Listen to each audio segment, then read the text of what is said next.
Alrighty, let's begin. Pretty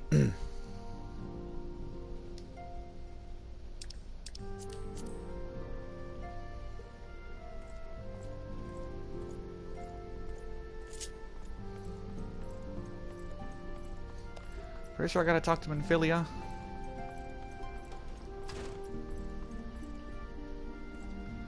Yeah, no, sorry, I meant to literally type hi, but for some reason if I pressed O on my phone and decided to just send it anyway. I didn't mean to call you a hoe. Hello, Minfilia.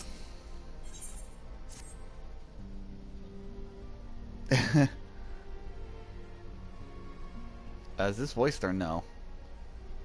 Apparently not. Niran, it pleases me to see you well. I mean, I just got done fighting Bahamut. I mean, I didn't say anything. Do excuse me for interrupting, Niran. My lady, the gentleman from Ashgana Exports has just left. I understand now why you didn't want to receive him. You did well, Tataru. Please inform the guards that we will not be receiving any further guests this evening. Thank you, my lady. Can't take her seriously with her ass out. Who, Minfilia?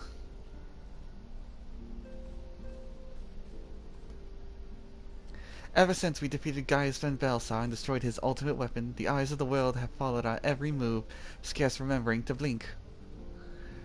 Where once we worked in secret, we precious few friends and all too many enemies, we are now besieged by benefactors, each one more eager than the last to offer us his complete support. A true embarrassment of riches. Of course, every promise of patronage comes with a price. Some make their intentions known from the start, while others endeavor to engage us more subtly. Just at how they will, the message is ever the same. We shall help you, but only if you help us. The gentleman Tataru spoke of was more brazen than most. In exchange for certain supplies, he would have us resolve a business dispute. Naturally, I refused him, as every other merchant of his ilk. Alas, the Syndicate's overtures are not so easily rejected. When we formed the Scions of the Seventh Dawn, it was a goal of serving Eorzea, not the interest of individual Eorzeans. Our neutrality is fundamental to our cause.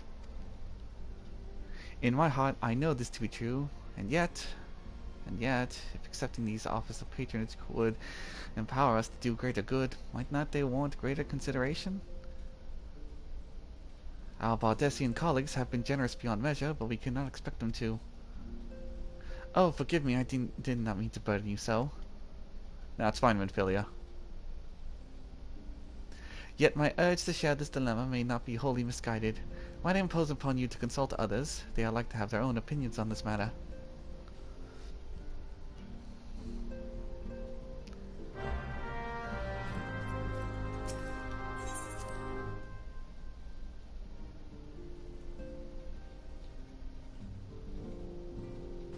Sure, let's see what everyone else has to say about this. I mean, what's the worst that could happen if we get someone to give us money? Speaking of which, today's stream is brought to you by Rage Shadow Legend. No, I'm just kidding. Ishtola. Recall you are meeting with the Admiral shortly after the Leviathan sent word of summoning of Titan. Then mayhap you may also recall the words to our host. I said unto Merwib that her people had broken their treaty with the kobolds, and that the beastmen had justly responded. That we have been called to intervene in a conflict which she herself had invited. I spoke, in short, the truth. And wherefore did I speak? Because owing no allegiance to Limsa, I felt no compulsion to allow the Laminsans to distort the facts to fit a narrative which justified their actions and absolved them of guilt. Upon this subject, Minfilia can expect a similar reply. Our many dalliances with the city-states have already weakened our claim to neutrality, but the path she contemplates would see us relinquish it entirely. Thancred. Fortune begets power, and power fortune. That we, especially you, have power beyond doubt. The question is what to do with it. You may be interested to know that there is a growing belief amongst the refugees that Alamiga could be liberated, if only the Scions would commit their strength to the cause. Yet theirs is but one of many causes. We stand at a crossroads, Niran. Each path is paved with good intentions, but where they lead is far from clear.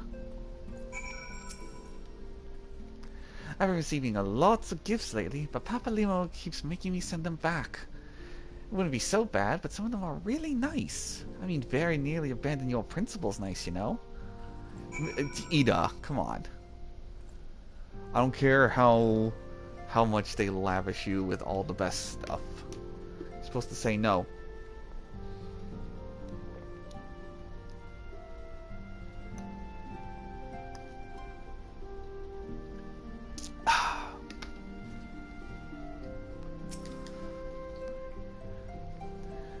None can deny that we would benefit more from more support, but if it comes at the cost of our principles, neutrality was ever a delicate matter. I've lost count of how many times I've had to explain to the people that our allegiances need not necessarily lie in the same place as their headquarters. Mind you, if we are to sell our services for Gil, we might as well declare our fealty to Ul'dah now and have it done with. I'm quite sure either would enjoy the bribes.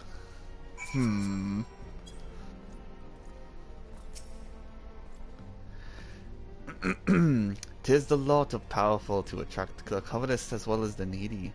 Thus doth prudence dictate that those... Wait, hold on now. Heaven's word, Oriante. Those would proffer aid with one hand, whilst the other resteth ever on their hilt.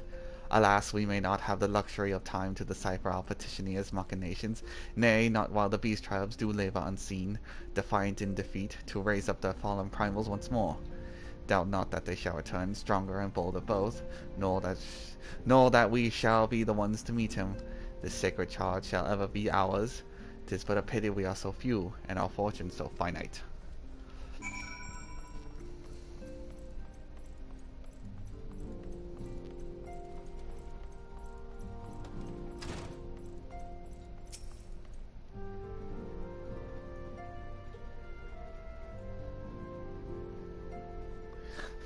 The situation is not wholly unexpected.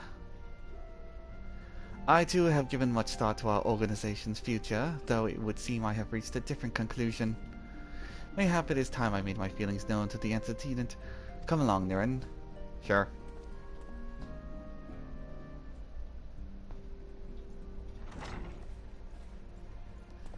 Alphinaud, Niren, is aught amiss? You desired counsel, and you shall have it. Inferior, the scions of the Seventh Dawn must leave Ul'dah. We must do what? You heard me. We're moving. This place sucks. So long as we remain within Ul'dah territory, we will never be free to act with impunity. I could have swore that's a different way to pronounce that. Moving our headquarters to Vesper Bay only delayed the inevitable. We have demonstrated our capabilities and the Syndicate has taken note. They will not suffer our organization to remain independent now. We are far too dangerous for that. Surely you realize that they are the reason Vesper Bay still lacks an aetherite. They knew full well how beneficial one would be to our cause. Which is why it and other favors will be denied us unless we cooperate. If Ul'dah is no longer suitable, where would you have us go? Experience has taught us that the appearance of neutrality is as important as the reality. Whoops. Meant to move my phone somewhere else and I forgot I was charging it. It's got enough charge. Accordingly, we must keep each of the great nations at arm's length and plant our banner in a place which all agree to be beyond the borders. I know, and I'm glad for newer players they don't have to suffer. They get the tickets. But us old folk back in the day, if you didn't have a mount, you were sprinting all the way there.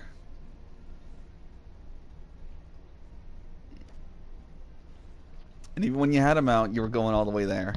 And then they introduced flying, which still takes time.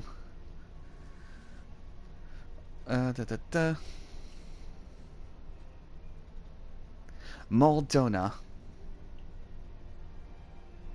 Revenant's Toll, to be precise. It lies within neutral territory and offers all the essential faculties we require.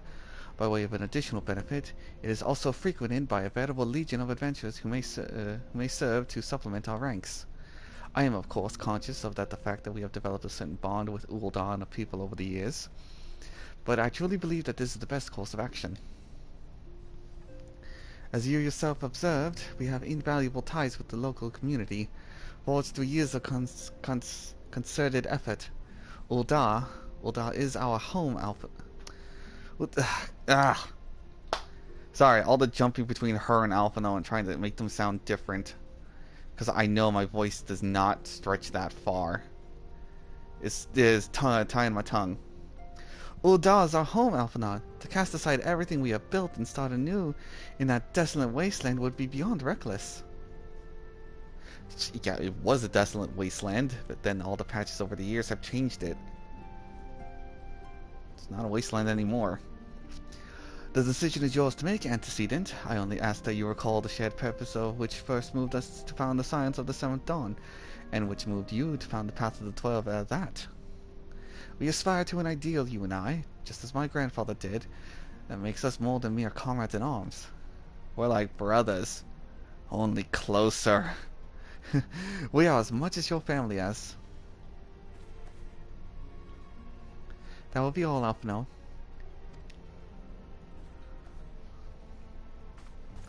I'm sure that you have some familiar affairs of your own to attend to. Your concern is most generous, but no, I have left them in the hands of men better suited to that task than I. I could not very well allow my personal affairs to come before the needs of the Order, after all.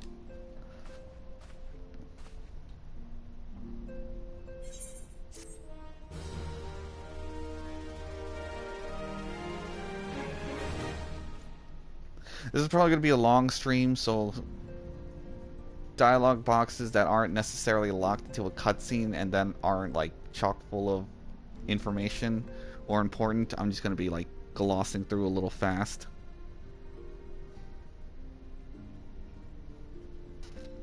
Because it's 5:30 where I am, so it's getting late into the... Well, not that late into the night, but the sun's already setting. And I do want to relax because I've been working all day. I chose to take on extra shifts at work just to make a little bit more money.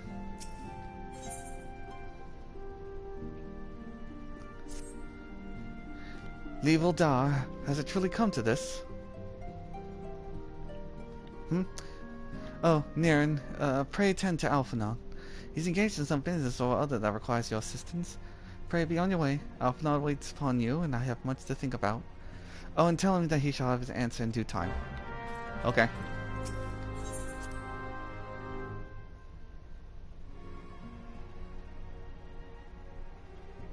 You know, I don't get why they keep making this like a sectioned off area.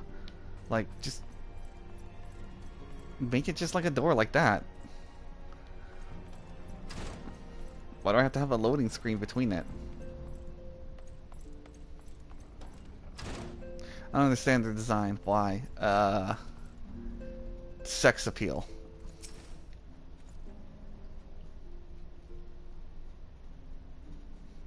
Confound it. She knows what must be done, and she hesitates. All because of these fanciful rumors. I should explain. Minfilia's mother, well, adoptive mother, was among the great many who perished during the calamity. Philomen, I almost forgot how to say her name, was her name, though you may know her better as the songstress of Ul'dah. She was a performer of singular talent, and much beloved by the people of Eorzea, not to mention a Charlian minstrel. As you may imagine, the news of her passing was greeted with shock and disbelief by her adoring followers, many of whom refused to acknowledge what had happened. That her body was never found only served to encourage speculation.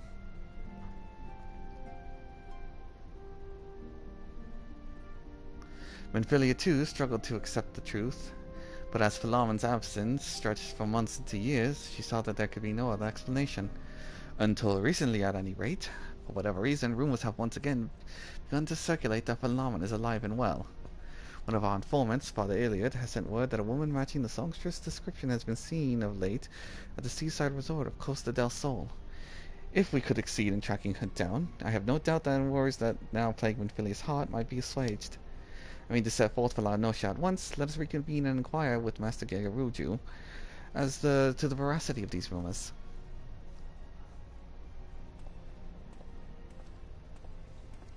It's not even sexy. Depends on you.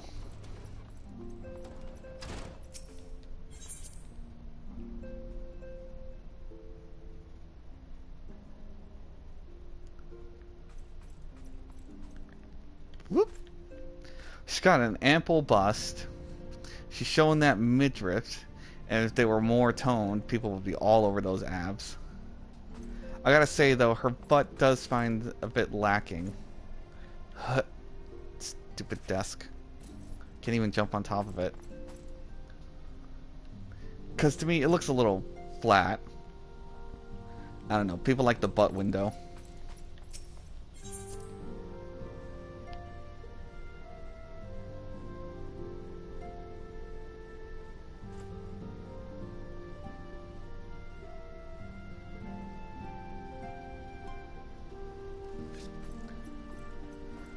Oh, what am I doing?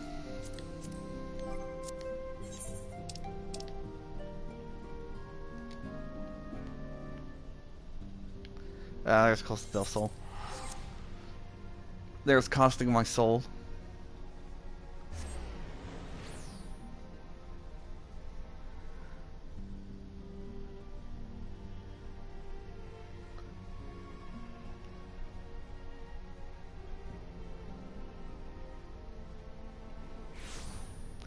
And it's nighttime, because of course it is.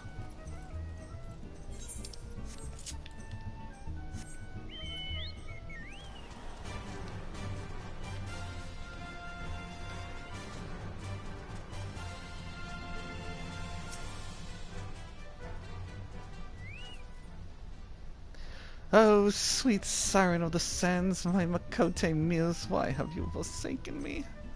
Titan's Bane, I mean, Niren, what brings you to my humble resort?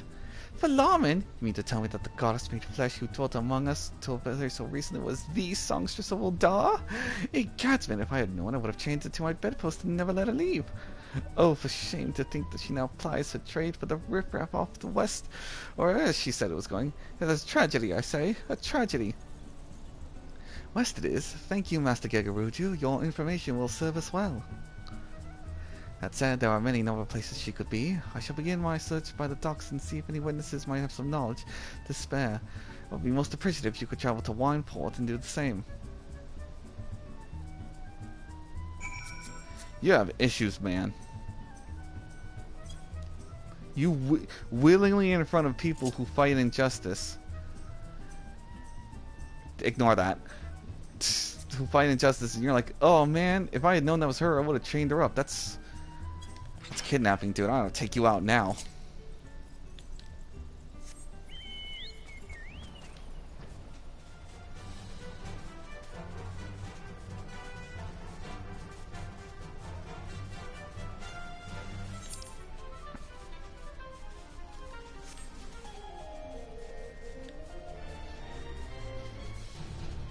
God damn it, I'm in the middle of a fucking stream. Get in here, Kaipo.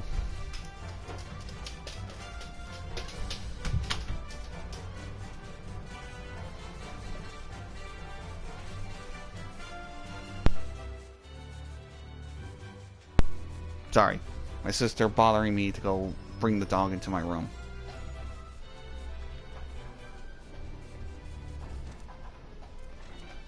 And he's always a stubborn butt.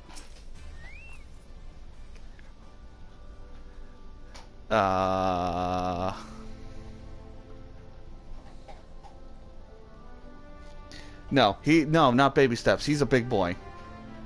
I mean, he's a big dog. Give me a sec.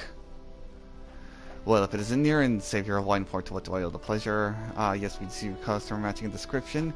She was the light to behold, to give the woman her due. The perfume was so ghastly, I had no choice but to reject her from the premises. Smell her for 10, so she's stinky. All dogs are bruised, yes. But I prefer cats.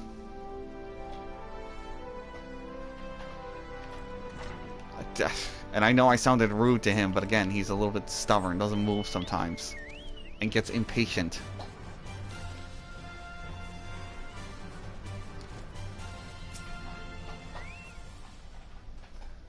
You want to know if I've seen a Makote last by the name of Philomen? Wish I had.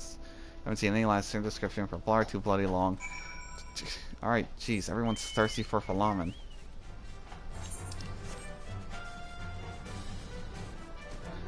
Shamani!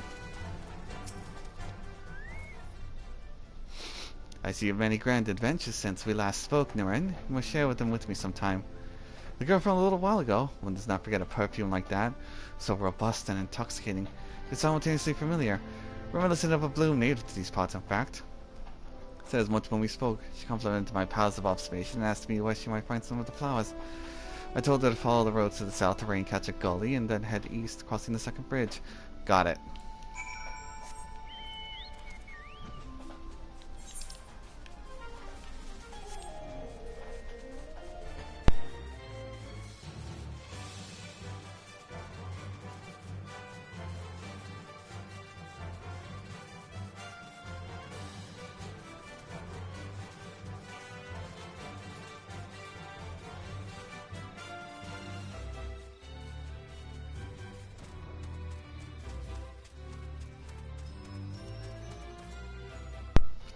I'm gonna be back. Gonna be right back in 2 minutes.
Alrighty, I'm back. Oh no. It's a hoary gobble. Oh, that's a bit sturdy. Huh.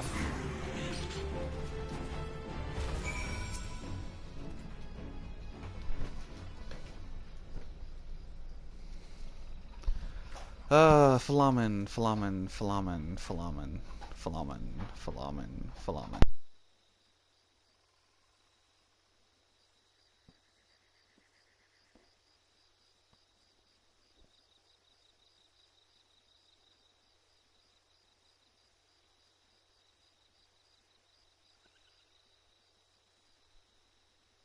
Whoops, my microphone unplugged. That was the pop you might have heard.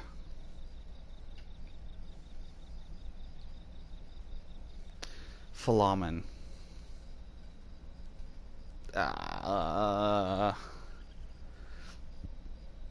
I'm in your debt, stranger. I did not realize my activities had aroused the gobble's iron until it was too late. Their oils can be used to make a perfume, you see, and I... Are you Philomen? Philomen?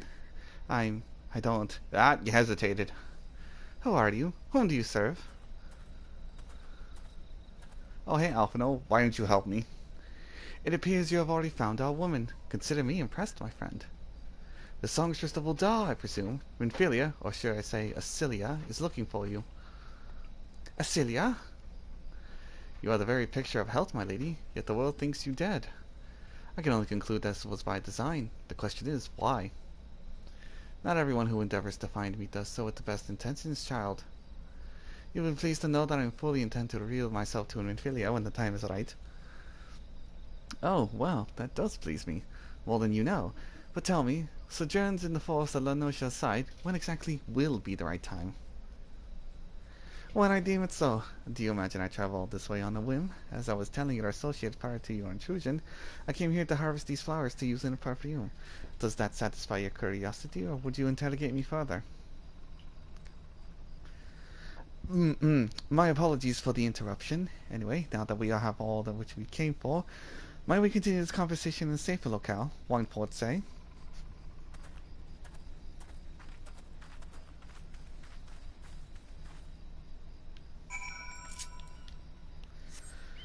Back to Wineport.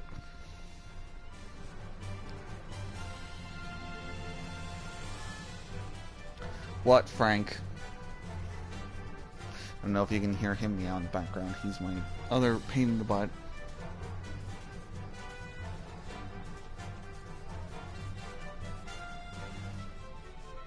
It's a full bowl of food and then meows like he's starving.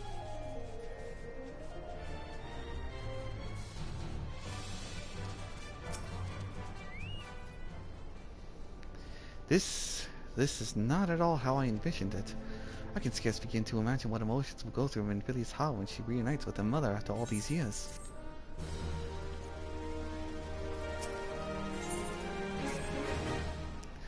You say that my daughter awaits us in Vesper Bay, yes? I've kept her waiting long enough. Let us be off to the next ferry. I can finish fashioning the perfume along the way. Understood. Come with me. It would be my pleasure to escort you to the Waking Sands. Hush up, mister.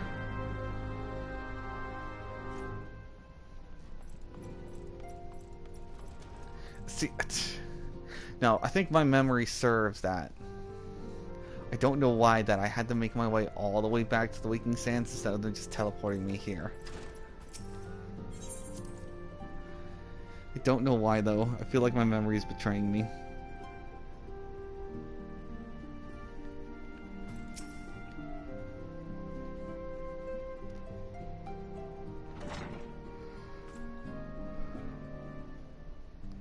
Antecedents, you have a guest. Shock, awe. Philomen. Ascilia. Oh my god, she's moving out from behind the desk. I didn't think it was possible.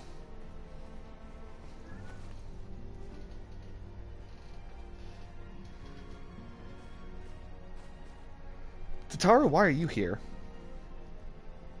Shouldn't you be at the front desk? I haven't seen it like this in years, Niren.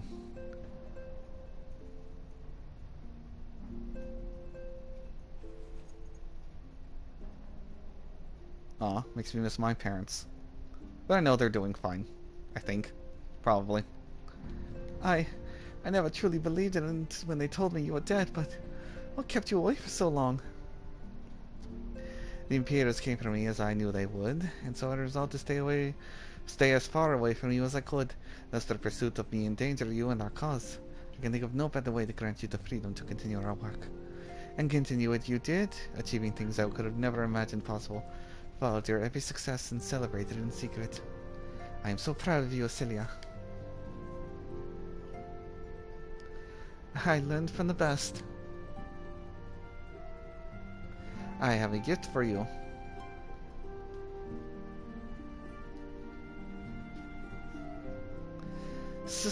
Celsetia? Or Celsetia? Would it be Celsetia or Celsetia?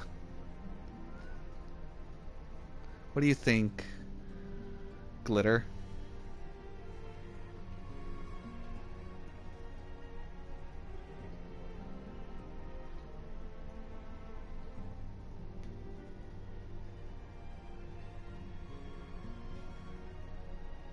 Okay, I'll call you Despair.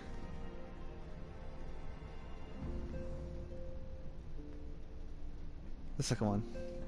Okay. Celsetia perfume, you remembered.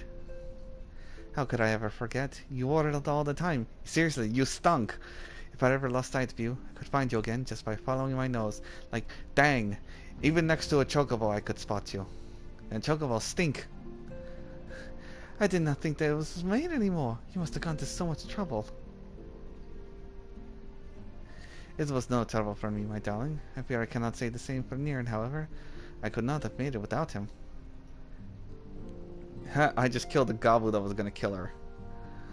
Thank you, Niran. Thank you both. You're welcome. There's something else.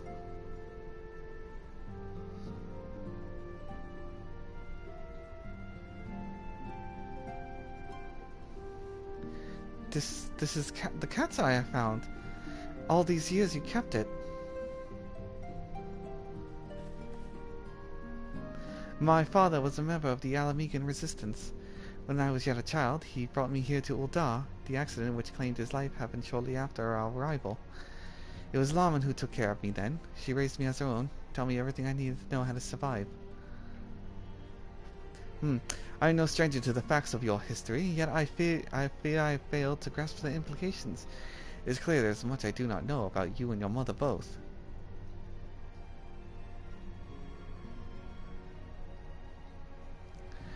One of her first lessons to me concerned mining. I was a very dedicated student. This cat's eye was from the first stone I unearthed.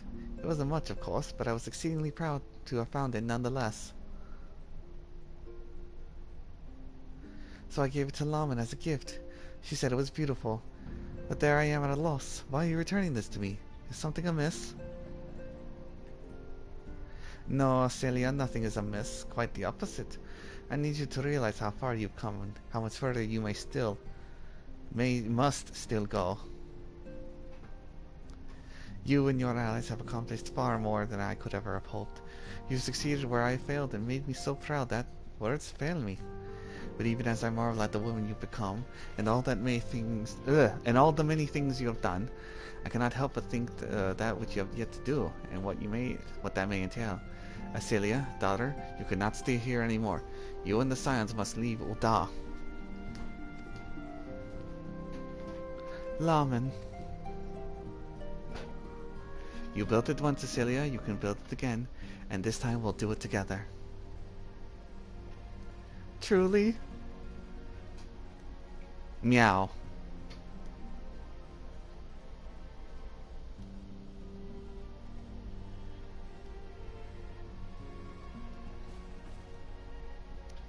Alphinaud, the time has come for the scions to leave Vespa Bay. We shall establish a new headquarters in Revenant's Toll as you proposed. Much work lies ahead for us. Inform our fellow scions and send word to the students about Destian. Preparations begin at once.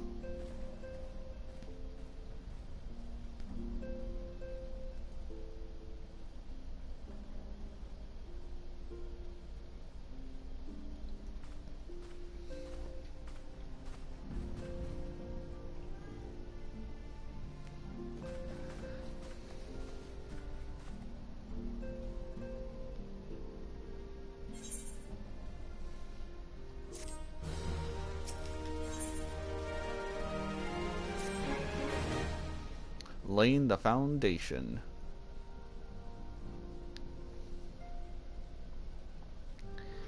It's all well and good, and we have found ourselves a new home in Revenant's Toll, but there is much to be done, and so little time.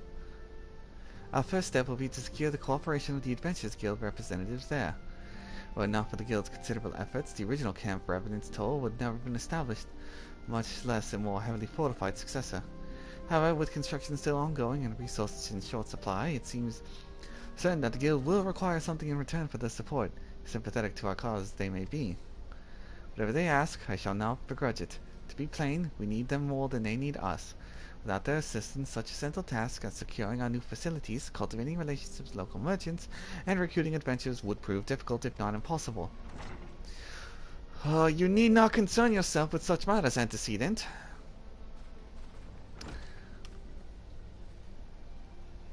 Really, Alphinaud, if I need concern myself with anything, it is surely matters such as these. Indirectly, perhaps, I submit that you might instead concern yourself with a different matter, namely to whom the resolution of such matters might be best entrusted. And here I am. Nor do I come alone. May I present the esteemed emissary of the Adventurers Guild at Reverend's Toll. God, Alphinaud, you're such a prick. No, that's a little harsh. I mean, he deserves to be called that, but he's obnoxious. Basically like, oh, don't worry, I can handle everything.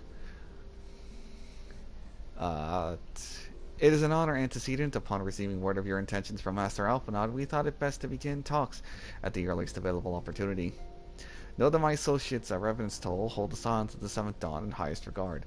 We should be honored to welcome your organization. There are, of course, certain provisions which must need be negotiated. If it please you, I would do so. It does. Sir, unless I am mistaken, you are the one known as Naren, are you not? May I say what a pleasure it is to make your acquaintance.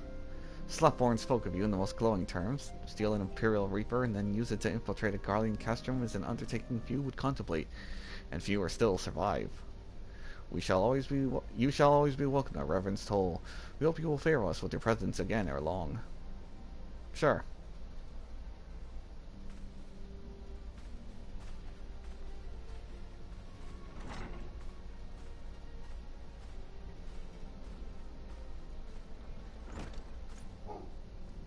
Well, well, it would seem that your reputation precedes you, Niran. Mayhap I should dispatch you to Reverend's Toll with all haste, as first intended. But before that, I dare say you've earned yourself a rest. After all, you have travelled so far, and there is already much you've done for us, and for me. We will speak again anon. Till then, take care.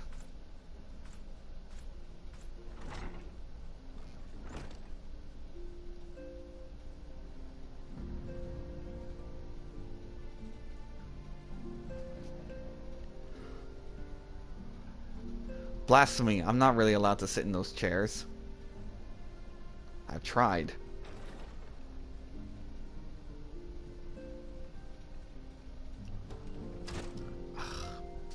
Niran, were you able to get some rest?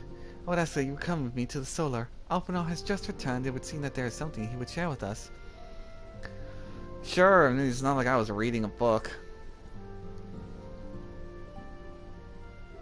Yeah, let's go.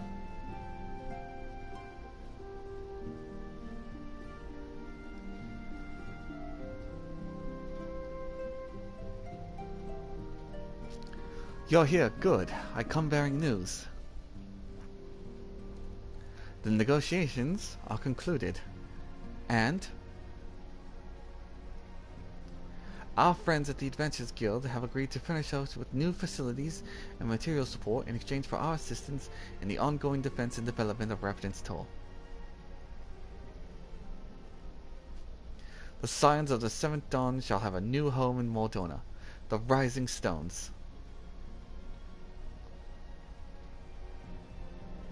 A bittersweet victory, if truth be told. I cannot deny that I had come to look forward to Tataru's tales of our many guests and their many, many demands. From the waking sands to the rising stones. Passively poetic. That wasn't your doing, was it?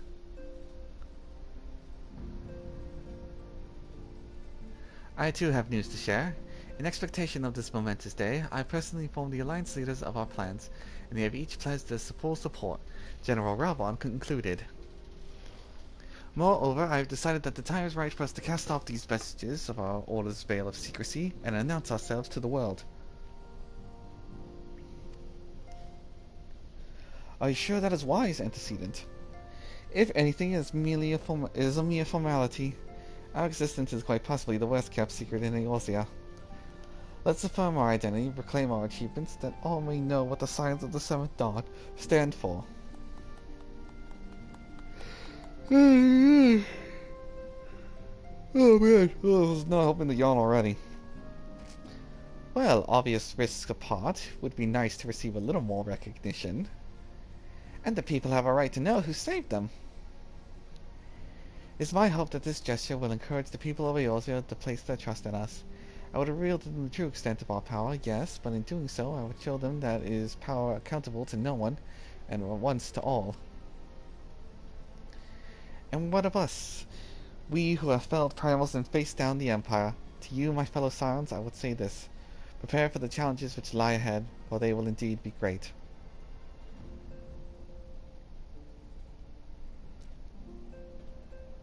Oh, great, I say, yet no greater than us, and we will rise to them, as we have time and again, united as one. Huzzah!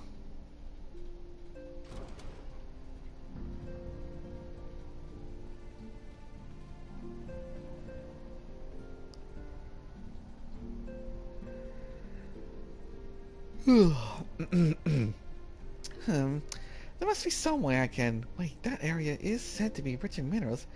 Maybe I should find Lawman to teach me the basics of mining, too. And thus the start of a Tataru's villain arc.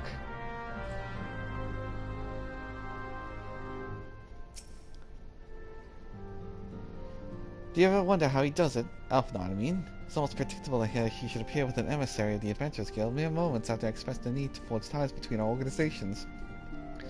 Surely his sense of timing rivals even your own. Setting such mysteries aside for the present, I have a task for you. I would like you to deliver these documents to Slapborn. Cool.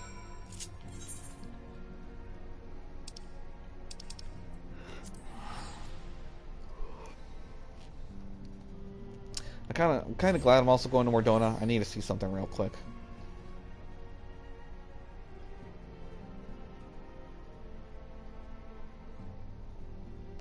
I gotta see how a weapon looks in complement to my outfit.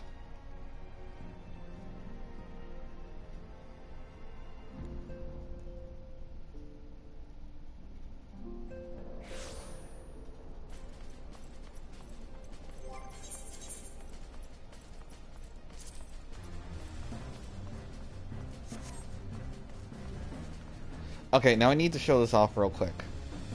So this is my Heavensward outfit going forward, and you can see the spear. The spear is nice. I dyed the spear red. It looks good.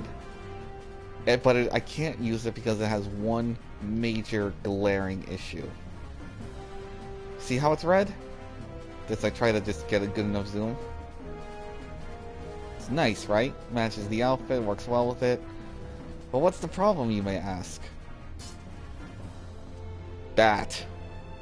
It glows blue at the tip, and it ruins the whole design.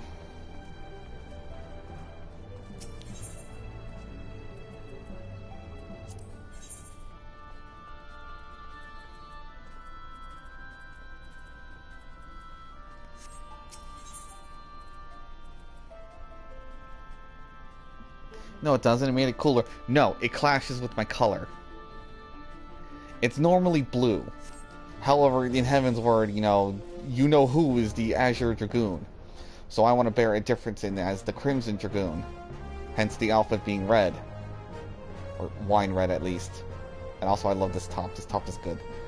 And the spear would be perfectly to complement it. Absolutely perfect. It's perfect. And then it glows blue. Technically not just blue, but also green as well, and it just... Like, you can see here at the tip, the crystal here glows red. That would be fine. Perfect. You could get rid of the emitting glow from this as well and just have the crystal ends glow red. Perfect. Wonderful. Beautiful. It's a good outfit. It matches the theme. It's wonderful. And no.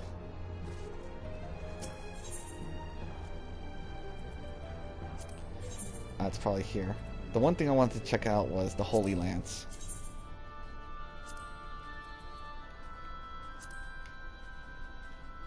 Now, I can't dye it, but it does have an air of... Whoops. It does have an air of uniqueness about it. Often, it's not often you see someone use the lance. But I might have to find one in the future. Until now, I'm stuck with this.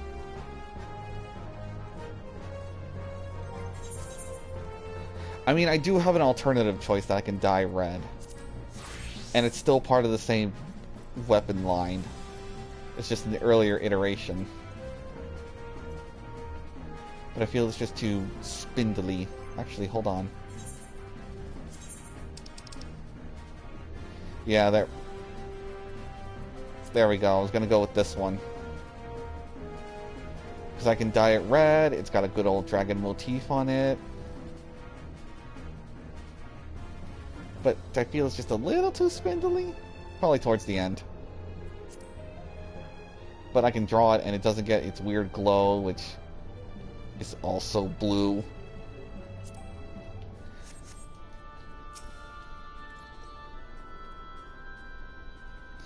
I was told to expect a sign, but I didn't expect it to be you. It's been far too long, Niren. You have something for me, yes? Documents. Let's see now. Yes, everything appears to be in order. You've been staying with us for a while, yes? And we had a dozen more like you. Since we don't, though, we'll just give you the work of a dozen men. I jest. Oh my god, this guy's styling.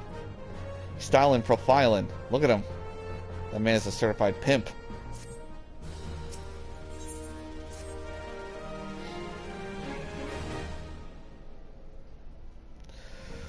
Back to do the work of a dozen men, I see. Yeah, but I jest. Even I appreciate that an important man such as yourself has little time for menial tasks. But since you're here, it may have you be keen on having a look around the Scion's new home. See that impressive structure over there? That's the place. Where? Oh. Originally built to house a branch of the guild, as you see, but as such, it comes complete with a tavern where adventurers can rest from the road. Fill their bellies with good food and drink, and their ears with tales of fortune to be had about the realm. Make it a bit raucous, but imagine a good place to capable men and women to your cause. Hold on, I gotta take this call. Is that you, Niren? I'm quite sorry to interrupt, but I have most urgent news. We received grim tidings from Gridania. Oh no. And it would appear our aid is required at once. I must ask you to report to the Waking Sands with all due haste. Is everything quite alright, friend? Yeah, some things came up. I'll be back. I can't say I'm privy to the details, but it appears that this is no time for leisurely tour. But no worries. You can be rest assured that we'll see to the necessary arrangements. We'll return anytime you've seen to more pressing matters.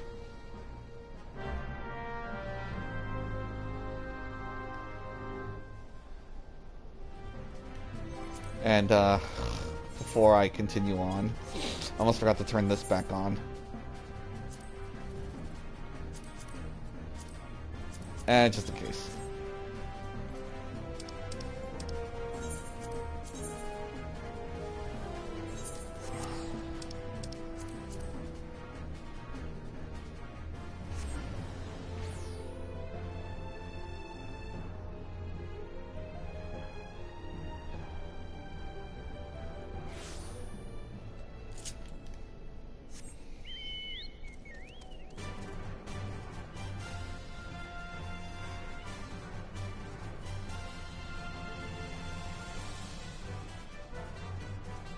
Actually, I'll have to check it when I get a chance. There may be another weapon in mind I can pull. But I'm gonna have to get its not glowy version. I just don't remember what it looks like. Or...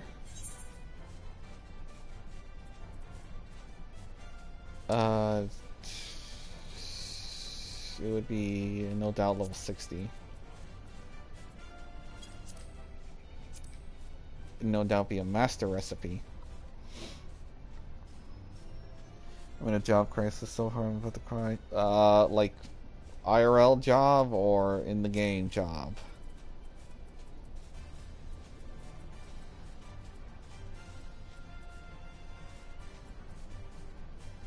What? Was it not here? Game. Oh, okay. Well, talk to me. What's ailing you? Spear, spear, spear. Sickle of the round.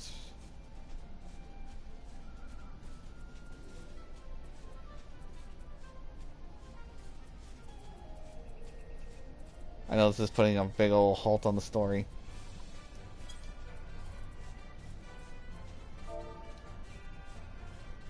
Seeing horde. Here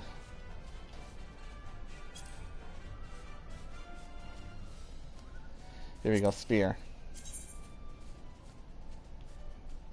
Yeah, no, I can see it past the glow. No, it's too dark. Nah, wouldn't work with the outfit. Indecision. Well, what's your indecision?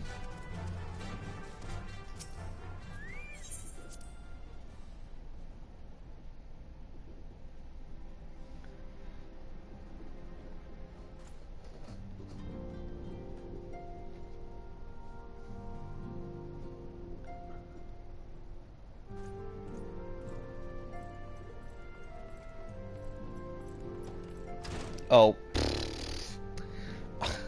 Force a habit to go straight to Minfilia. I'm supposed to talk to Tataru, and I just ran right past her.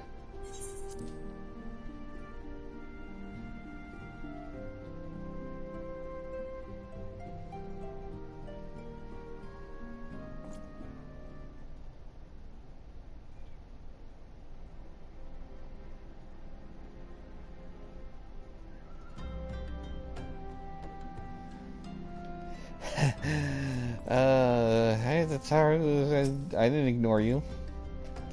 A messenger from the Twin Anna came to the Waking Sands while you were in Moldona. I wasn't privy to his conversation with the antecedent, but I did see the look on her face after he took his leave. Something definitely amiss. Could it be the Exalt that are summoning Garuda again? We have Imperial forces have been sighted in the Shroud.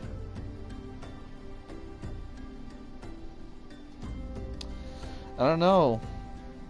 Tataru? Maybe Minfilia probably would have told me. Well, whatever it is, I'm absolutely certain it's nothing you can't handle. Now go and ask the antecedent if there's anything you can do. Probably would have contacted me anyway, so I guess thanks for the heads up.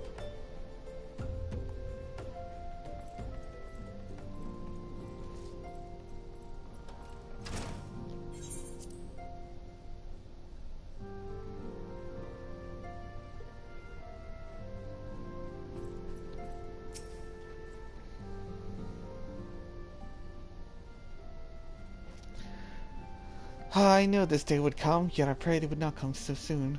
We have reason to believe that another primal, or an entity resembling one, has been summoned in Gridania.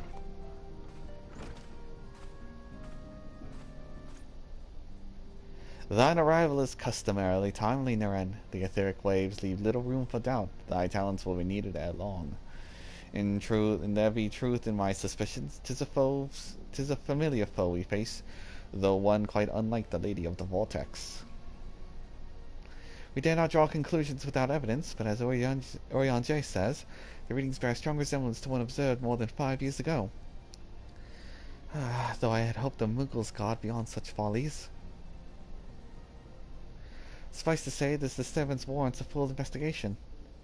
Wait, did you say Mughals? Thy presence hath been requested by Commander Hello. Heuloi.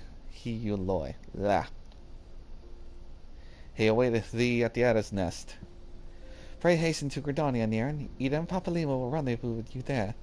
May you walk in the light of the crystal.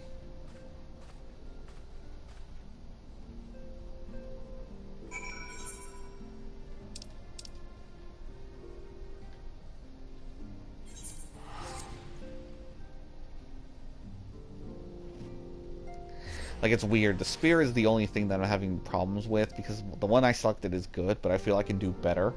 But every other outfit, like, dead set on the weapon. I just haven't had time to get the one for Samurai yet.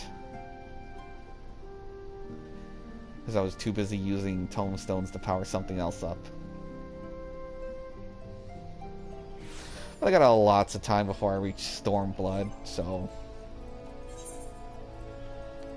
I got time. I'm halfway there.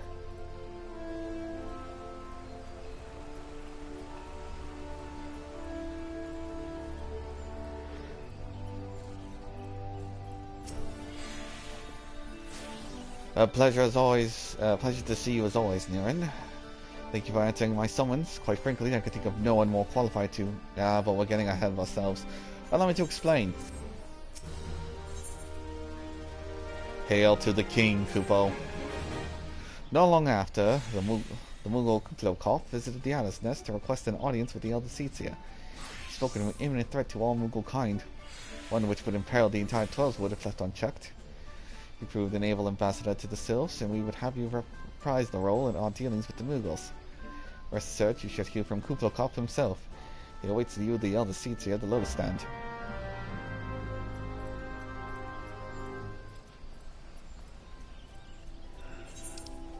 It's not that far.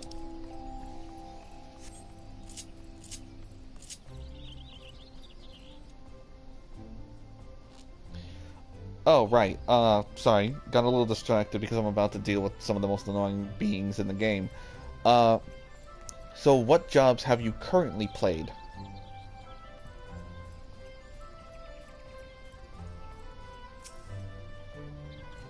The other scions have arrived, sir. Sir, may I show you in? Just making sure that was a girl.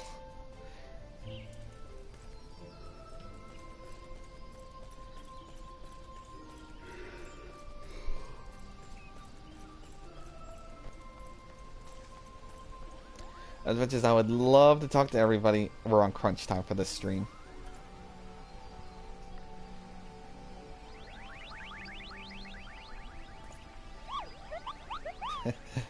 Oh shit, what kind of voice should I give a Moogle?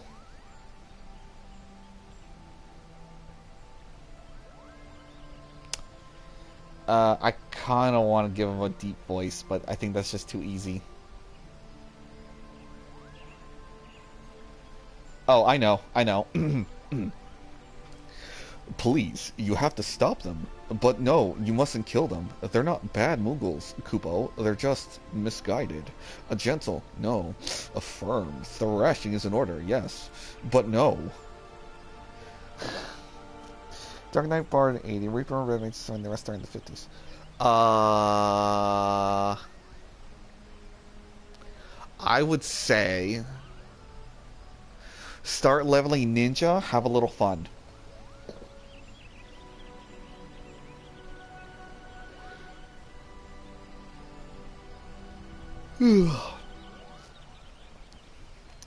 Calm yourself, Kuplokov. Can you not see that he has the faintest idea what you're talking about? Be quiet this instant. Pray forgive his witless outburst, sister. Most grateful I am that you have come, Naren. And upon such short notice, truly Gridania could not wish for a more stalwart ally. But you are doubtless eager to know wherefore we summoned you. Our friend Kuplokov has brought us news of the most unsettling development. It would seem that good King Mogomog XII has returned to Eorzea. A curious thing to hear, I know. Truth to tell, I myself cannot for sure if he's a genuine figure from history, or some manifestation of Mughal mythology. Klupo here would have me believe the former. Once upon a time, we Mughals served the gods in the heavens. It was quite nice up there. Unspeakably beautiful, unimaginably spacious, and with a literally endless supply of wine, Kupo. In spite of this, or possibly because of the last part, the gods eventually became discontented and started squabbling, which made life jolly difficult for the poor Mughals. So, good King Mogomog, may his glorious name live forever, decreed that the time had come to leave Kupo. The realm of man would suffice, he said, so all Mughals should live there instead. Unfortunately, the two realms are so far apart that we couldn't safely fly down. But good King Mogomog, may his miraculous foresight ever be praised, knew exactly what to do, Kupo. He had a rope, you see, the longest one ever woven. This he nobly held while his subject climbed all the way down to the world below. And now that's how we Mughals came to this land, Kupo. All of us, except good King Mogomog XII. May his courageous sacrifice never be forgotten. He alone would remain in the heavens so that Mughal kind may at last know peace. Except that he has not remained in the heavens, from what I understand. That being your reason for contacting us, yes? I'll bet he tied the rope to something. Good thinking. Remind me again what the problem was with him returning to Eorzea? The problem, Ida, lies in the fact that he was summoned. It is our belief that good King Mogomog is a myth made manifest by a means akin to those employed by the beast tribes in the summoning of their gods. Wait, you're saying a handful of Mughals with a boatload of crystals wished really, really hard and he sort of just appeared? Would that even work? What I cannot fathom is why they would even try. With Garuda humbled and the ultimate weapon destroyed, what new threat could have prompted them to take so drastic a measure? Might that not itself be the answer? Twice in the last half-decade, Eorzea has been brought onto the very brink of destruction, only to be spared by the last by heroics of a chosen few. To you, who have braved those tempests and survived by virtue of your own strength, this latest period of peace will doubtless seem a welcome respite. But to those who had not the greater power to defend themselves, who were spared only by another's grace, this is merely the calm before the storm. I think the Mughals God are afraid of what tomorrow will bring, and that things may not end so well as they did yesterday. I fear that fear has driven them to call upon a greater power, when they believe can be relied upon to protect their loved ones and their homes come what may. I assure you, the Mughals Guard only want to protect the forest from outsiders. But ever since the return of good King Mogobel XII, may his boundless grace fill our hearts with love. They've started to get a little carried away, Kupo. Verging on a lot, in fact. Like the sylphs who summoned Rambu, you mean? We cannot discount the possibility that this entity is influencing the Mughals in a manner similar to that of a primal. We share the same concern. Whoever or whatever the king may be, it is our belief that he poses a threat not only to Mughal-kind, but to Gridania as a whole. Thus do we beseech you, Niran, confront good King Mogomog XII, and drive him from our midst. If it's an Eikon slaying, you can count on me. I humbly do thank you. The sanctuary of the Mughals God and the Liege Lord is concealed by magical wards. By the east and beyond of the Conjurers Guild will doubtless be able to offer you insight as to how they might be dispelled. Pray seek his counsel ere you proceed any further.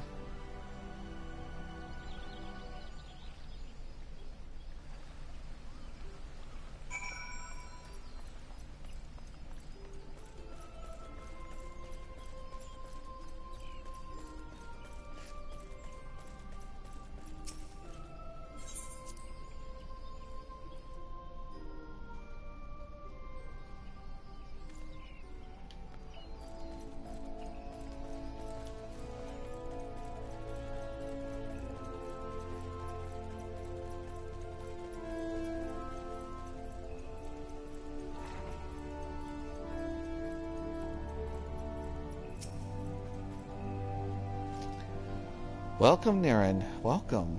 That you should be here, that you should be the one to face good King Mogomog is of the 12th is of great comfort to me and to the elementals both. As I am sure you know, the Mughals are not by their nature a warlike race. Yet should their king be suffered to remain, it is likely that his influence will bring about a change in them. Thus does it behoove us to defeat him quickly, before any lasting damage is done. Make whatever preparations you deem necessary to inform me when you are ready to seek the king. I am ready to seek the king. The wards barring access to the king's sanctuary can only be nullified through use of enchanted keystones, the self-same method employed 5 years ago when the first king was summoned to Eorzea. It was with great regret that we were forced to sanction the slaying of the guardians who held those the keystones, for none were in our possession at the time. By the grace of the elementals, however, we have been spared that burden on this occasion. Kuplokop confided in me that he has been entrusted with a set of keystones by the Mughals gods themselves. Yet wishing not to betray their confidence, he begged me to find some other means to gain entry into the king's sanctum. Alas, I have been unable to do so and dare not labor any longer for fear the Mughals might succumb to the corrupting influence of the Liege Lord. We must needs have Kuplokop's keystones, Niran. Pray go to him and beg his assistance. He awaits you at West Shore Pier. Press upon him our great need, and I am certain he will yield. Oh, he's over there.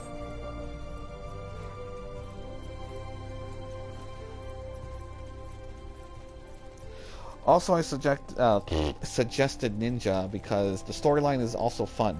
Going for, well, You already have yours in 50, so you completed the rogues and most of the ninja storyline, but it does get cooler later on.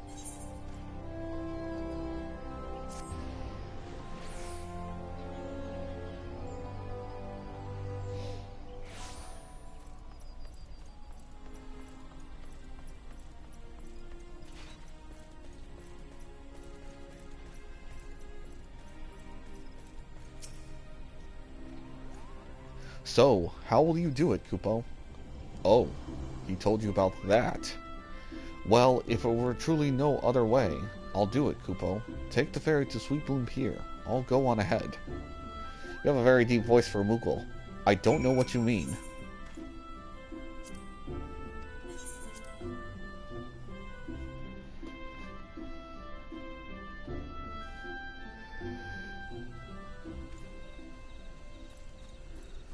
Uh-oh.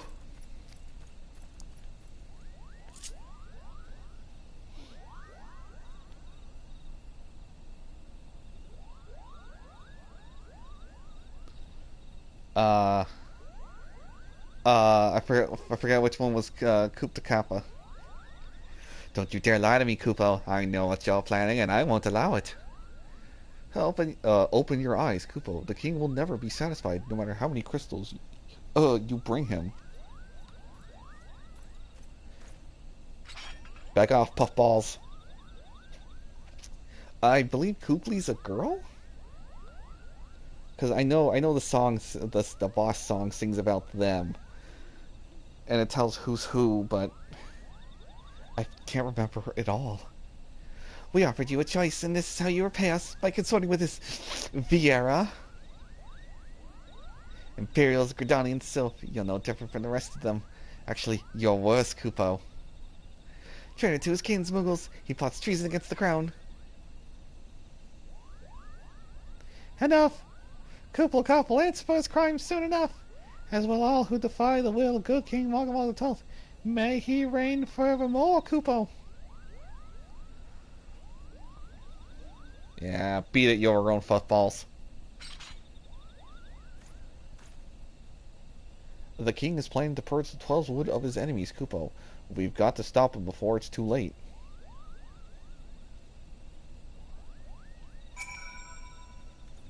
The entrance to the Thorn March is deep within the Bramble Patch, Kupo. If you take me there, I can nullify the ward, but be warned. The Muggles Guard has set traps to lure enchanted beasts. I can't hide from them, so you'll need to protect me, Kupo. Sure. Let's go.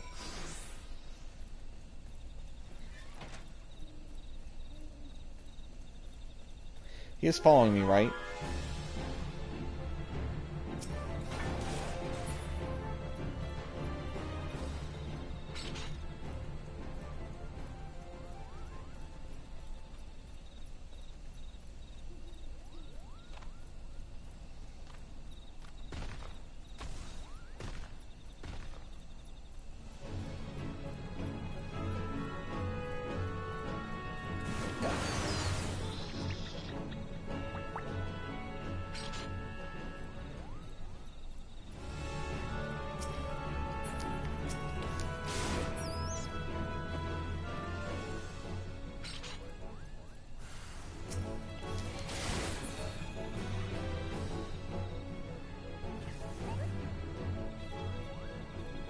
What? Oh no, there's another one. Good job, Kuplo.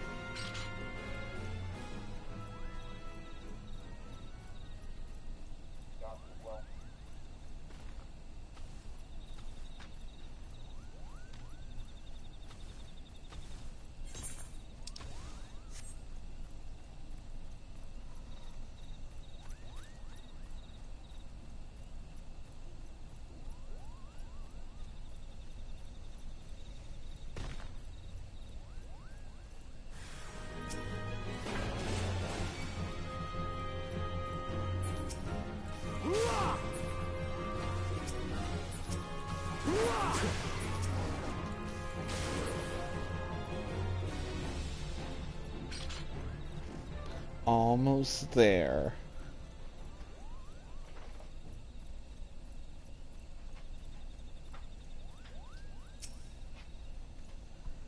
We're here, Kupo. I don't see any more beasts. Do you?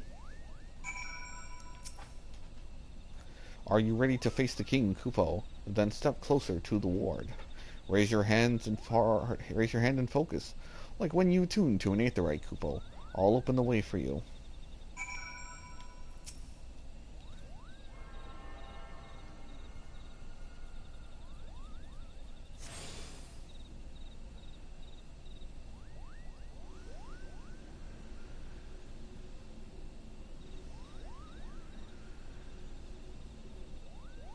The rest is up to you, Kupo. Now go and teach those foolish Moogles a lesson, and send the king back whence he came.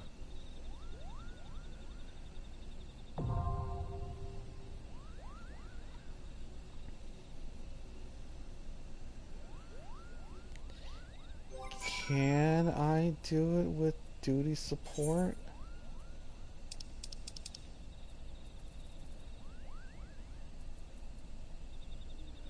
The Howling Eye caster kind of stuff. I cannot. Sad times. Which means I'm going in unsynced to beat up a bunch of Moogles.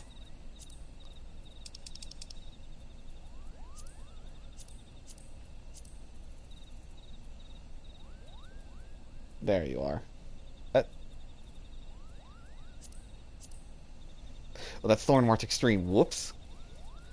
Thorn March Hard.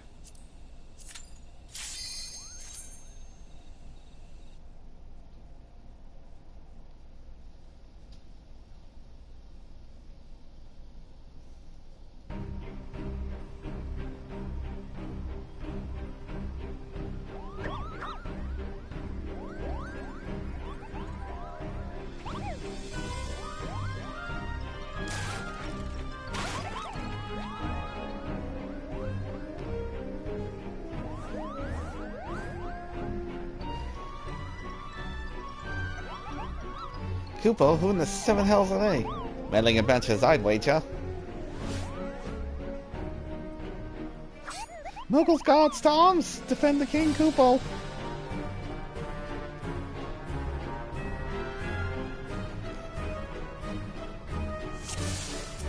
Oh, you guys are being such a thrashing.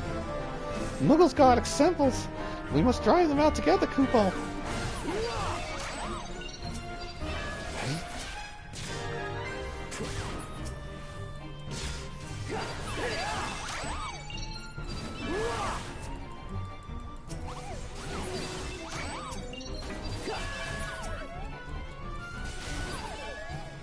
Our foe is formidable, Kupo, but surely they are no match for our king. Ah, you know, I'll keep it open. Hail to the king, Kupo.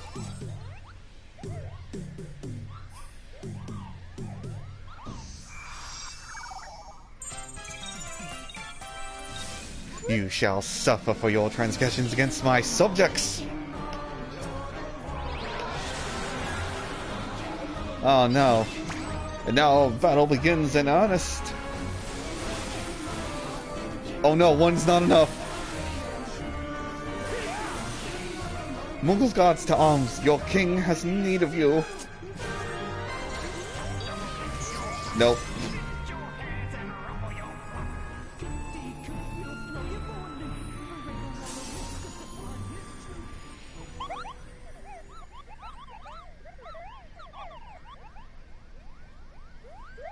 Well,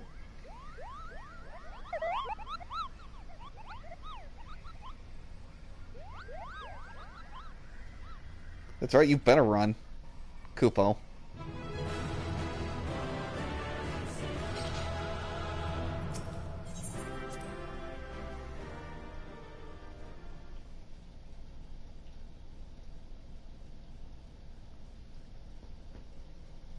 Stupid Moogles.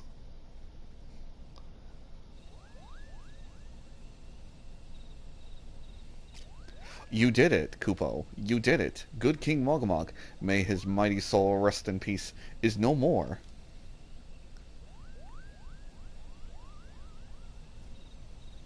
I shudder to think what might have happened had you not stopped the Moogles Guard when you did. Thank you, Naren. Perhaps now they'll come to their senses and stop playing at fairy tales. Rest assured that the chieftain will have choice words for them too. You should go and tell Puknipak that the king is no more, Kupo. She's with Raya O at Camp Tranquil and can relay the news to the chieftain.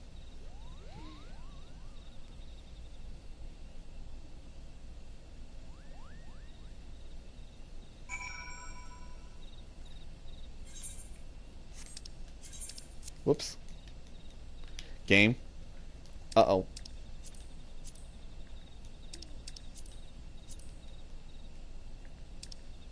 Oh, there we go.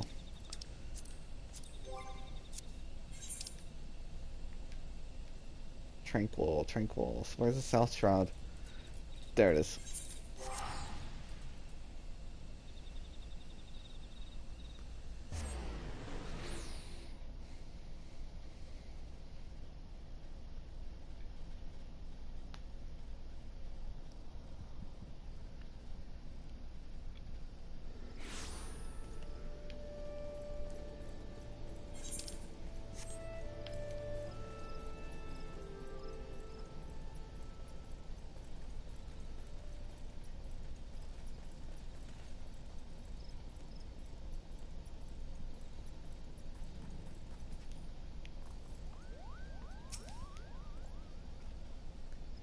Do I dare believe my ears? Good King Mogomog, may his magnificent virtue serve as an example to us all, has fallen?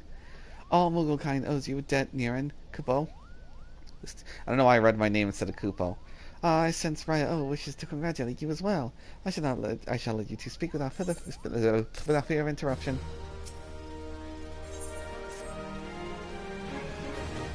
Your bravery in service to the Twelveswood and her Muggles shall not be forgotten, Niran. My sister will doubtless wish to hear the tale of this great victory from the mouth of the man responsible. Pray return to the Lotus Stand, blah blah blah.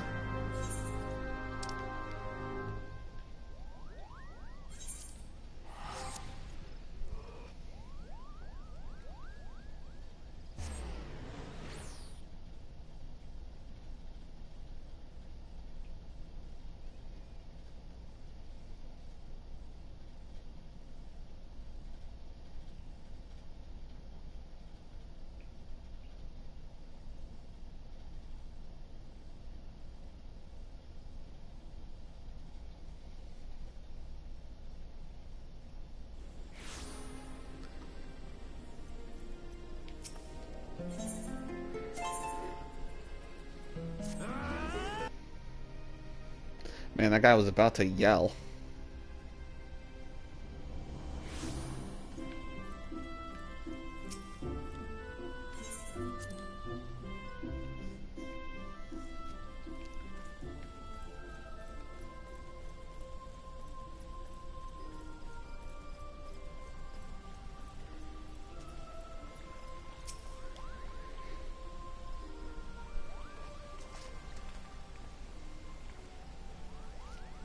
Niran, you are returned to us, unharmed and victorious.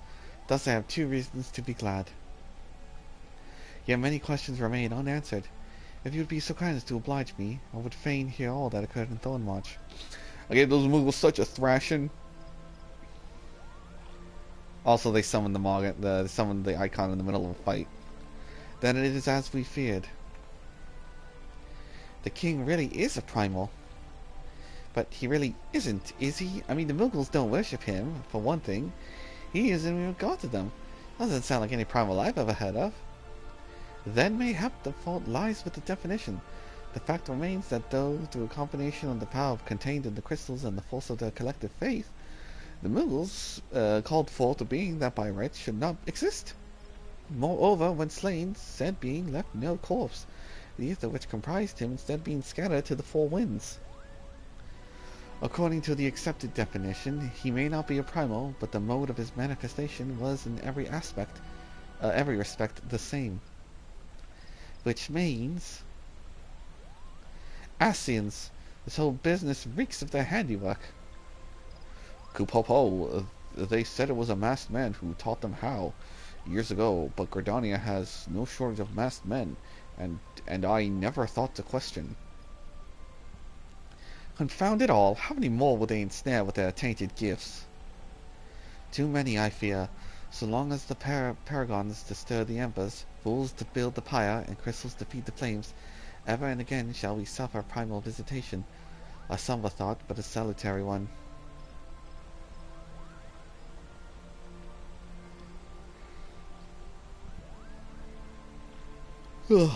My heartfelt thanks, Niren. Already the information you have provided has proven invaluable. The Grand Serpent Marshal and I have much to discuss. Oh, before you do, my lady, I was hoping that we might finish discussing that other matter. The matter of which you speak of has now been settled. The scions shall not want for support. We shall be glad to send additional supplies to Revan's Toll. We knew I could count on you, my lady.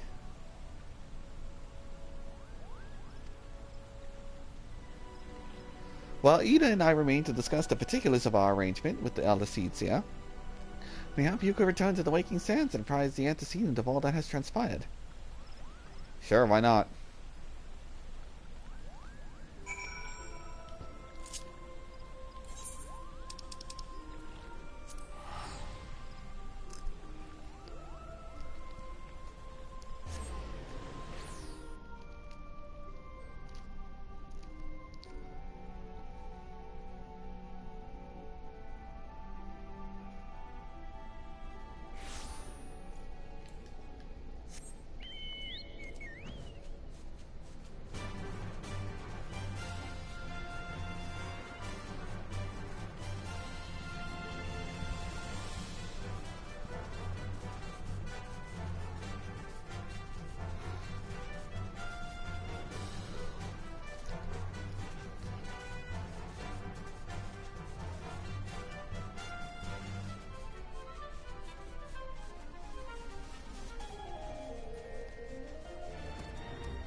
It's good to see you hale and healthy, Niren. I received word from Ina Papalimu that you had found good King Mogwog XII, but I hope to hear your version of the tale. So it was as they said, someone with the self-same method used by the Beast Tribes and taught by the ascians. Though unfortunate, this incident did serve at least to remind the elder Eorzea of our usefulness.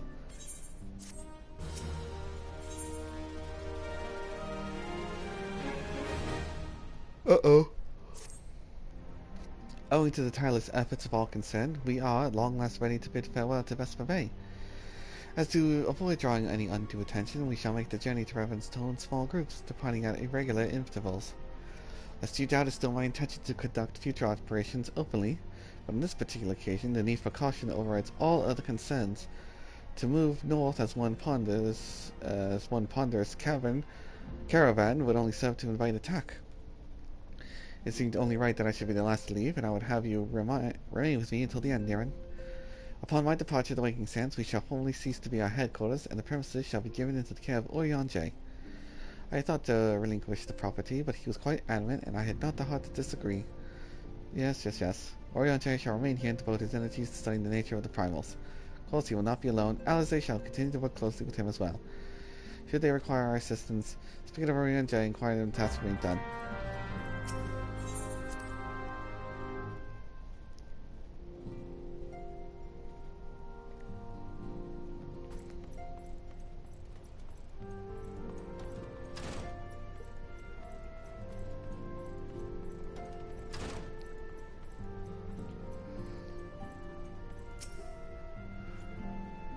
Thou art ever welcome, Niren, but I require no assistance. Pray take thy leave unburdened by the concern for thy well-being. Verily thy countenance bespeaks the desire to quit this place without further delay. Mayhap thou thinkest this chapter of our tale concluded, that these halls shall rarely be consigned to the annals of history. In man's eagerness to seize the future, how readily he doth set down the past. Full many a proud pioneer hath bravely stridden into the great unknown, only to find there the banner of his ancestor, faded by eons, and still man glorieth in his discoveries. 'Tis through his pride that wisdom doth ever give way to ignorance, while they who lurk in shadows remain hidden, lost no sooner than they are found.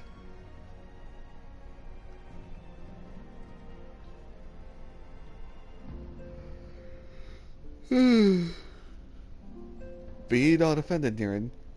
Thy conduct hath ever been beyond reproach.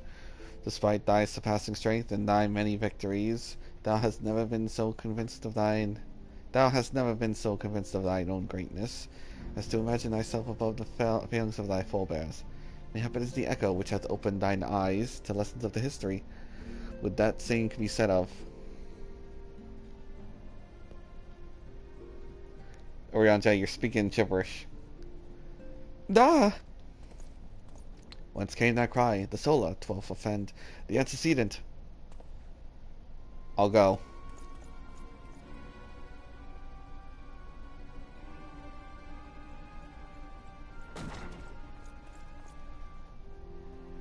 Minfilia, what happened? Did you trip? Niran, you must... now?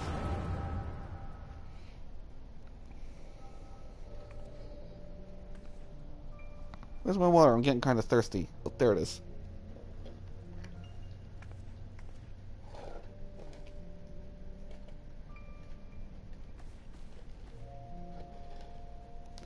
Tell me, Louis, would you have done the same? Louis Leviathan was a remarkable man, wise beyond mortal measure. Would that I had met him prior to his passing. I know who's talking, so I know what voice to give him. But I gotta drink some water. He is gonna dry me out.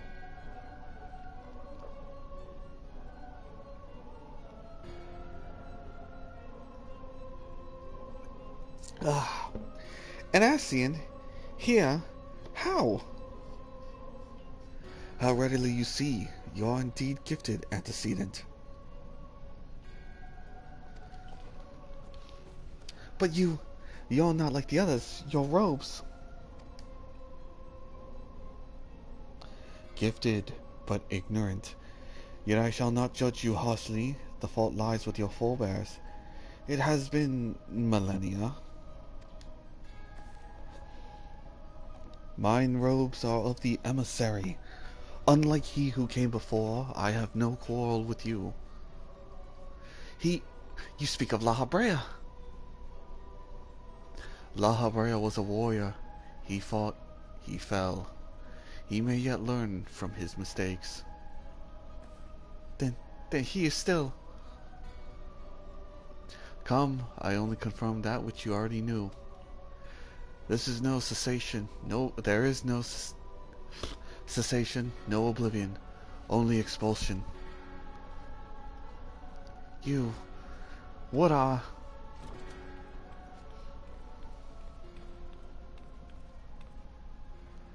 When you're ready to leave, my lady, if there's nothing else. Is something the matter? I feel the same way after everything that's happened here. Feels strange to leave, but I'm sure we'll soon get used to Revenant's toll. Well, I'll let you say your goodbyes. Take as long as you like, my lady. We shall depart whenever you're ready.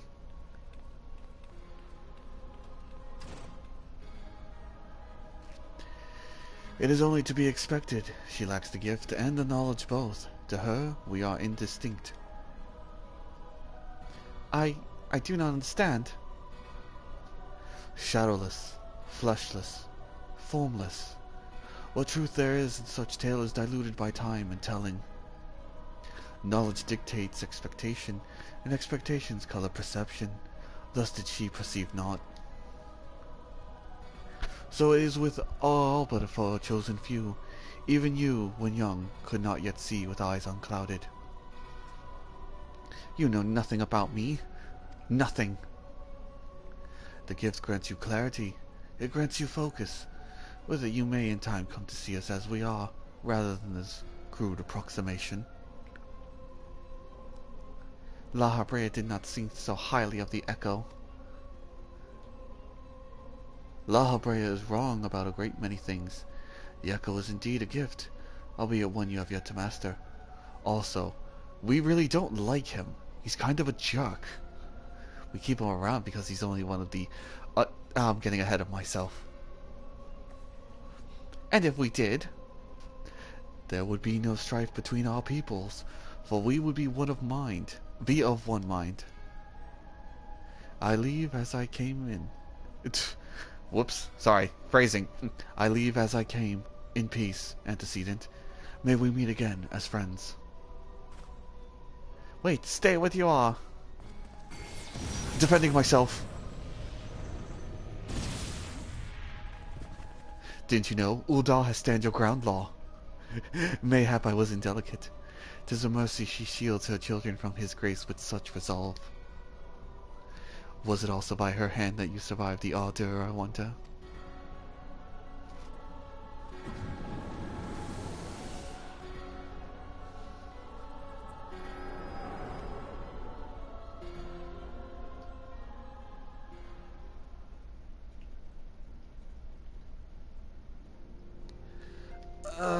I take it there's no need for explanation.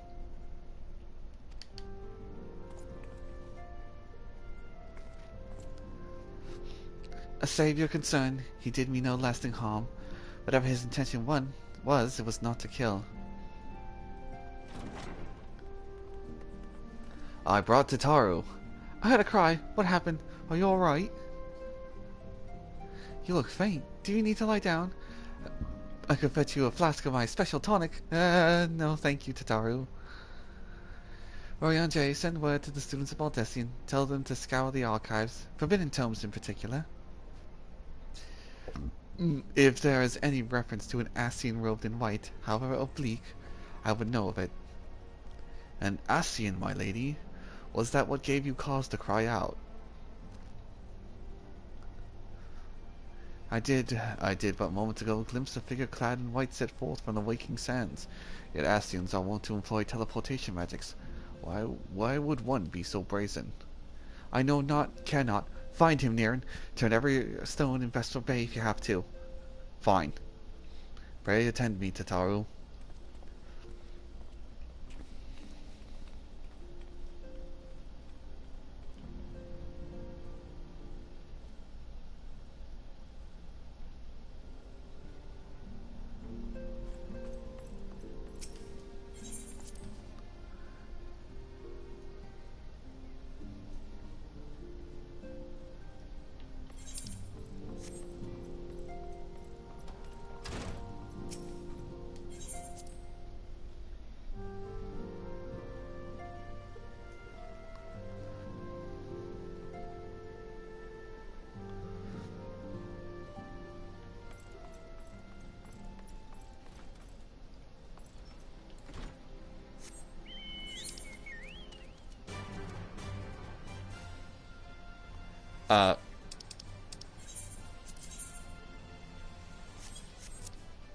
Oh.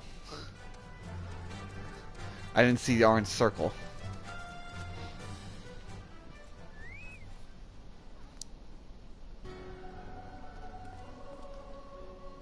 I am told that you're the warrior of light, but I would know for myself.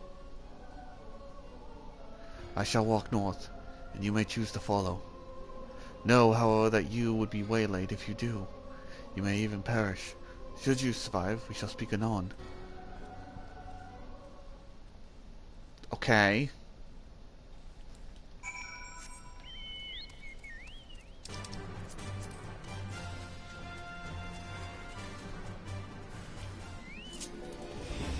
White scent.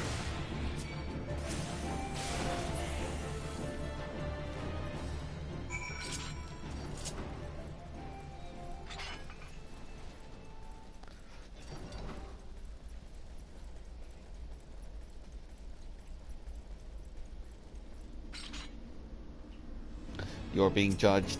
More void scent.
Okay, those were my allies. It was kind of rude of you to kill them.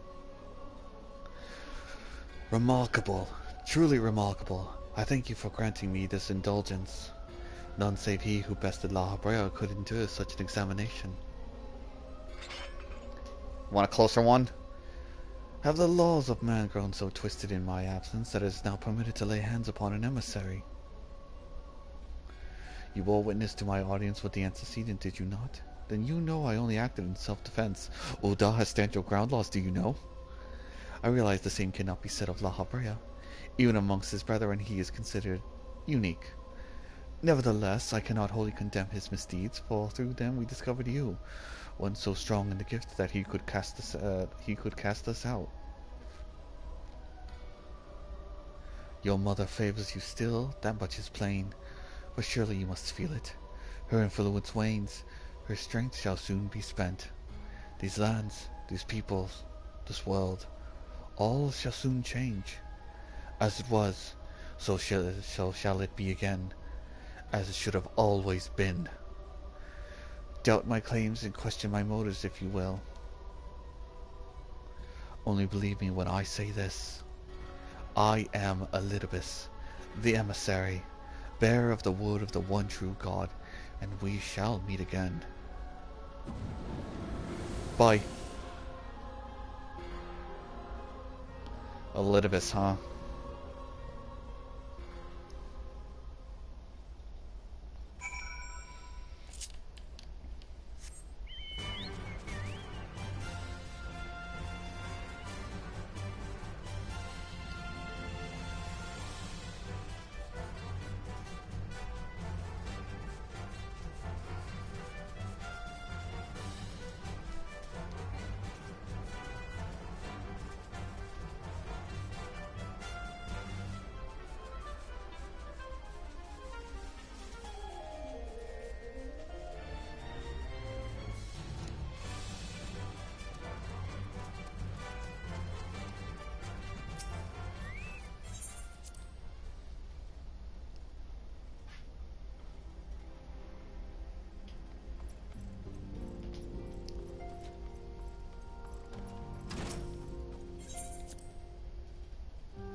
Thank the gods you returned, Naren. After you left, I began to worry that I might have sent you to your doom. I take it our visitor proved elusive? Beg pardon, he was waiting for you. What did you do? What did he say? As it was, so it shall be again. Of when does he speak, and of what exactly? The words of this Elidibus portend much, but reveal nothing, save perhaps a measure of disdain for La Habrea. I hope for answers, but it seems we shall have to be content with a wealth of additional questions.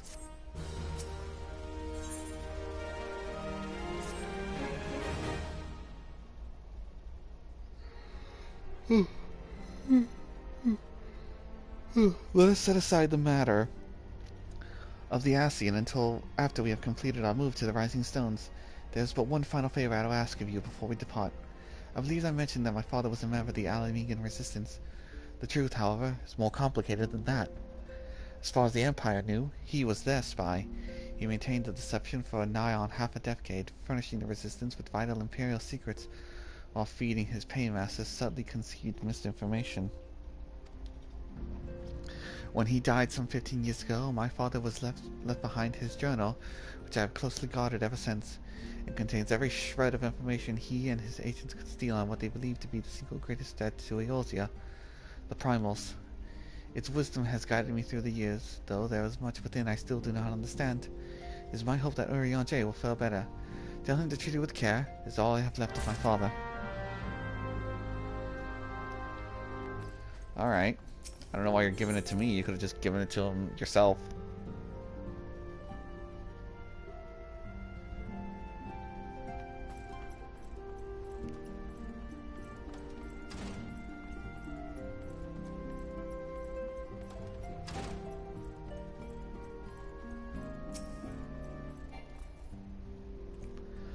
I thought thee departed.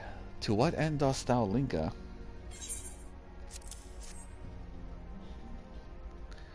The father's final bequest, the daughter's lifelong labor. It is no small thing to surrender such a cherished memento. Well, I can imagine the antecedents' pain.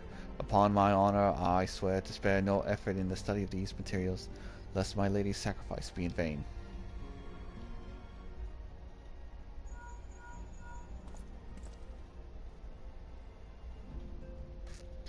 Naren, this is Minfilia. I know you're down the hall, but I'm being lazy. Oh. Forgive me, but I could wait no longer. I had departed for the Rising Stones. If you have yet to, once you have given the journal to Urion J, I bid you come to the seventh heaven in Retold. Tataru will be there to show you the inside of our new headquarters. Assuming you already... oh. Excuse me.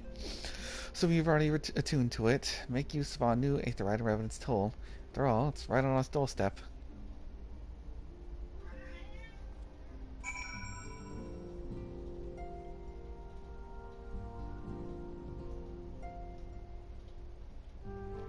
Oh, sorry. Some saliva went down the wrong pipe.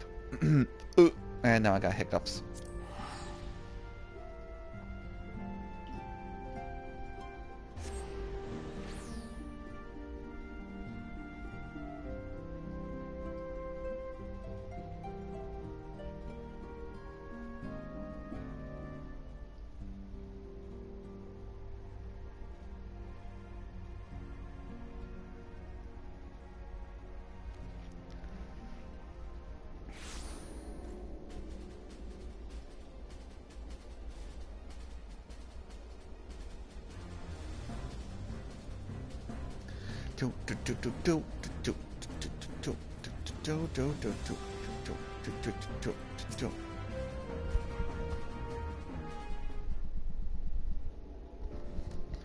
Tataru. Oh, Naren, you're here. Good. We were all wondering when you'd show up. As I was just telling your restricted receptionist here, I'm pleased to inform you that all the documents have been prepared and all signatures signed. The Rising Stones is officially yours.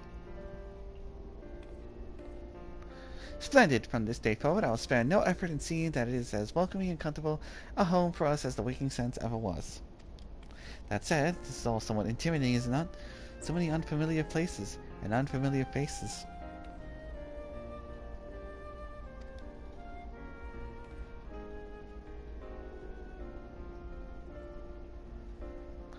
Most of the men and women you see around you here in Retold are adventurers who come and go as they wish. I dare say that should make it easier for you to go about your business here. And it shouldn't hurt that Niran here has already made something of a name for himself here. Is that so, Niran? What can I say? I'm a troublemaker. Why, that's wonderful to hear. Rest assured that this receptionist will work just as hard to see that our efforts do not skip a beat despite the relocation. And with that, Niran, I do believe it's time you officially announced your presence to everyone inside. The antecedent and the others will surely be overjoyed to see you.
Well, it's certainly spacious.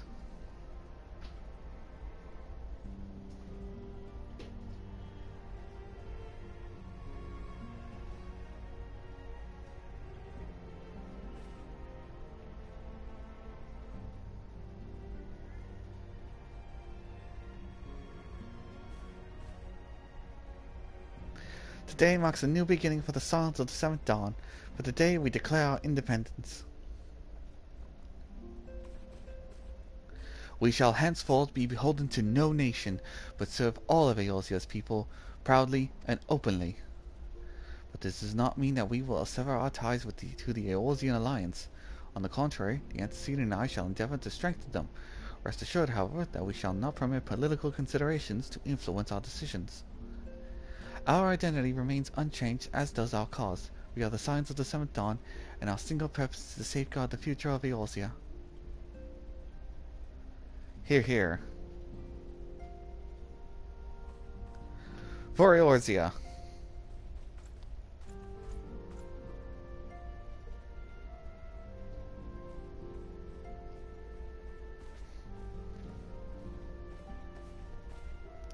A moment of your time, Niran. I would speak of Elidibus. Pardon the intrusion, my lady, but the matter of which bringeth me will admit no delay. Mine every attempt to contact the students of Baldessian have been met with silence. No one will respond? How odd. Allow me to try. The number you have dialed is no longer in service. Please hang up the phone and try again. No response. Surely they would not ignore us. They have never yet, my lady. I fear we must assume the worst. No. No, I would not believe it. An outpost, perhaps, but not their headquarters.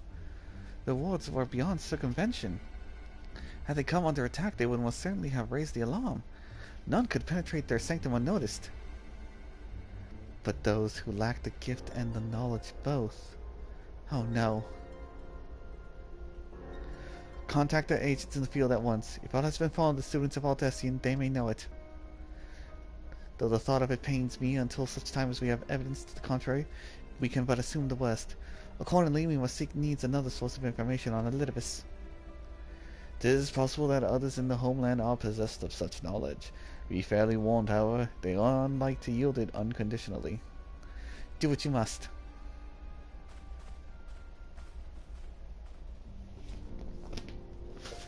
Yet another unforeseen and unwelcome development. What could be next, I wonder? A visit from a crimson-clad ascian, perhaps? Or Olka? Or Puce? Or is it Puce? And which of our allies will fall silent? For a time, I thought we had gained the upper hand. When you shattered the crystal of darkness, cast out La Habrea, I dared to hope that we found a way to rid ourselves of the ascian menace. But I was wrong. He endures and may yet return. Upon that point, I have no doubt that Elidibus spoke true. Yet there must be a way to destroy them utterly, a way to spare this world their unholy machinations. I dare not consider the alternative. There are forces at work we do not understand, Niran. I discern them all around, and the disturbance is too great and too numerous to be dismissed as mere coincidence. Doubtless the Paragons are involved, but how and to what end is far from clear. I know naught will come, but I do know that we will rise and meet it as one. My stalwart hero, your face is a picture of resolve. I know that you will be ready when the time comes. With luck, however, that will not be for a while yet. Pray return to your private affairs with my blessing. Should anything arise, you will be informed.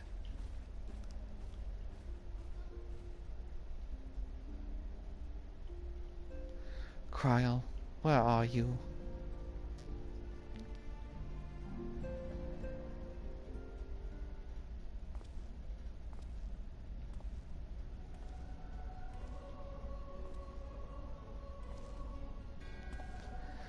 Your intercession was not foretold. And could you please turn on the lights in here? You object? No, seriously, pay the bill. We question. Our plans are in motion. Your intentions unclear. They survived the Seventh Order and are stronger now in the gift. Does that not intrigue you? What intrigues me is you not paying this damn electric bill. At least light some candles. No, it does not. Serve as you will, so too shall I. We labor not at cross purposes. The wisdom of his plan shall soon become apparent in time, when the veil is lifted from their eyes, and at long last they see.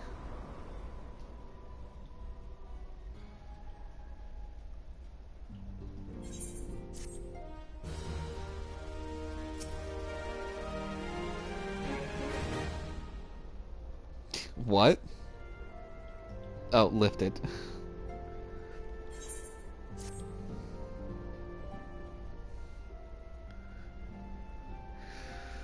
Truly there is no rest for the weary. Scarce had I begun to make myself at home when I received a request from the Amagina Sun's mineral concern. It would appear that a storehouse in Horizon has been the target of a series of covert robberies.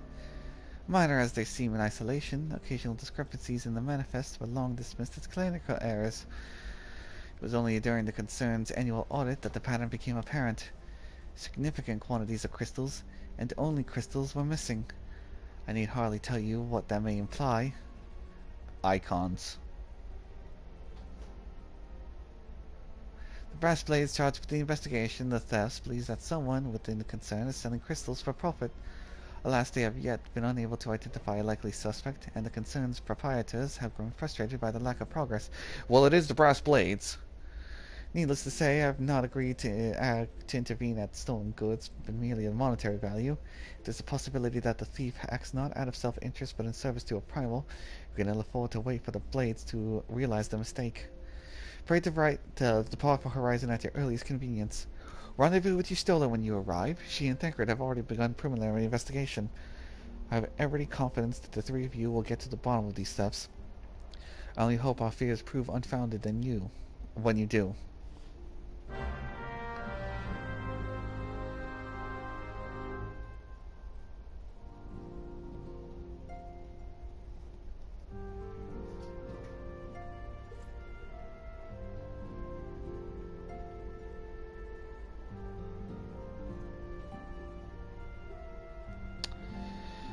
I'm not saying it's primals.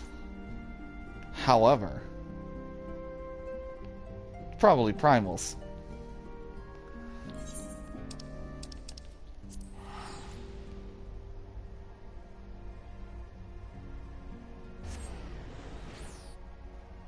I'm not saying it was pirates. However, it's probably pirates.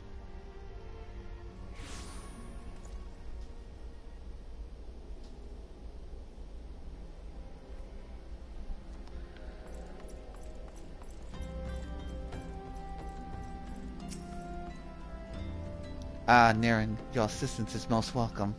I have already spoken at length with the brass blades of the Rose, albeit to little avail. It would seem that the thieves took great pains to conceal their activities.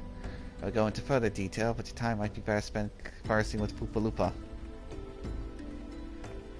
Foopaloopa, Foopaloopa, Fooloo, Fooloopa.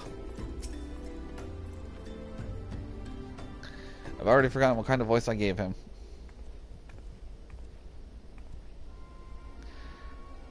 Naren, what a pleasure it is to see you again. Still said to expect you. Terrible business, these thefts. We have yet to confirm the quantity of crystal stolen, but I dare say it may be greater than... Ah, but never mind that. I have news to share. A short while ago, the driver of a heavily laden carriage refused to halt for inspection and broke through one of our checkpoints of the Royal Elegant Sunway. The car bolted off towards East Danelin. Well, thank the gods. I hear that our colleagues were able to apprehend him without further notice. A speeding carriage does seem a curious choice for thieves of such proven cunning. Yet the Amalja do have a foothold in Eastern Danelin. And what of their cargo? Did they carry the crystals we seek? We should be receiving a report any moment now, but I fail to see what else it could... Oh, it's Thancred.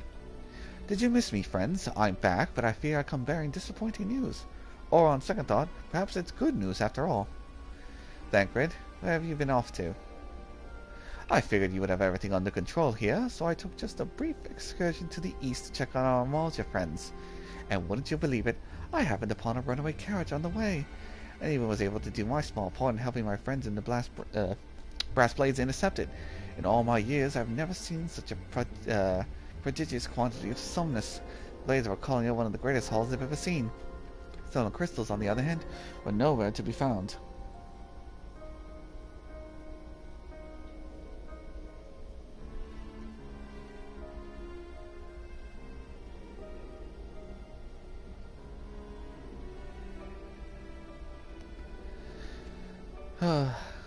Is that so? Alas, I suppose we have no choice but to resume our search elsewhere.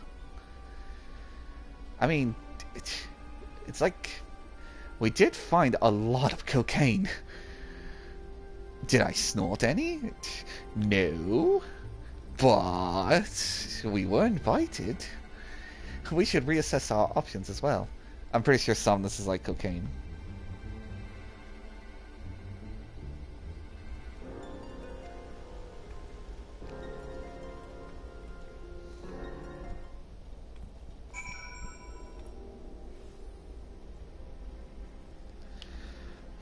Alright then, Grid, what else? Against all expectations, it would seem the Amajamalja are innocent in this particular spat of crimes. By all indications, they have yet to replenish the stores of crystal exhausted during the last attempt to summon Ifrit. What I can't fathom is why anyone else would go such lengths to obtain crystals, and in such quantities. It cannot be that we are dealing with simple thieves. If the motives were profit, why would they limit to trade of crystals alone? Plainly, we are missing something. While I think about what it might be, I shall inform Orion J of our progress, or lack thereof.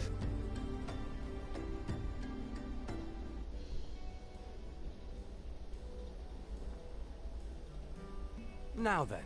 Oh my god, voiced!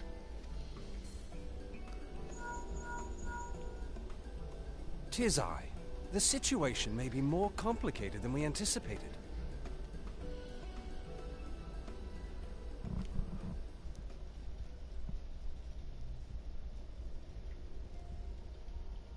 Indeed, I shall remain watchful. Ere thou goest, another matter requireth thine attention. A young maiden, full eager to... Wherefore inquirest thou of her fairness? Very well. Be she damsel or devil, I shall direct her steps to Revenant's Toll. I love it. Oh, by the way, Thanker, there's a girl here. How hot is she? What does it matter how hot she is? Save thine insinuations for one given to such impropriety. Thou shalt not find me amenable.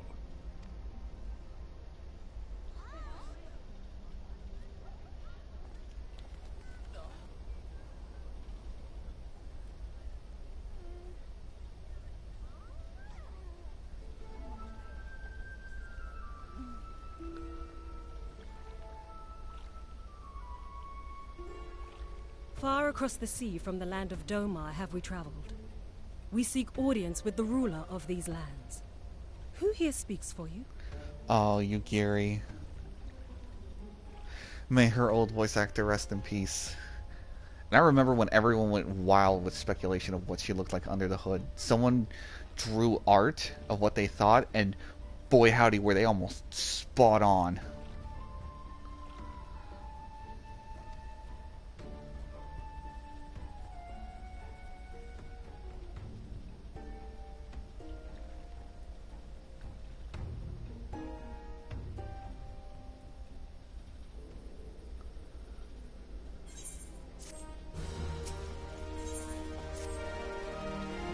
Any bright ideas? A solitary flash of insight? No? Well then, for want of better suggestion, I say we try picking up Lupa's brain again. Who knows? If we work together, we may yet find something use nestled away within.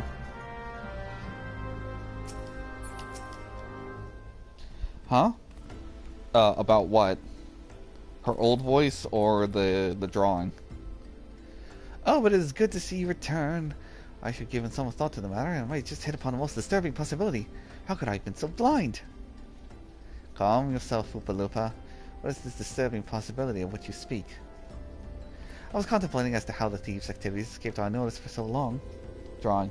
Yeah, I remember seeing it. It was like... I think it did have horns because it's a faint memory. And it was like almost spot on for an aura. It didn't have the face scales, but they did have horns. It was white. I think the hair was also white. Like, oh my god, like they nearly nailed it perfectly. Also a bit of lore, when it was coming to the race, they were wondering which one they should do. It was either going to include the Aura, or they were going to go the Viera route. So they already had like male Viera in the works like long before. Like all the way back in Heavensward. But instead they went with a new race as opposed to a familiar one, which they could later on incorporate. And another fact, Yugiri's model if we can look at her again, lacks the aura's tail because it is hidden, yet it uses a female Makote's model. Just nerdy facts, I know. What if there's a traitor in our own midst? It would be most unfortunate if your fears proved well-founded, Foopalupa. Indeed, for reasons of security, the concern decided to transfer the remaining crystals stored in Horizon to another location. Their plans would be discovered the moment brass blades were informed. Ah, but such a shipment would surely be well guarded. Would thieves as wily as ours risk open confrontation? Mayhap not, but neither they would be eager to present them with such an obvious target. Nay, they might instead elect to carry out the transfer in secret, to entrust the goods to, let us say, a lone Makote miner traveling without escort, as to not attract undue attention. But I see. Yes, the concern may well elect to do that, but to travel with such much cargo would be a strenuous task, and this miner would certainly need to rest upon the way. Mayhap north of the bridge to Hamalay? A fine spot for a rest, would you not agree, Niren? You lie in wait to the north, and I shall do the same south.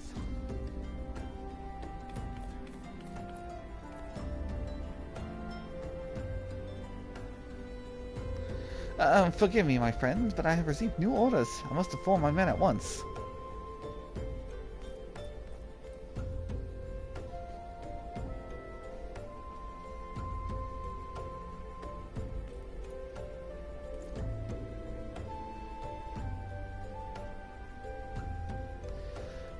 Call me a cynic, but I would be surprised if these thieves lay down their arms and surrender.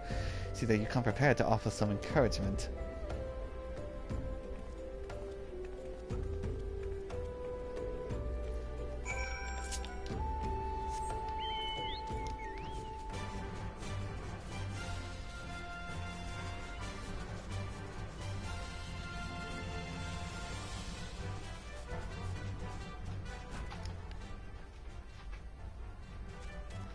Oh yeah, I forgot. Miner Y'shtola. Y'shtola the Miner. Meaning, no offense, sir, I'd sooner be left in peace. Oh, but you look so cute, Y'shtola. Shut up.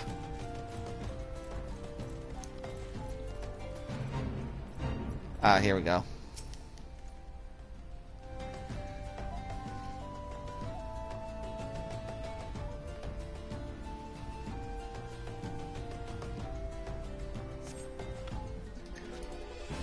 Moving and distance catches your eyes. Unknown Ravagers. Oh no. Uh oh, there's more.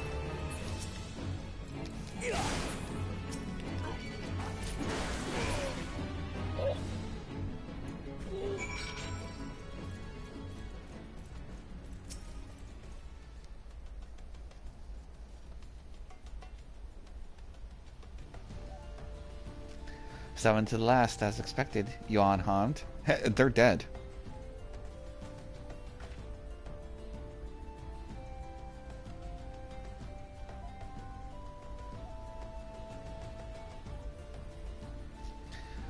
A gang of sea-wolf thieves, and Elfinaud no less. I suppose there's a first time for everything. Sea-wolves. All of them. Aye, and with the same taste in facial tattoos. Blue, in case you were wondering. Our thieves are a long way from home. Care to explain, guys? Thancred, if you'd be so good as to attend to the outstanding matters in Horizon, I have inquiries to make. To Horizon, then. Foopalupa will want to hear about your meeting with the thieves.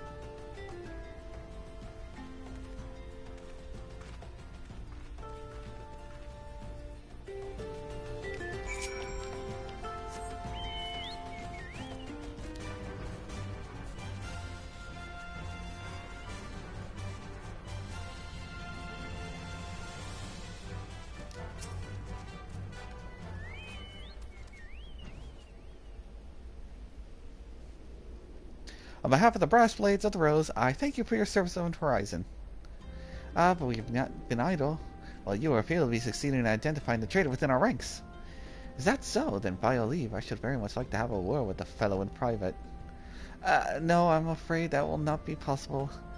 He, managed to subdue the unit of blades dispatched to detain him and make good his escape. Oh, for the love of... And how did he manage that exactly? You might haven't been sampling that summoners be confiscated, have they? Or was he a giant in disguise? No, but he was quite strong. A sea wolf, limits of born and raised, I believe. But do not worry, we will find him, and you will have my word on that. I see. Pray keep me apprised of any developments. Yes? He's standing next to me. Understood. I fear our time together is at an end, my friend. Your services are required elsewhere. Awfully disappointing, I know, but one must follow where duty leads. You might try to look a little disappointed, or do you mean to give me another one of your stoic nods? You do, don't you? Yup.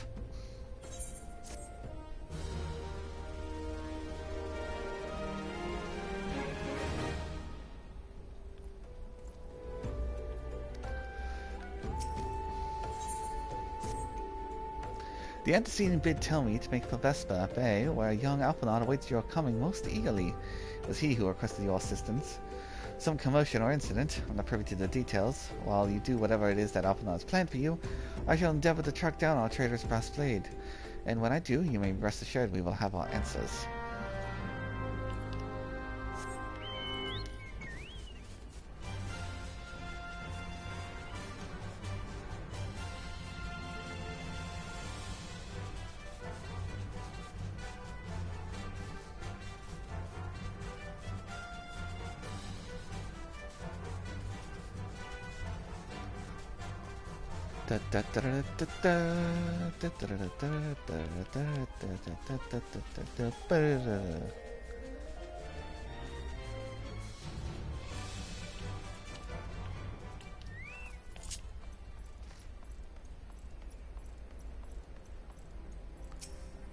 Alphinaud? You are late. Oh, I'm sorry, sir. I came as fast as I could. All the way from Horizon. Dick. I know where our visitors are headed. From what I have been able to gather, the vessel belongs to a band of Domans who seek an audience with the Sultana. You are familiar with Doma, yes, in Arthard? Well, like the rest of the nations of the Eastern Continent, it is ruled by the Garlean Empire. Given our visitors' unannounced arrival, as well as the state of the ship, I suspect they did not leave the homeland under the best circumstances. The Eorzea should be very interested to hear their tale, and more importantly, what they would know of the current state of affairs in the Empire. Such information could prove most useful. Now, if they knew that I was half Garlean and the citizen of Garlemald, they could ask me and I could ask my parents, but that's been hush-hush for a while now, and I'd rather not blow my cover. We'd be fools not to pursue this opportunity, do you not think? Come with me to Ul'dah, Niran, unless I'm mistaken. And I am rarely mistaken. We will find the Domans bickering with the Sultan sworn on the royal promenade. You're uncertain of your role in the proceedings? Insurance. I guess blah blah blah. Basically, you think they might do something stupid, and they might.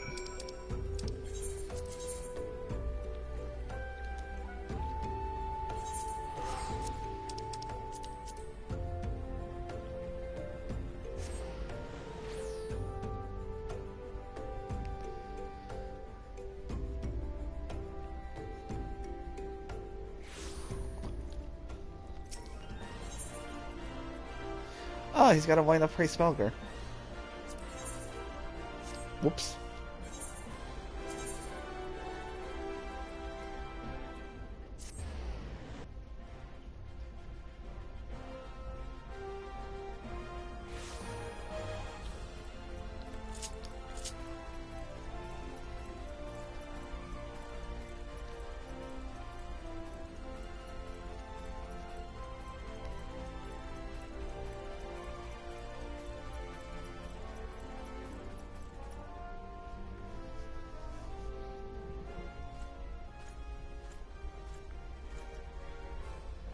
Matters not how many times you ask, without the necessary permissions, none shall pass.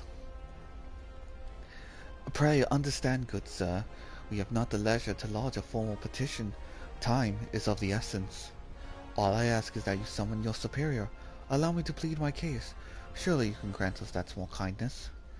Away with you, and darken these doors no longer. I will not ask again. You know not what you do.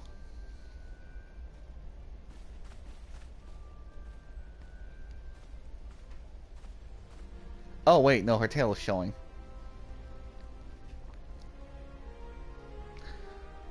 Was her tail always showing?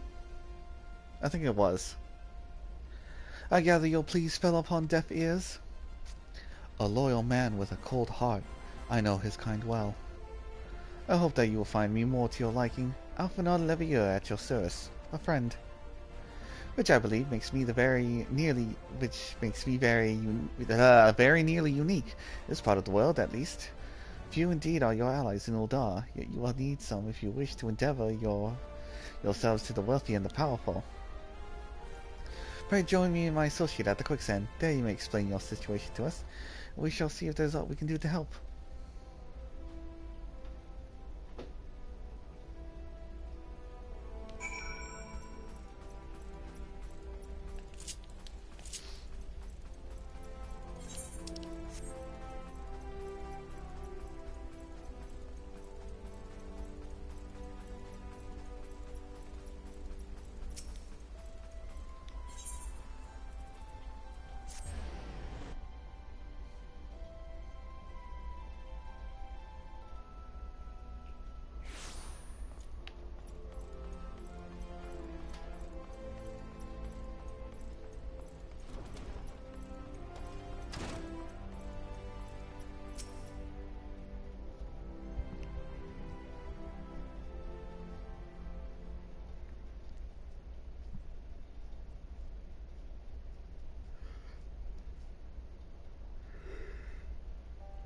We have traveled some several thousand miles across the sea, from the nation of Doma, in hopes that we might find sanctuary in these lands.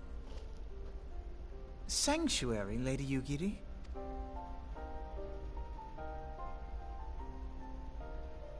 Aye. Lying within Othard, Doma was under the dominion of the Garlean Empire, as I'm sure you are aware. When the War of Succession broke out in Garlemald, we espied an opportunity to free ourselves from the yoke of imperial oppression and took up arms. Only to be crushed. And so I gathered what few Domans escaped the reckoning and guided them hither to your shores. A war of succession? Then the Emperor... Forgive me. You said that Doma was under imperial rule, did you not? Doma is gone. Razed to the ground as an example to the other provinces. 12 have mercy. And your people? On a ship anchored in Vesper Bay, flying borrowed colors. Many were complicit in the rebellion, or akin to those who were. They will not come ashore until I send word that it is safe to do so. I sought an audience with your rulers, but was summarily refused. See, contact between Niran and his father and mother, who are still with the Second Legion, being the legatus and all. Communication is limited. Mostly it's to not interfere with what I'm doing here and to let me grow on my own. Have my own experiences. But letters are exchanged. This will be the first of me hearing about the Emperor and a war of succession back home. The lords of Ul'dah are not wont to entertain foreign refugees without suitable encouragement. Mayhap I was foolish to expect otherwise, but our supplies run low and we have young ones in urgent need of care. I have seen the tents outside the gates, however.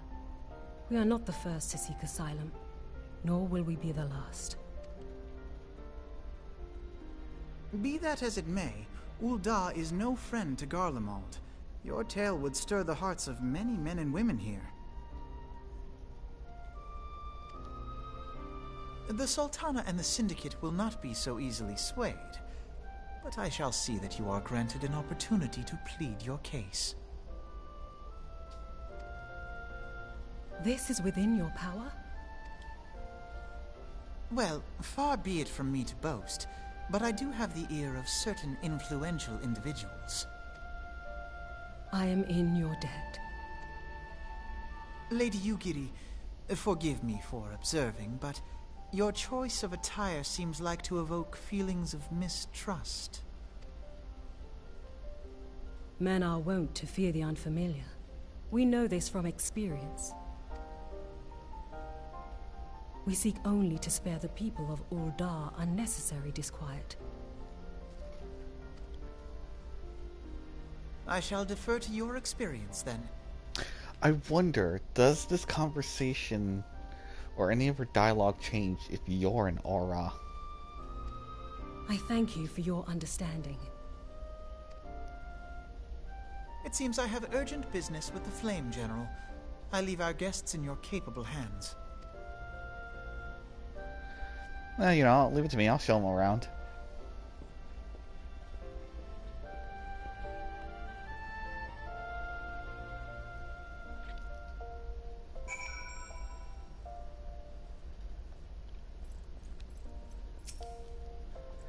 If I may, sir, as I said earlier, we have been at sea for several moons, and our supplies are all but spent. I have not the heart to repeat the tales of our tribulations, nor would it please you to listen to them, I think. Suffice to say, however, sacrifices have been made. Though it shames me to beg for more when you have already offered so much, desperation compels me. Gentle sir, if you or your associates could spare any provisions, anything at all, it would go a long way to lessen the suffering of my people. Momodi, open up a tab. Hells, why didn't you say so soon in their end? Course I'll help. You're gonna pick a better day, to tell the truth. A wealthy merchant and his entourage were due to have a banquet here on the morrow. See, but I just sent word that you can't come, meaning I got a boatload of foodstuffs and no one to feed. Best of all, they've all paid for the lot in advance. Ha ha! Go and call on Freduri and Catherine of the Sapphire Avenue Exchange. Tell them I said to ship the little prince's orders to the Waking Sands. Oh, and if they argue, just show them these letters. That should set them straight. Better go this way.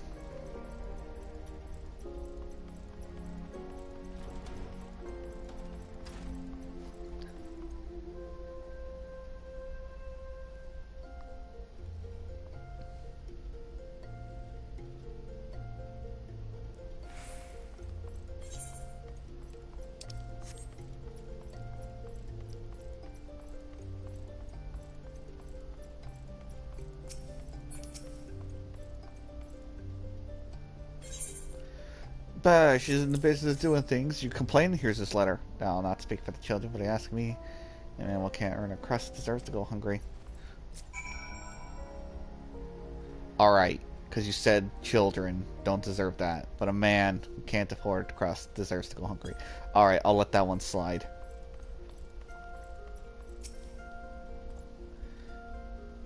Why, that's a odd request. Have you heard instructions? No. Behold. You know, you shouldn't encourage them like this. They'll start to expect it, you mark my words. Blah, blah, blah, blah, blah. You rather the food go to waste? Huh? You rather just sit and rot?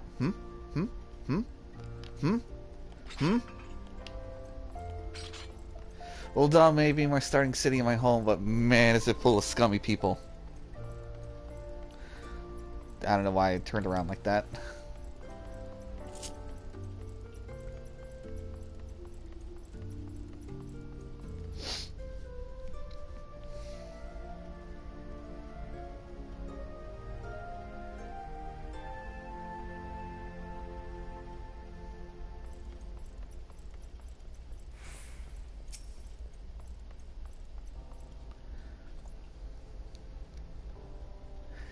They didn't give you any trouble, did they? Good.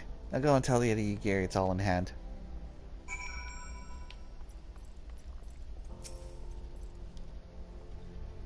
I dared not hope for such magnanimity, much less expect it.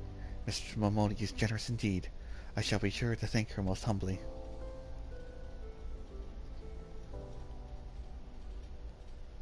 So what do you guys do now?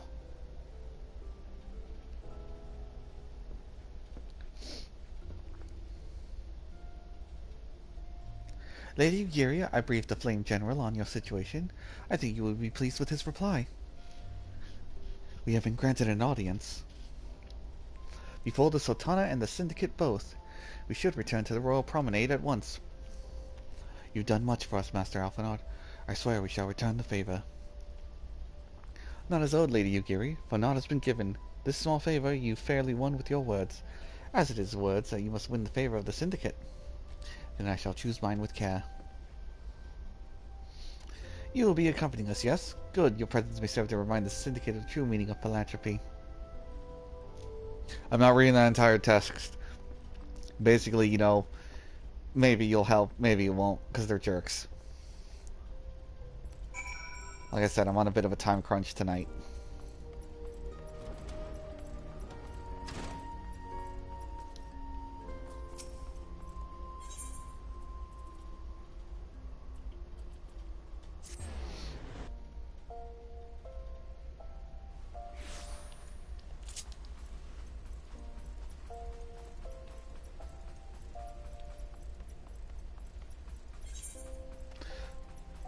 God, I get so turned around in this place, I swear.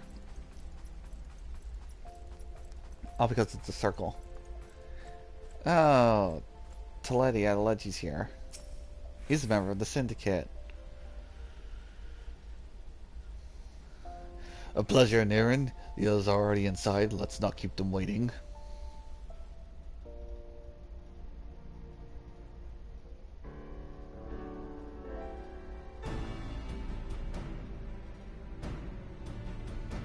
Ah man, who's that handsome hooded man? He exudes an aura of gentlemanliness. I, of Doma, am honored to meet you at last, Your Grace. To mark this auspicious occasion, I should like to present to you the finest treasures our humble nation has to offer. Alas, the circumstances which have brought me here today have divested me of both time and dignity. I come before you as a pauper in direst need of aid, to request that you grant my people asylum. I, Nanamo, 17th in the line of Ul, welcome you to our city. Be at ease, Lady Yugiri. Although I myself have heard the tale of your misfortune, I would ask that you recount it once more for the benefit of the others here present. As you wish, Your Grace. For many years, my nation, Doma, suffered under the yoke of imperial rule, and my people yearned to be free. Thus, when a war of succession broke out in Garlemald, we sought to take advantage of the chaos and reclaim our liberty. Alas, our enemy proved less preoccupied than we had hoped, and our rebellion was put down in the most brutal fashion. Those who survived, how many do they number?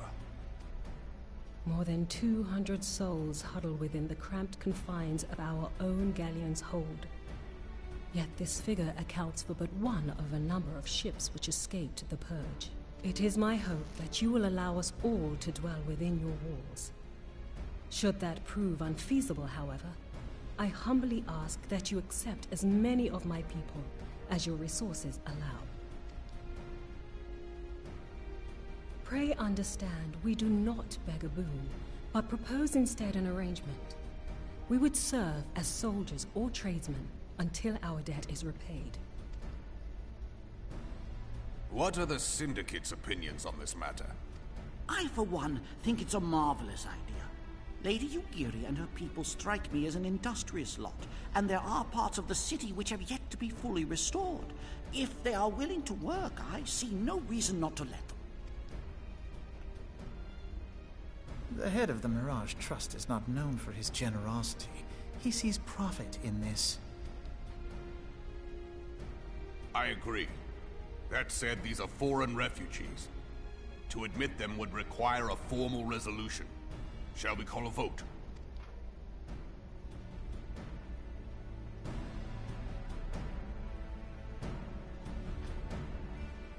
The law is the law. Lord Lolorito? Tell me, are you blind or willfully ignorant? Even now, our streets are choked with the displaced victims of the Calamity and Alamigan refugees. They live hand to mouth, subsisting on aid provided by the immortal flames, the cost of which grows ever higher.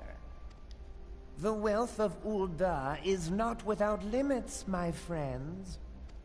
And need I remind you that these refugees are prone to violence and criminal activity? You have all read the reports, I think. Without homes or employment, it is only a matter of time before men grow desperate and take that which they imagine has been unjustly denied them. Yet, knowing this, you would have us swell their ranks.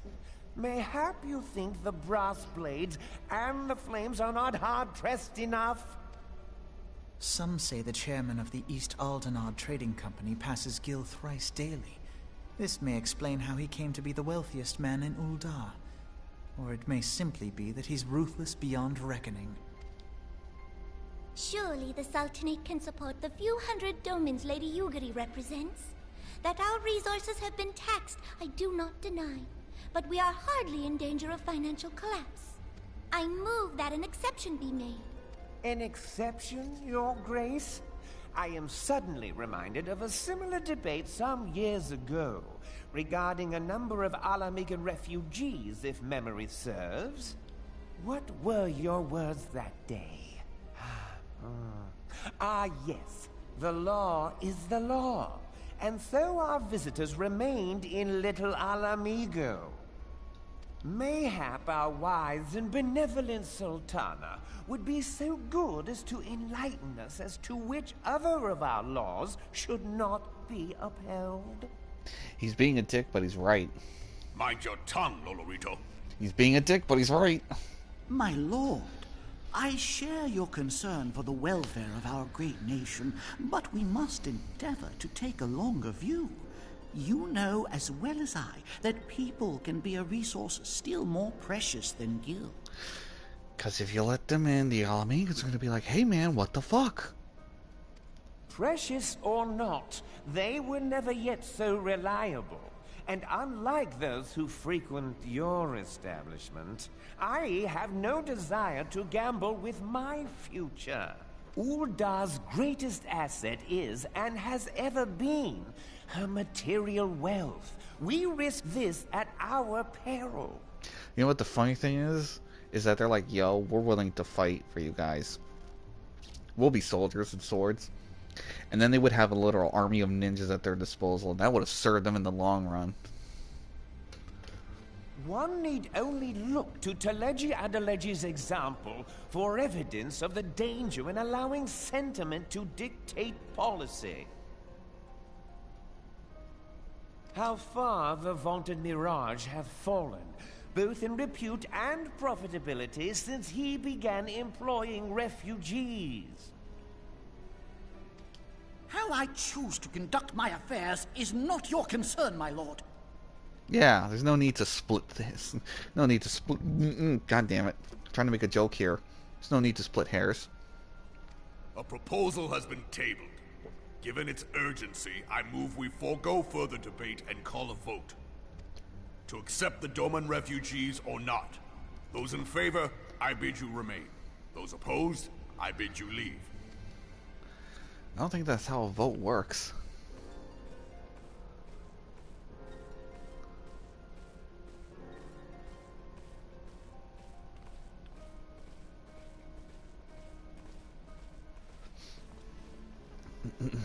Well, shit, that's 4.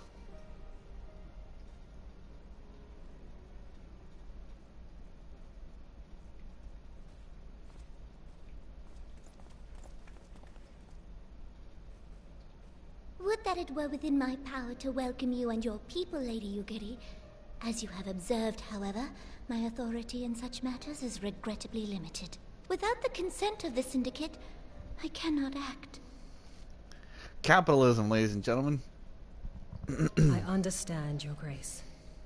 And I appreciate all that you have done on our behalf. The nerve of the man!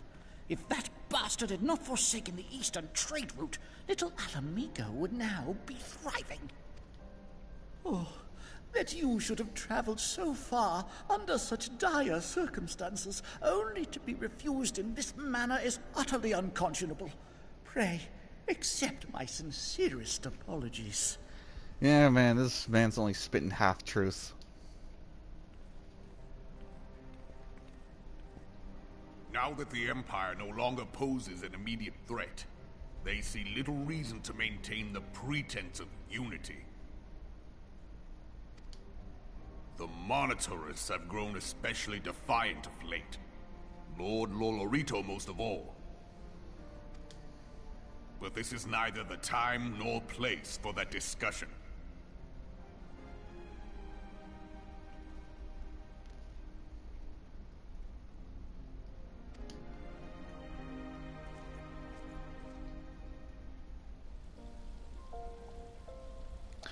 Grace is one, thank you for the follow.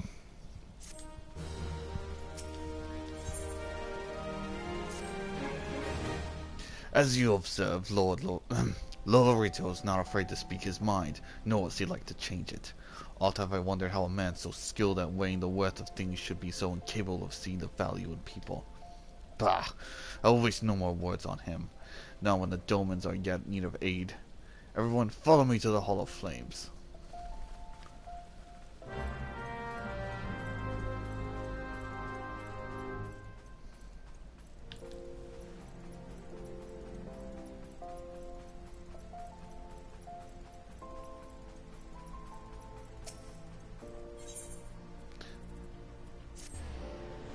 Oh, I hit Adventurers Guild, not the Aetheryte Plaza. Oops.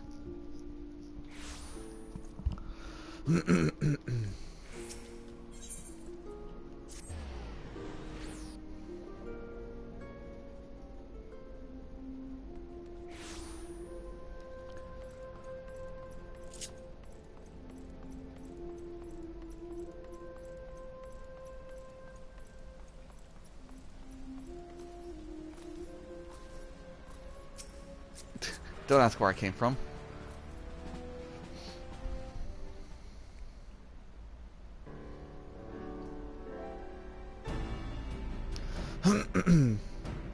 The Syndicate has spoken, and I see no point in moving to... Got a hair in my mouth. I don't know how. Matter be reconsidered. The monitors have made the position clear. Agreed. Uldar's not an option.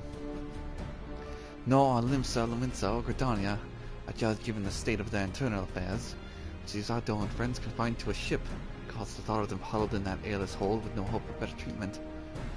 Would that I had time to find an alternative, a place not bound by the concerns of great nations.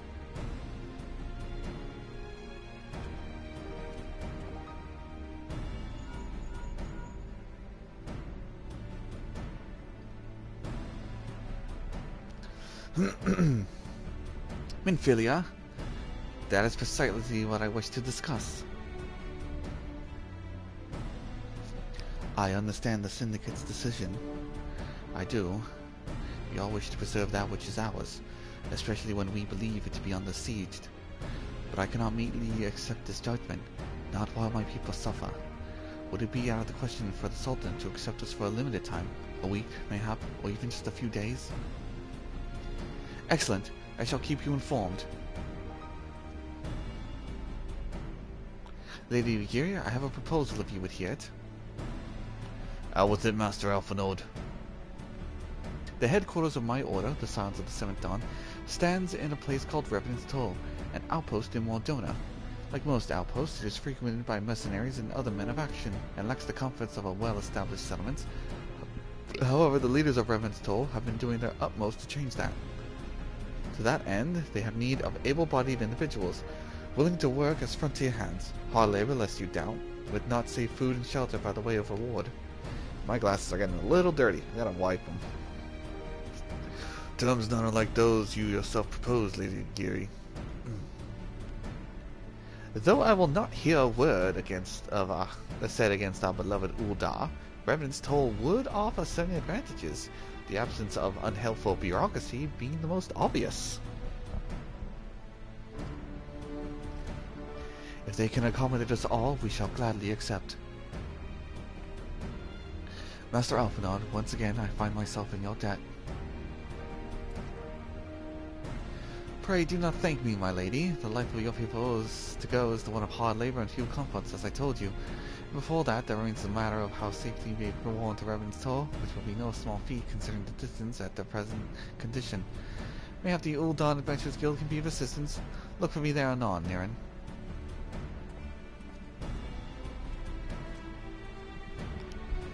Lady Ugiri, if you and your people would accompany me, we may discuss what aid the Immortal Flames can provide.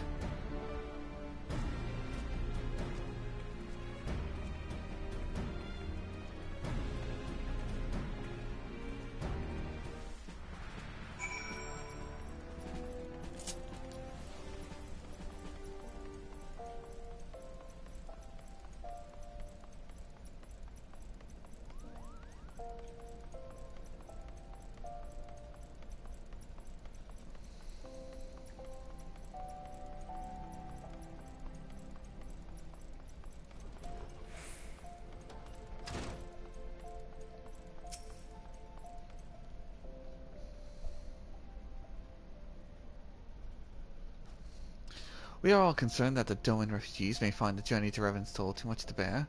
Too long have they been sequestered aboard the ship with insufficient supplies and scarce room enough to breathe, let alone stretch their limbs. With that in mind, Miss Ramonia has kindly offered to accommodate the Domans until such time as they are ready to set off for Moldona. Those healthy enough to travel will embark as soon as the transportation has been secured, while those too weak to leave at once will be permitted to stay until they regain their strength.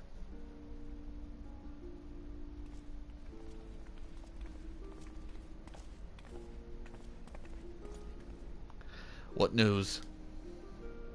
Transportation remains our greatest obstacle, General. Is there aught the Immortal Flames can do? I fear that exceeds our mandate. Were it smaller number, mayhap, would go unnoticed. But the Syndicate will not bear the cost of escorting more than 200 Domans to Moldona. When the government fails to act, the responsibility falls to us private citizens. I will engage the services of the 77 caravans on Doman's behalf. Very well. We shall begin the contract negotiations at once. Your generosity is most welcome, my lord. After all that has befallen these good people, it's the least I can do. Come what may, you shall ever have a friend in Ul'Dahr, Lady Ugiri. And you in Revenant's Toll, my lord.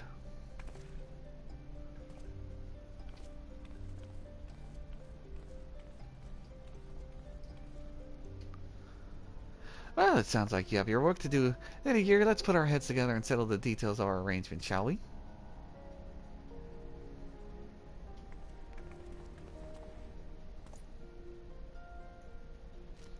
I would entrust the task of escorting our Doman friends to you, after you have rested on your own road-weary legs, of course. What say you? I mean, yeah, you know, I've been running around.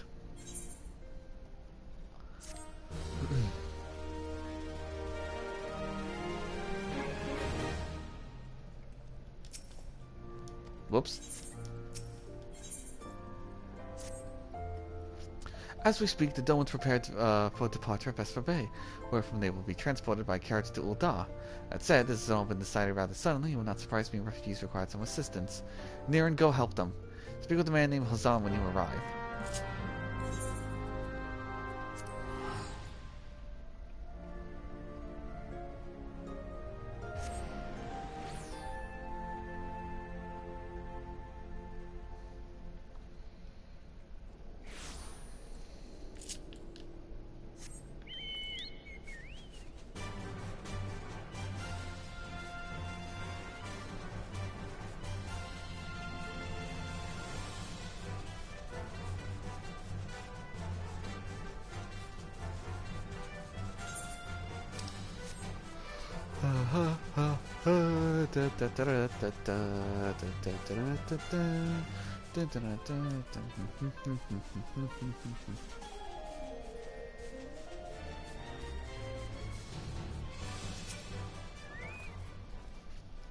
Greetings. Alphinaud informed me that a scion will be arriving to help with the preparations.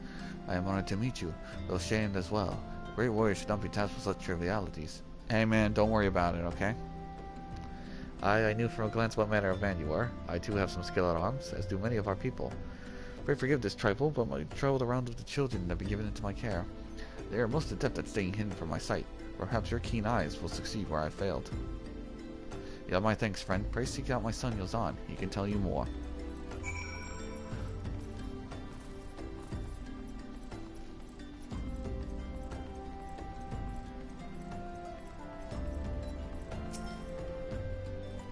Oh, hello there. I'm Yozan, son of Hozan. Will you be coming with us to Ul'dah? I hear we're traveling by horse-drawn carriage. But don't you think they're queer? Giant birds that people ride like horses? I still want to try riding one, but what's that? You're looking for the others? But don't worry, I already told them to get ready for the carriages. I need your help, though. We were just finishing up a game of hide and you seek. 3 players are still hiding, and since Lady Gears told us to take it really seriously, they won't move until they're found. The Vespa Bay isn't that big, so I bet you can find them in no time.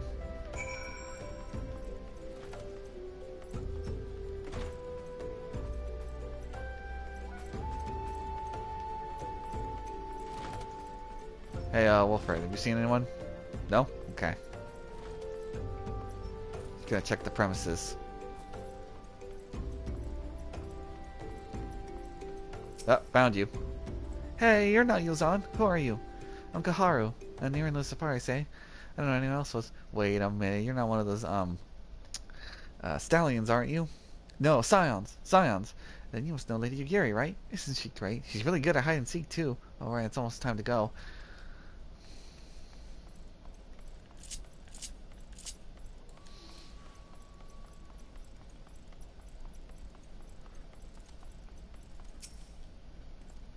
Are you playing? No fair. Yozan didn't say anything about adults. Oh, we get to ride a horsebird carriage. I don't know, it sounds scary. But if Yozan say it's safe, I'll go. Yeah, it's more smelly than anything. Wait a sec, if I remember, last one's hiding up top somewhere. Yep, there they are. How'd you find me? Ugh, guess I need more practice. Or maybe you're just good at this. I mean, the Garleans didn't find me. Well, you're half right.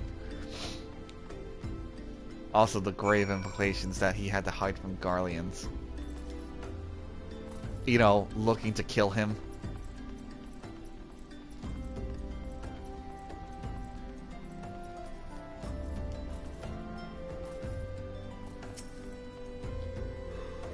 Wonderful. All the children are recounted? Hide and seek. I see that you are curious. Well, that's quite simple, really. Lady Yugiri thought best that the children know what to do in case the Garleans found us. I should hope those days are behind us, but nevertheless take comfort in knowing that we are prepared.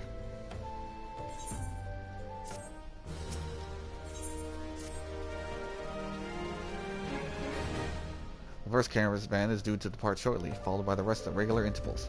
My family and I, including my stubborn father Home, will be traveling in the lead carriage together with young Kaharu, whom I believe you've already met. Though I understand the road to Ul'dah is regularly patrolled by your brass blades, it would give us great comfort if you would accompany us on our journey. Once again, I thank you for your kindness. When you are ready to leave, please inform our coachman.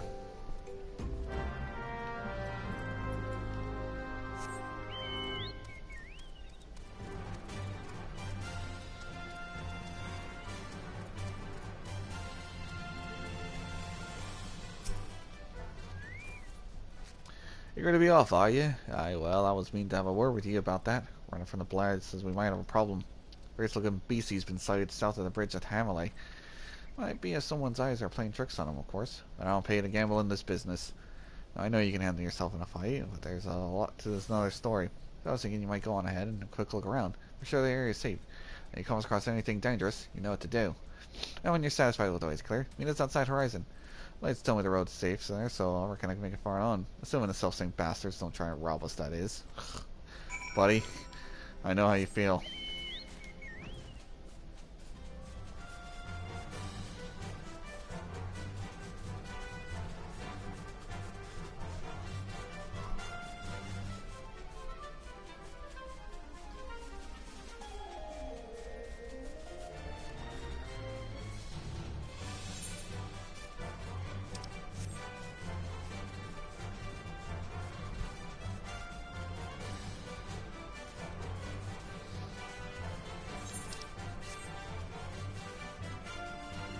Man, it's my favorite weather. Fog.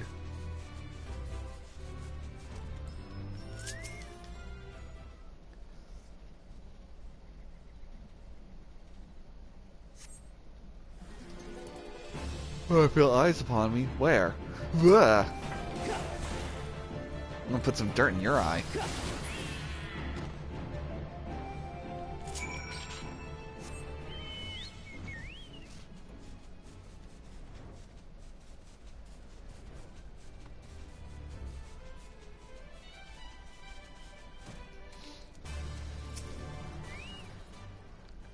So there was a beastie. Was being the operative word, eh? Ha ha ha.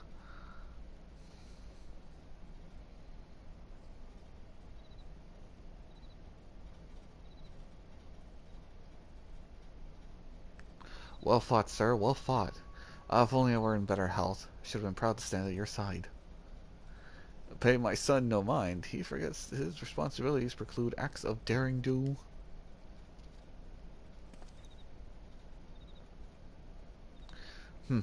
Be that as it may, I cannot help but envy you. Had we been able to call upon heroes of your strength and skill in Doma, things would have been very different. However, we cannot change the past. Those who fought and fell are forever lost to us. Let's not lost but not forgotten. Lady Yugiri's kinsmen least of all. They fought fiercest. They knew full well when it was in vain. She had every right to walk away, yet she chose to stay. Food, shelter, the promise of a better life. All this and more we owe to her. How does one even begin to repay such a debt? In kind, Father. To she who has given everything, we shall give our all. Whatever work there is to be done, we shall do without question. Ditch digging, bricklaying, it matters not. Revenstow will grow and prosper by our hands. And it did. With each update, it changed. Oh, shit. Damn, kids.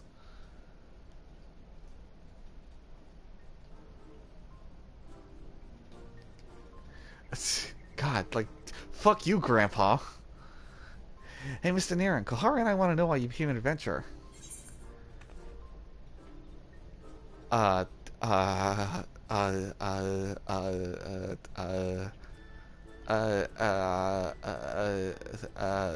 go whither the wild rose blooms. So, you like roses? I think I understand. I mean, they're nice and everything, but don't they grow in lots of places? That's my turn now. Excuse me, Mr. Niran, I've got a question. What's Revenstow like? Is it pretty?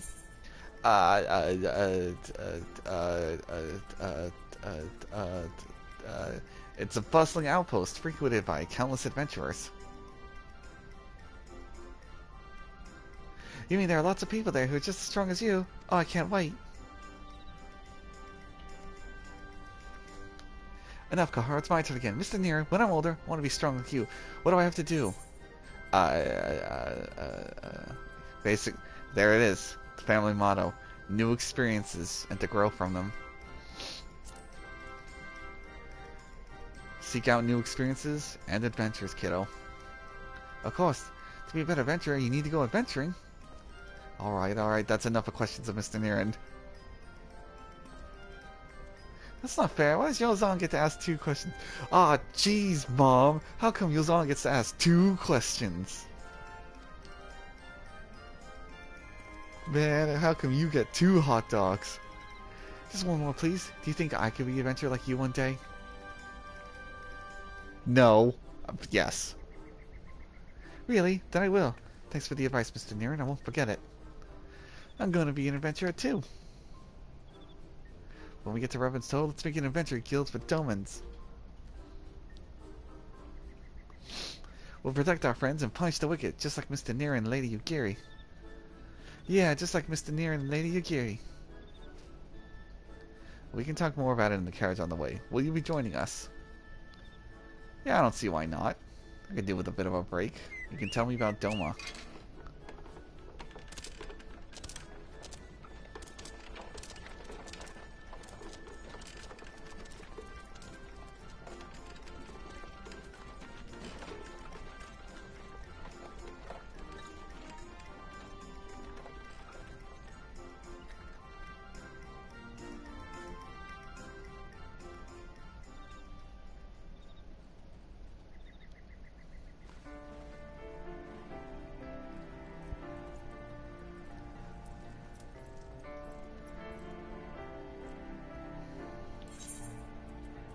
Oh man, why do I have to go back?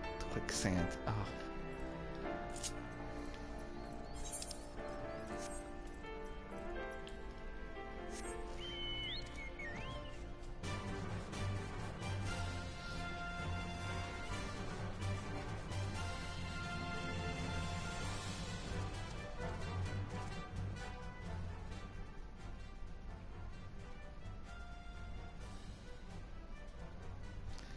Let's see, how much further do I have to go?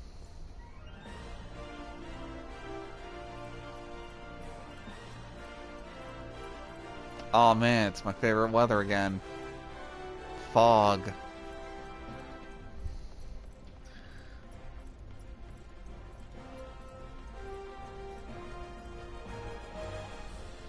Let's see. What am I on now? Why we adventure? 1, 2, 3, 4, 5, 6, 7, 8. And I'm done with this patch quest. 9, 10, 11, 12, 13, 14, 15, 16, 17, 18, 19, 20, 21, 22. 22 more quests. Oh boy.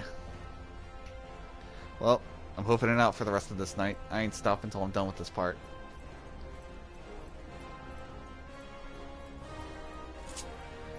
It's been on the back burner long enough.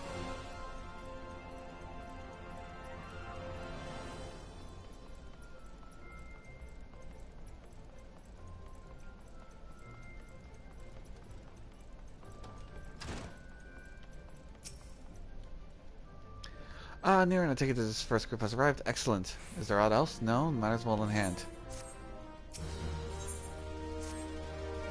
Last time Lady Yuri met with the guild's representative.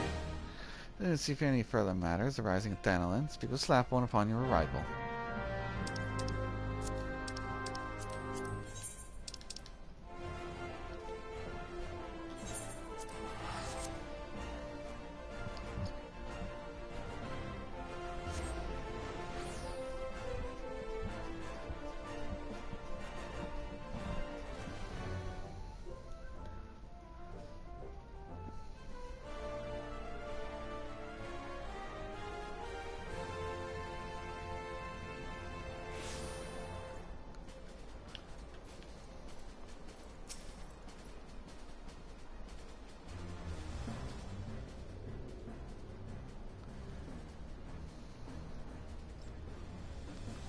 And this must be the esteemed Lady Ugiri and her associates. I greet you all as friends and bid you welcome to the toll. I hope you do not find your dearth and fineries off-putting. Poor we may be seen, we have wealth of spirit and camaraderie to spare. You see, race and creed don't matter into here. We welcome all sorts, provided they're willing to earn their keep, of course. We are no strangers to hard work, Master Slapborn. You may rest assured that we will carry out your orders with due diligence. Oh, not for a moment I doubt your commitment, my lady. But understand, I give the same speech to all new arrivals. And you needn't bow your head or call me master, neither. We're both frontier hands as far as I'm concerned. As you wish, Slapborn. May this meeting mark the beginning of a long and fruitful relationship. Can you help them get unsettled? I guess I've yet to meet the antecedent. 7 hells, Niran. Why are you wasting time with me? See them to the rising stones. Alright, just want to make sure. To whom much is given, much is expected. Forgive me, I require a moment to compose my thoughts before meeting with your leader. We shall join you at the rising stones anon.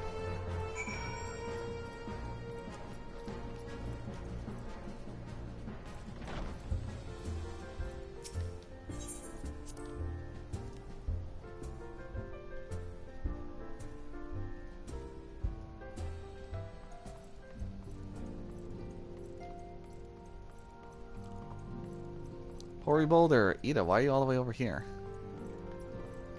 Are you okay? See that half-run ship is not dangerous. What if it sprung a leak? She's concerned.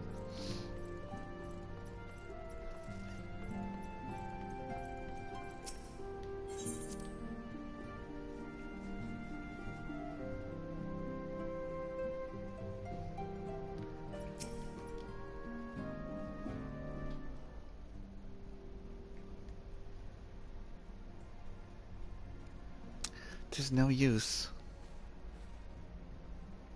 What's up? Our attempts to reach the student of Valdesian continue to be met with failure. Orion J has explored other avenues of inquiry, but they too have yielded naught. We will persevere, of course, yet within our hearts the truth is clear. We are but awaiting confirmation of what we already know. How's fare the Domans? I'm given to understand that you were kept quite busy in Vespa Bay. Mayhap you question the wisdom of aiding refugees when the primal threat remains solid and resolved. I should not blame you if you did. No doubt I deny that this matter falls outside our normal purview. Be that as it may, I could not ignore the plight of the refugees. No one is within our power to help them. Lady Ugir is here. Please show her in. I would very much like to meet her.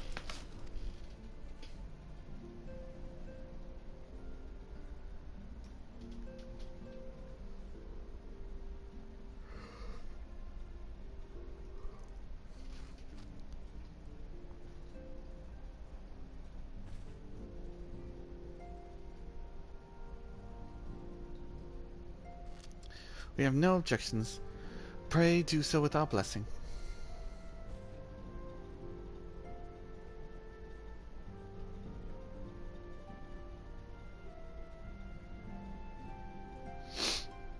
Your answer pleases me beyond words, my lady, but are you quite certain? We have no way of knowing how many might answer my summons. In the event that Revenant's toll could not accommodate us all, we would need to find an alternative solution. Should that come to pass, we will find it together. As it ever was, it's always been a pleasure, antecedent. Alas, we must take our leave, as the first carriages are due to arrive any moment. Should you require aught else, please speak to Slaftborn, Lady Niren. Farewell.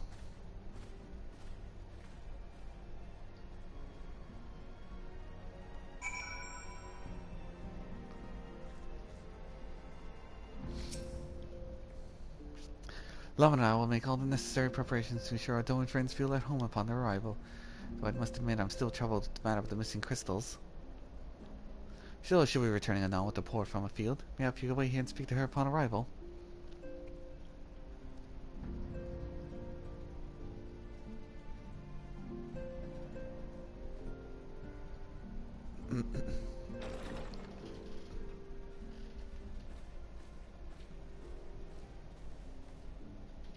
How goes the fishing? Caught anything slippery? Haha, funny that you mentioned that. Aye. Our suspicions were well founded. The Serpent Reavers are indeed the culprits. The plot thickens.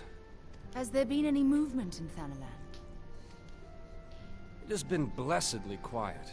Which is to say the Amalja are being no more or less of a nuisance than usual, summoning Ifrit with such crystals as they have hoarded.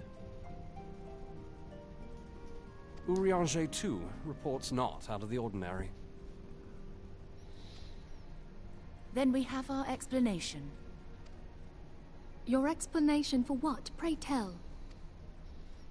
For the recent spate of crystal thefts in Thanalan, we naturally assumed that the trail would lead us back to the Amalja. Yet it did not. It led us across the sea unto Vilbrand. Vilbrand? There have been reports of increased Sahagin activity of late. Oh gods, they mean to summon Leviathan? That is the way of it, I fear. Whilst conducting our investigation on behalf of the mineral concern, we came upon evidence implicating the Serpent Reavers. With the aid of the Maelstrom, I was able to verify our suspicions. 'Tis only a matter of time before Leviathan returns to harrow the seas.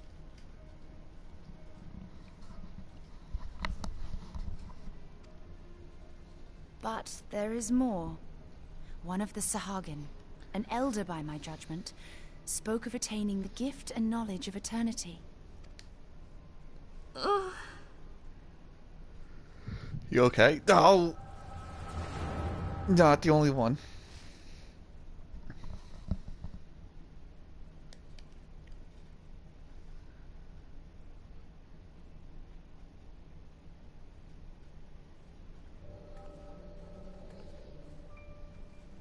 Such a disturbance in the ether. If I did not know better, I should think this device defective.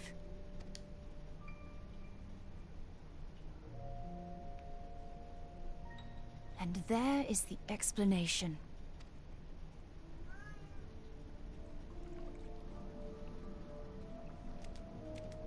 Soon it shall begin. Our Lord shall rise mid surging waves to wash away the finless ones. and I shall be granted the gift and knowledge of eternity, and with the emissary stand equal. Then shall I know no cessation, no oblivion.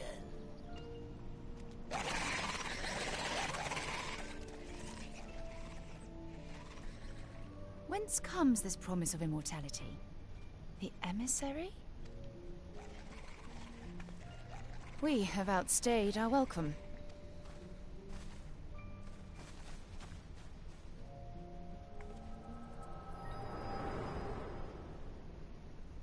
Interesting. The plot does thicken with 2 C's now.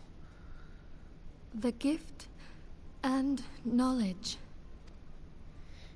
Are the two of you quite well? You shared that vision, did you not? Uh-huh. Even before the Sahagin made mention of the emissary, I recognized Elidibus's words. He is behind this. But surely it is not within his power to grant the echo. My lady, unless we act swiftly, Leviathan will rise again. The Admiral has already requested that we intervene to prevent this. Failing that, we are to attend to the Primal's extermination. She will have our full cooperation. Let us make haste to Limsa Lominsa. I mean to play a part in this mission. Tataru, pray, take charge in my absence. My lady, are you sure this is wise? I am aware of the risks, but there is something I must see with mine own eyes. The true nature of the echo. Very well. I shall not stand in your way. On the condition that you permit me to accompany you as bodyguard. Your company is ever welcome, Thancred. I take it something ill is afoot. Aye. A primal is about to be loosed upon Eorzea. A primal? A godlike being whose very existence is a bane upon the land. We scions of the Seventh Dawn are sworn to put an end to their kind.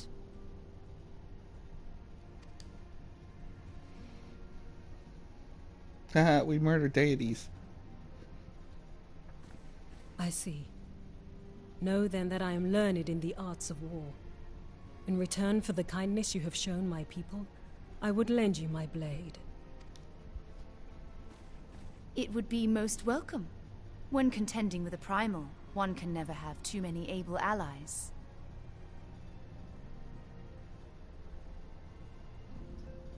If you crave a more intimate understanding of the problems facing Eorzea, this experience is like to provide it.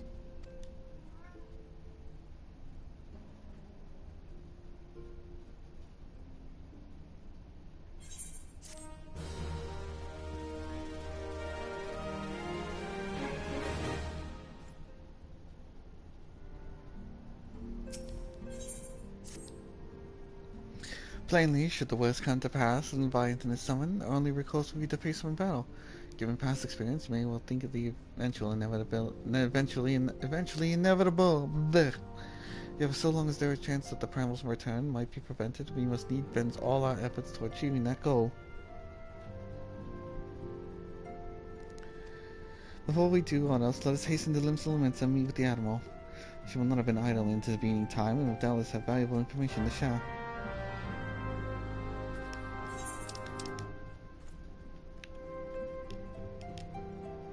Vilbrand.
Welcome, friends. I take it Stola has apprised you of the situation. Let us not waste time then. According to our best intelligence, the Sahagin had not crystals enough to summon a god. Last, we did not count on the Serpent Reavers venturing as far as Stanley to supplement the cache. For our short-sightedness, we are faced with the grim prospect of Leviathan's imminent return. Needless to say, I am not inclined to let the fishbacks have their way. Even as we speak, the Maelstrom makes ready to launch a large-scale operation to thwart the summoning. We will welcome the science support in this endeavor. But if, God forbid, our efforts should come to naught, we'll need to trouble you for more than mere support, as much as I did when Titan last walked these lands.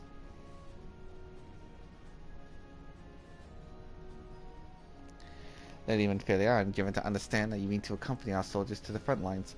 I can only assume that you have sound reasons for doing so. I do, Admiral, but I would still rather not be drawn on the nature. Well, I will say only that it is something I would see with my own eyes. Is that so? Well, I'm not too stubborn as to deny the wish of one whose aid I require, but precautions must be taken. I shall require that you remain by my side at all times. With that settled, let us speak of the operation. Captain Luciferius? Oh, that's right, I'm part of the Maelstrom. Our scouts are currently reconnaissing the Sahagin movements with the Sap's spawning grounds. Upon completing their missions, they will return to the operation staging point in Camp Skull Valley. I want you to make the way there forthwith. You must be apprised of the latest intelligence. Commander Falkbreda has charge of the garrison. Yes, Admiral.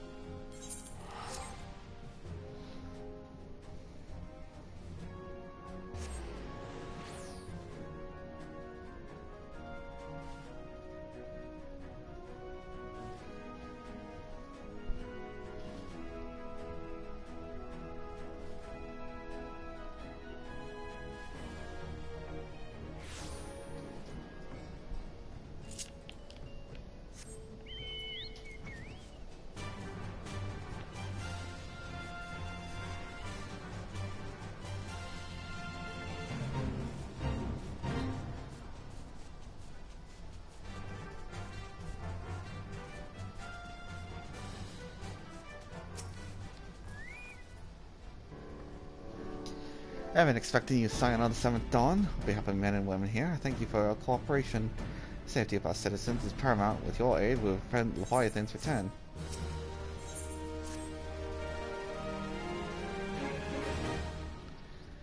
As you may already know, Maelstrom scouts have been dispatched to reconnaissance to do recon. I'm not saying reconnoiter, and I just said it without problems. Reconnoiter the subs spawning grounds. It pains me to admit it, the Maelstrom has never faced a foes like this before. Must proceed with all due caution.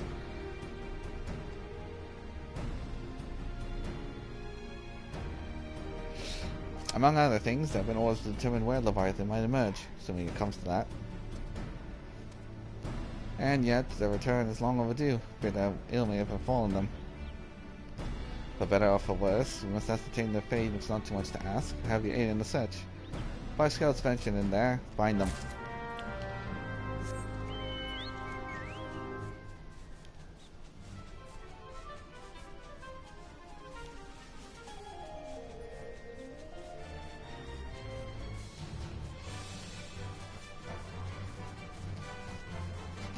Let's see.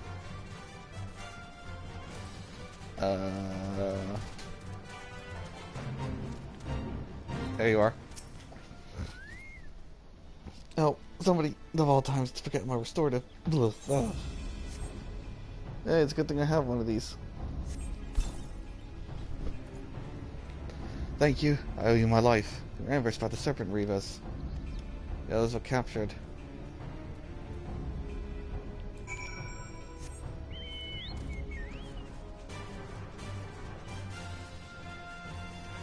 I'll go for a good old flank. They'll never suspect the air.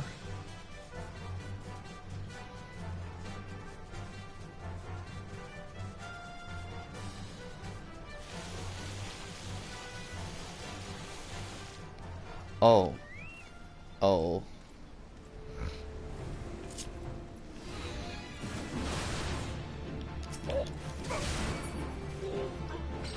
Oh no. I really hope I'm not shoving them in my pocket.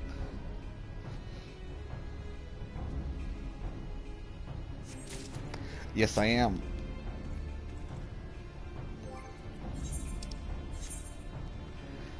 The mutilated corpse of a maelstrom soldier. Yay, it's in my pockets.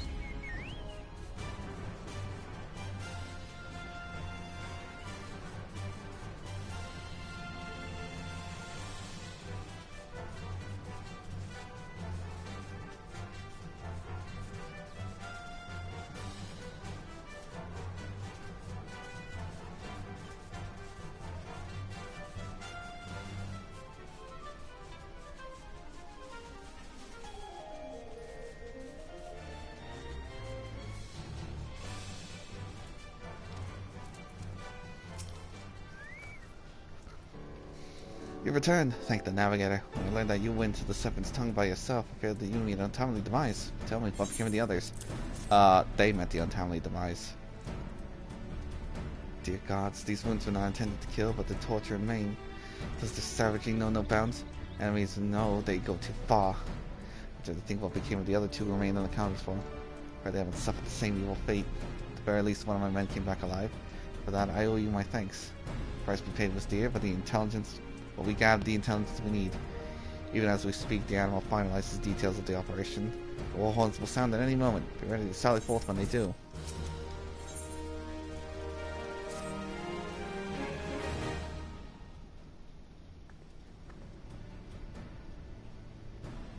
You seem frustrated. Thrice damned fishback bastards. I'll kill them slowly and then chase their rotten souls to the seven hells. Oh, calm down.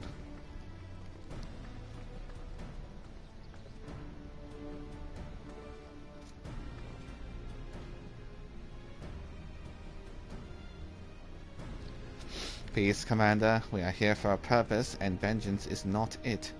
I want your mind on the task at hand, savvy. My apologies, Admiral. You can count on me to keep the clear head. Good. According to the Soul Survivor Scout, the Sahagin and their thralls have already begun to amass at the Aetheryte in the depths of Sapsa. If we have to act, it must be now. The men are ready, but we await your orders, Admiral. As predicted, the Sahagin have tightened security in and around the Sapsa spawning grounds. But the Sol is likely to be met with fierce resistance.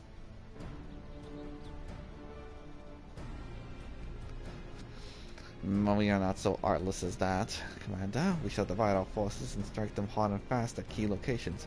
Remember, our ultimate objective is to take the Sepsa Aetheryte and eliminate the Sahagin priest presiding over the summoning. We are not here to kill them all. Understand? It's to stop a summoning, not a slaughter. Maelstrom shall engage and distract the Sahagin's legion of drowned pirates at the Serpent's Tongue. Commander, you have charge over this effort. Be mindful that the lay of the land there is devilish for attacking forces. Let the foreign levy spearhead the assault, and have subsequent units fan out to cover their flanks. At the self-same moment, a diversionary squadron formed of galleons from the Crimson Fleet shall harry the enemy from offshore.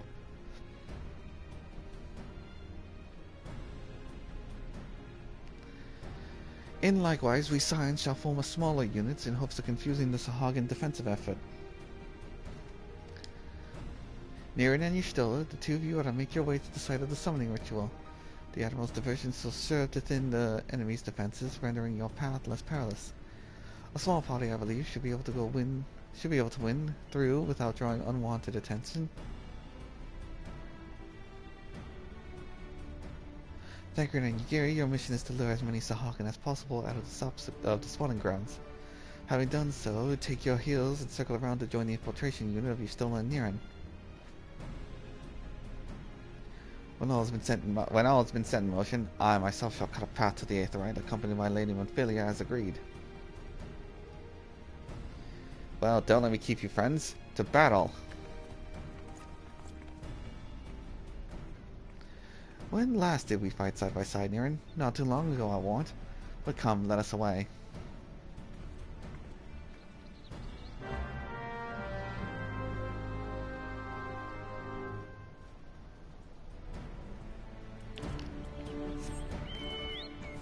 Tally-ho!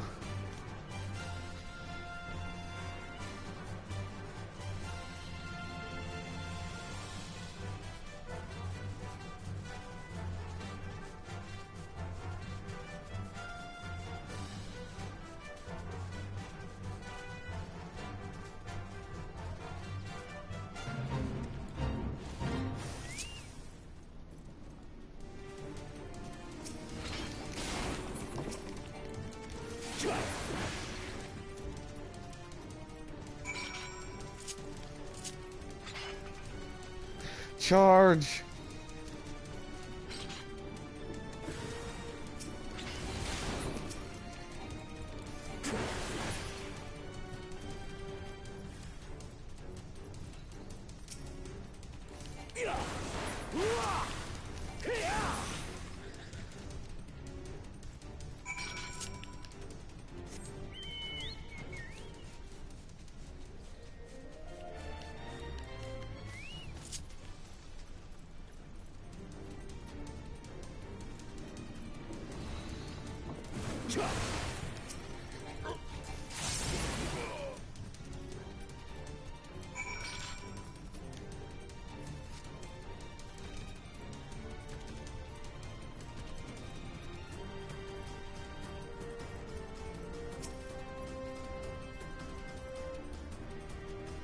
You alright, Stola?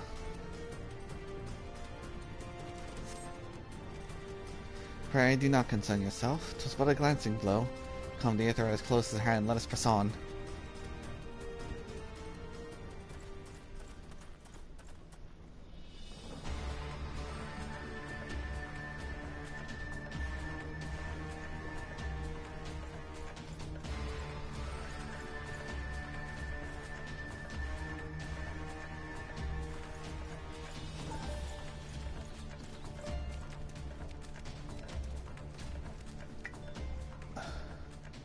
Uh-oh. I guess we know what happened to the... They have made thralls of soldiers and civilians both.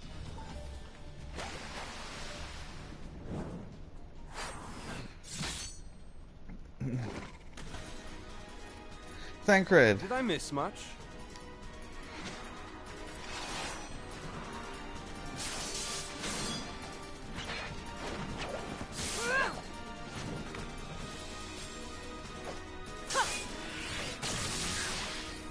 Yeah, where they started showcasing Rogue and Ninja.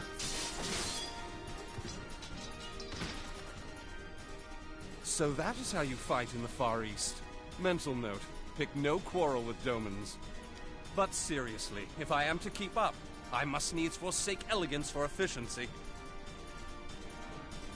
Thus the Bard Gladiator became a rogue.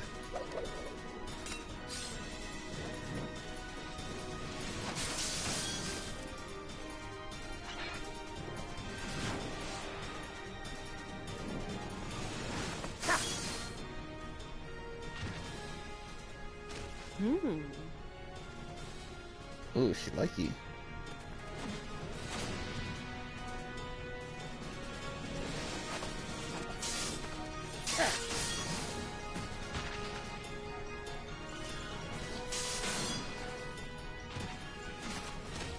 To the Aetherite!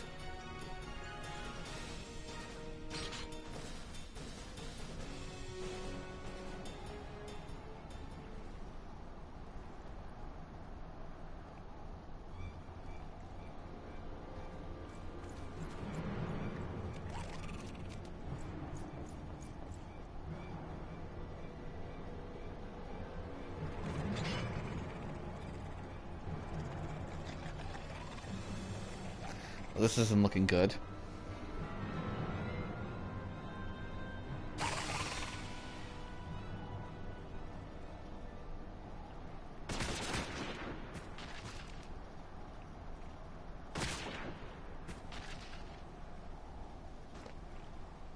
You'll forgive me my lateness. Merlweb.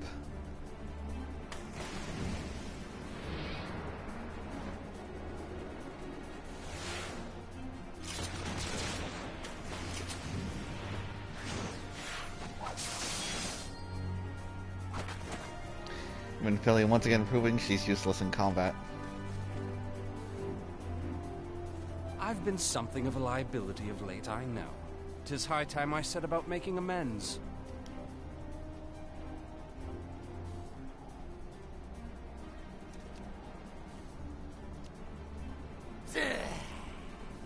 Long have you shriveled Sorwalkers tormented our kind.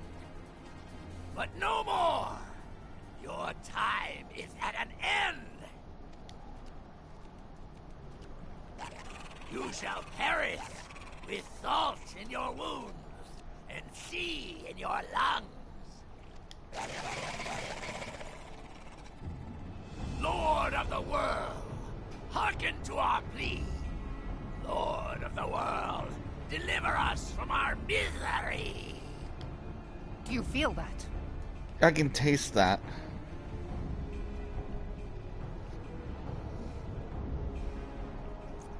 It tastes like blue raspberry. With a little bit of salt. Oh, damn it, not now. I know this sensation. It's the echo. What? Well, can it stop? Now's a bad time. Ah! Such power! It is transcendent!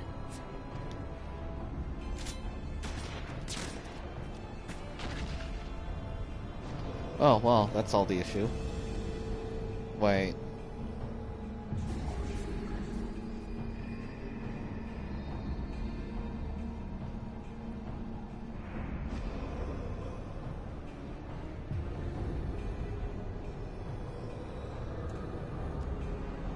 Holy shit, he took his body. 7 hells. Strike me down if you will. It is futile! I have mastered the gift! I am eternal!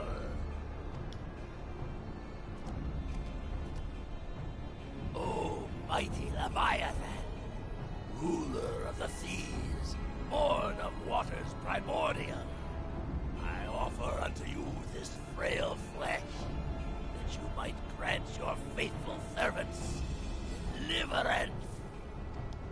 I beseech you, come forth!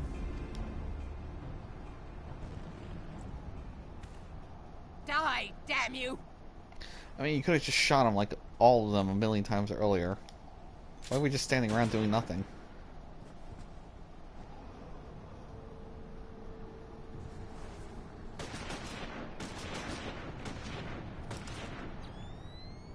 Foolish shorewalker! You cannot kill that which is eternal!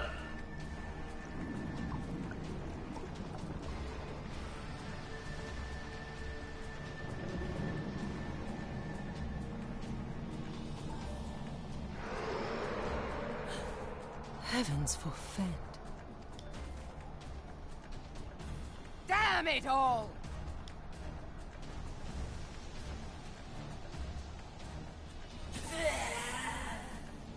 My being ebbs away. It should by right be infinite. Am I not immortal? Curse you, emissary! You promised me everlasting.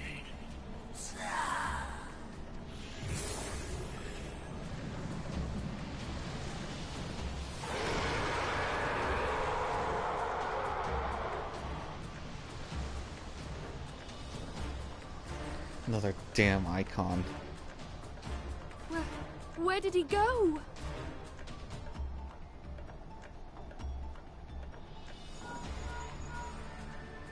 What say you? Nary a single ship? Hells take that sea demon. Gather the survivors and get to shore. Leave the wrecks for the pirates.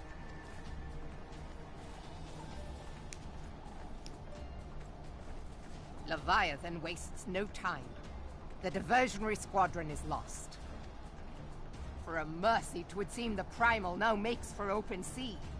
But why does he not press his advantage? Unless... God save us.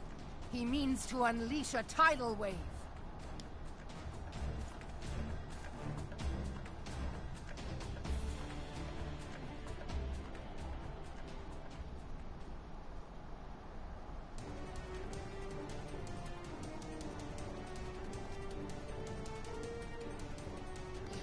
Well, this is bad.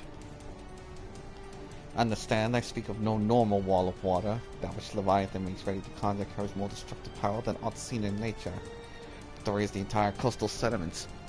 His last attempt as any guide, We cannot suffer history to be repeated. Yet how in the seven hells are we to prevent it? Though our plight cries out for action, we must take thought. So long as Leviathan remains in open sea, he is effectively beyond our reach. Our fleet is second to none of that, you may be sure, but Limlayan herself would struggle to best the Lord of the Whale in his element. In a straight fight, he would make meat and match out of us. Even now the plan, that much is plain. Let us return to Limsa and see if we cannot think of one. Shall we return in the command? I shall await you in the command room.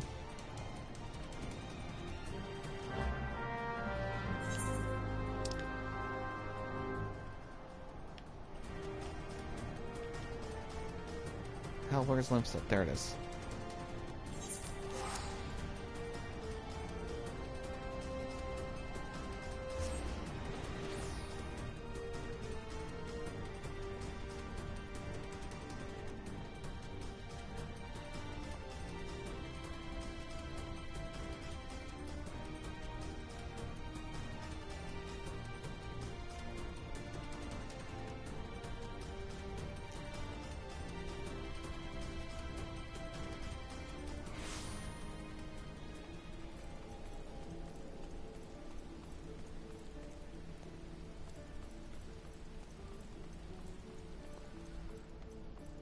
Oh, you know, it's raining. Fitting that Leviathan showed up.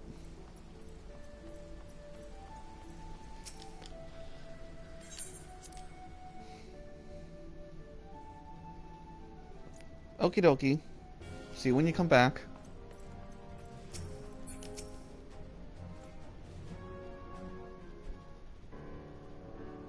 There used to be a hamlet beyond South Tidegate in western Lanosha. Hearthstone, it was called. Some years prior to the Maelstrom's founding, Leviathan rose from the briny depths and set about unleashing watery hell upon us.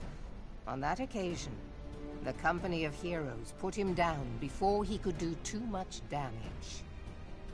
But when the bastard came next, this time in the wake of the calamity, we were not so fortunate. Weary of ravaging our shoreline, he summoned a tidal wave which fair leveled Hearthstone and washed the soil away for good measure. The area was subsequently occupied by the Sahagin.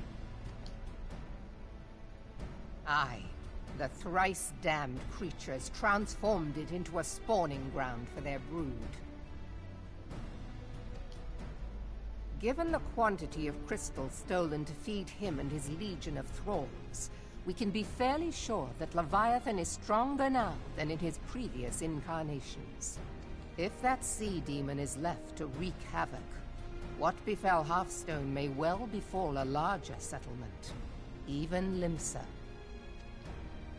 That cannot happen. The Primal must be stopped. That was ever our objective, Admiral. But how are we to achieve it? The sea is Leviathan's uncontested domain.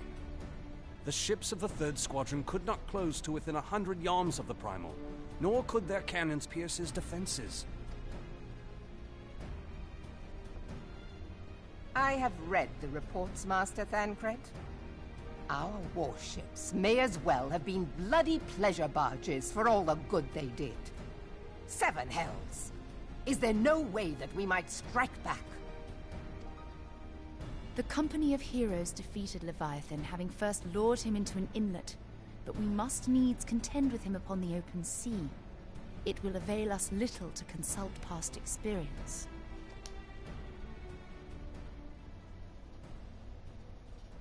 Admiral, if I may.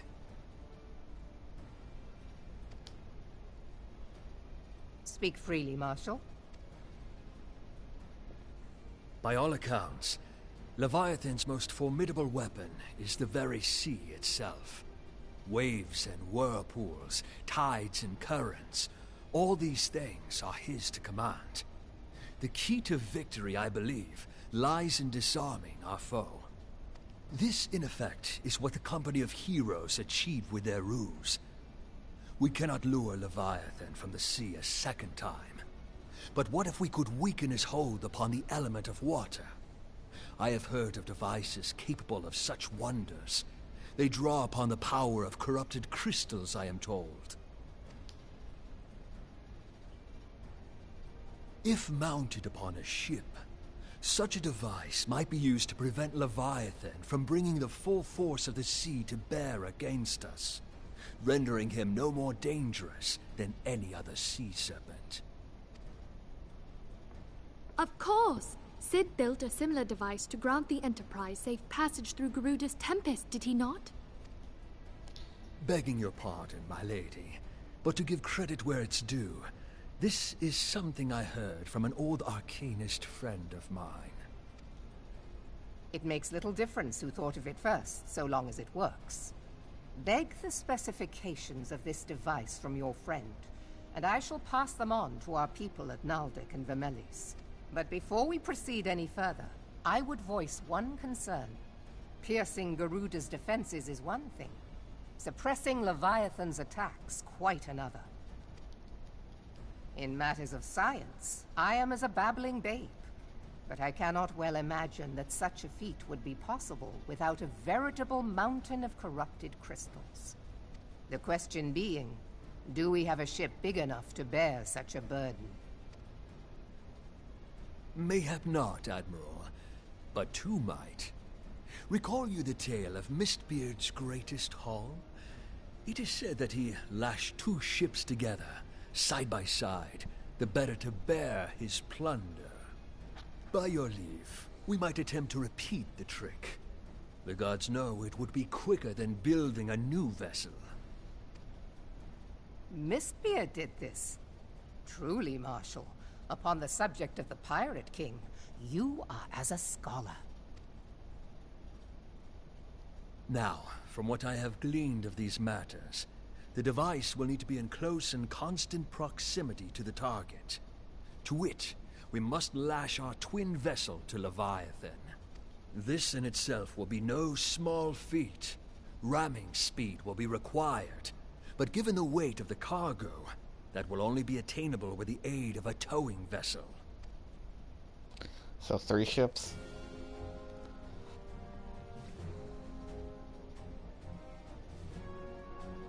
Suffice it to say, the task of piloting said vessel will entail considerable danger, and I would not ask it of another.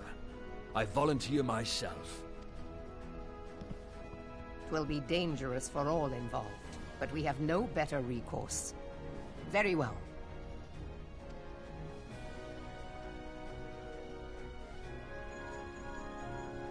Commodore, assemble the remnants of the fleet at Morabee Bay. Give priority to our soundest vessels. The repairs can wait. Storm Marshal Slafierson, command of the operation is yours. I want that twin vessel ready to sail post-haste. At once, Admiral.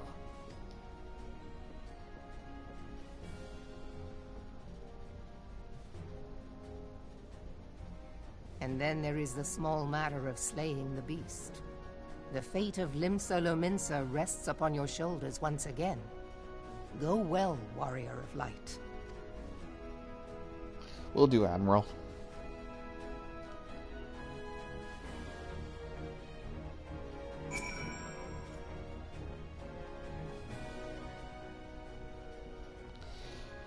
Beings held as gods also exist in what you call the Far East. Legends tell us that they walked among us even in days of yours, but I confess that I never truly believed them. That I should live to behold one is humbling and horrifying in equal measure. Now that I've come face to face with the primal, I do begin to understand why Garleans feel them so.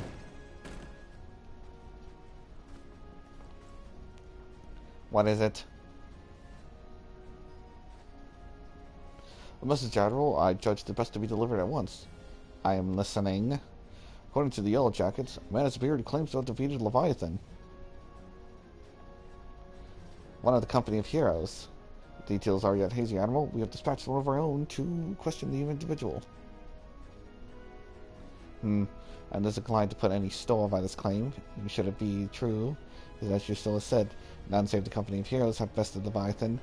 We know how they went about it. This man of their number, what could he tell us that we don't already know?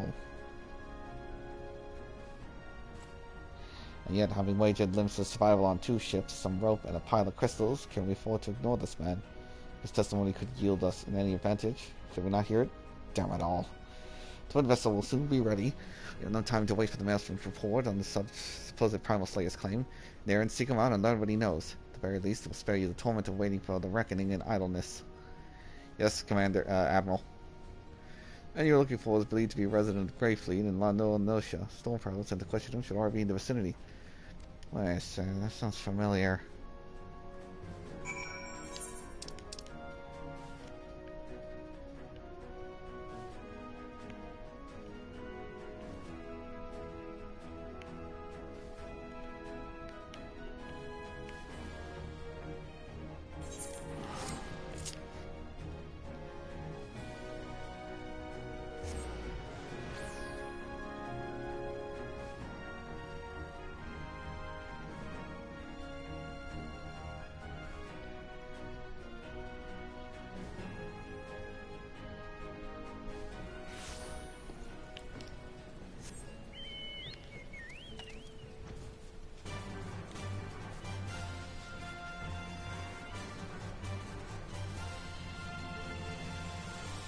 I'm really glad it is raining. It fits with the theme of what's going on. You could just blame this weather on Leviathan just conjuring up more water in order to make the massive tidal wave.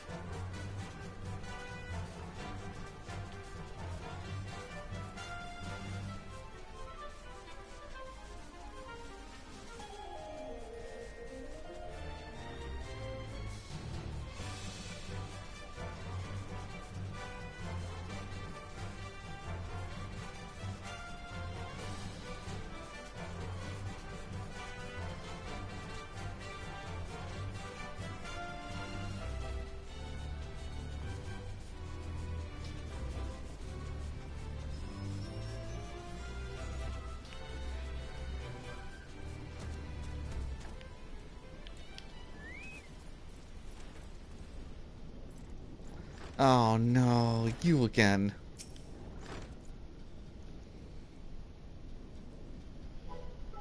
Now look here, you'll have your bloody story right after you carry those sacks of grain over to the mill. But sir, that's what you said before you had me pick those oranges for you. Before I mucked up the chocobo stables. Before I rolled that millstone over to the mill. And also before... God's mad, I've worked 3 days straight without a wink of sleep. 3 days! And do you hear me complaining? Bah, suppose some of us just ain't made of the rougher stuff. Alright, I'll give you what you want. Never let it be said that old Trachtum ain't a generous soul. Now prick up your ears, because I won't be repeating myself. Too modest, see? Besides, there's only so much epicness a man can take in one sitting, you ken? The tale of Trachtum's epic victory over the dread primal Leviathan. Now, Leviathan is huge, make no mistake. To give an idea how big, each of the scales is wide across... Goddamn him. Wide across his mean members long, and that's no mean feat, let me tell you. When I fought him, I could barely see all the brine he was pelting me with. Must have been a lagoon's worth at least. He even knocked me trusty axe out of me hands at one stage. Of course, that proved to be a grave mistake. Oh, what happened next? Why, I grabbed him by the tail and tied him into knots, but not one to take all the glory for myself. I let me mates in the company heroes handle the rest. Like I said, I'm modest as well as heroic. We have two of modest. Now, there's some you say you can never truly beat Leviathan, that you got to learn to live with them, make the best of a bad situation. Not the company, though. Hello. It's you. I'm sorry, I didn't mean it. I was just enjoying the intention is all. I take back everything I said. I was never part of the company heroes. I'm no marauder. I'm actually a complete coward. I'm nothing. I'm chocobo dung. No, I'm the maggots you find wriggling in the chocobo dung. I have to lie to women to tumble them, and you only find I haven't much. I'm even members tiny. It's pathetic. I sure as hell didn't fight Leviathan, but I have seen him with my own eyes. Just a few years back when I was working as a baker's hand, I was shirking me duties one day, lording about the harbor when I saw it. A great big massive serpent miles long as the coast, with a fleet of galleons making straight forward, cannons firing. I was so bloody scared I sold myself right then and there. Oh God, just remembering that day made me soil myself all over again. Please stay away from me. Hey, wait, if you're asking about Leviathan, it means you're planning to fight him, aren't you? Well, take care. It really is terrible. Dreadful, I tell you. Be careful now, he'll end up right in the gullet or at the bottom of the sea. Cole. Why, you worthless, lying whore, son. I can't believe you made me handle chocobo dung. Good day, sir. Niran, this is Minfilia. Were you able to learn aught of use against Leviathan? I beg your pardon, Leviathan? I see, that is unfortunate. At any rate, have tidings for you. The twin vessel is now complete. We await you at the Morby dry docks. Pray make your way there as soon as you're able. Oh my god. Dude, stop. I'll kill you.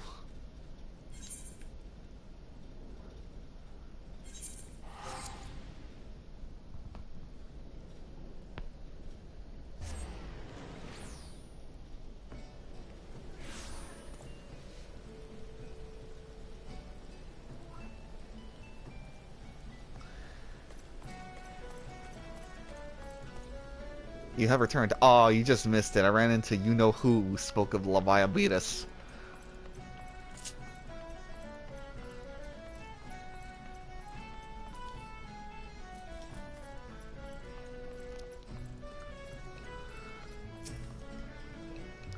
I'm told that your jaunt to the Grey Fleet proved fruitless. My sympathies, lad. I'll wager it served to take your mind off the events of recent days. Well, enough of that nonsense. The moment of truth is upon us.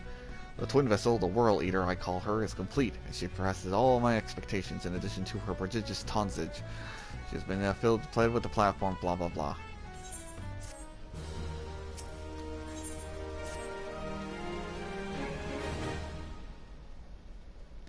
I know that look. You are ready. I've been constructed in some haste. The Whirl Eater may not be pretty, but I assure you she's capable.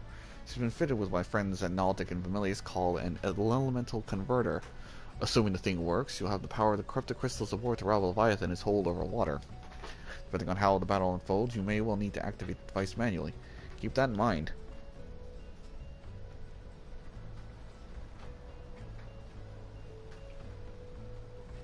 It is suspected that Sahagin and the Thurals will attempt to come Leviathan's defense.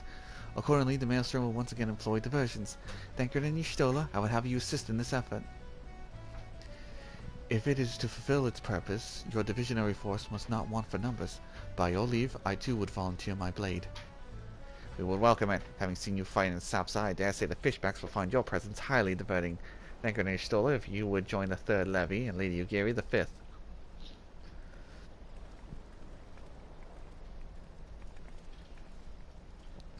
But what words have I for the man who has made sport of slain gods?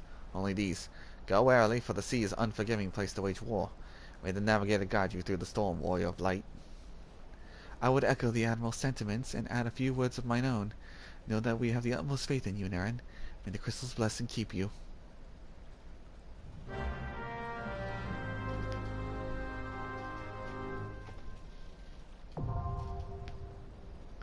The War Leader, hard, is now accessible.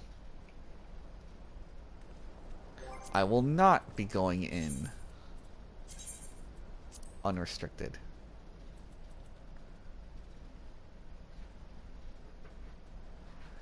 When using unrestricted, players and items will be synced. Can only be informed.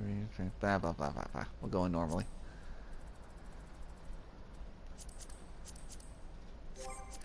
Double checking. Not that. Double checking. Okay. Now we play the waiting game.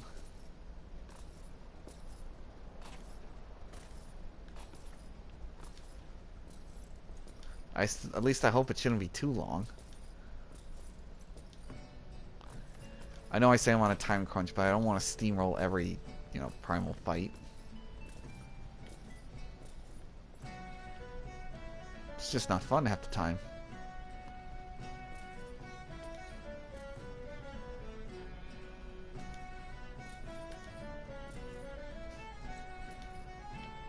Ah, missed.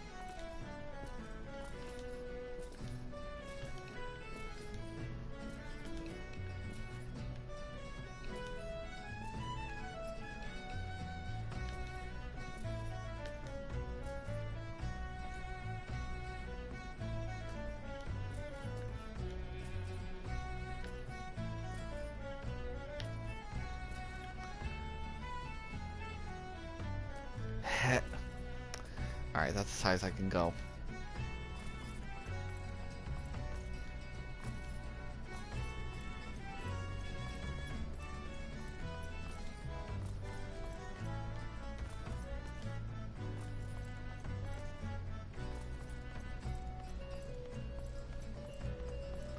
Now, it's only been a minute and a half, but I feel my chances of getting a full party are very thin. You know what?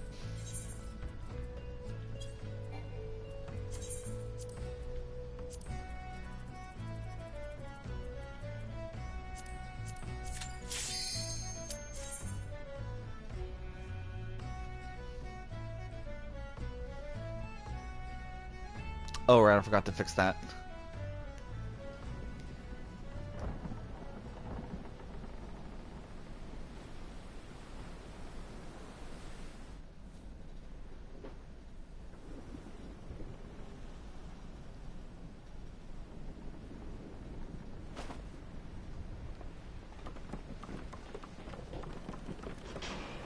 Begin the slingshot maneuver.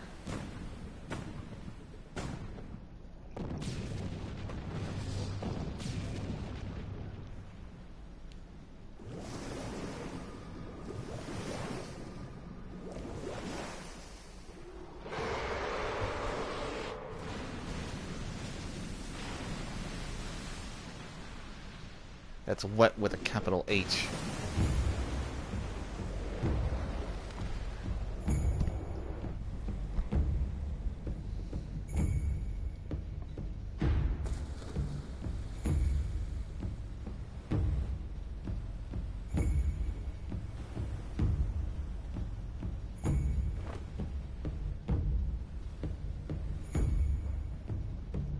Alright, Eikon. Let's dance.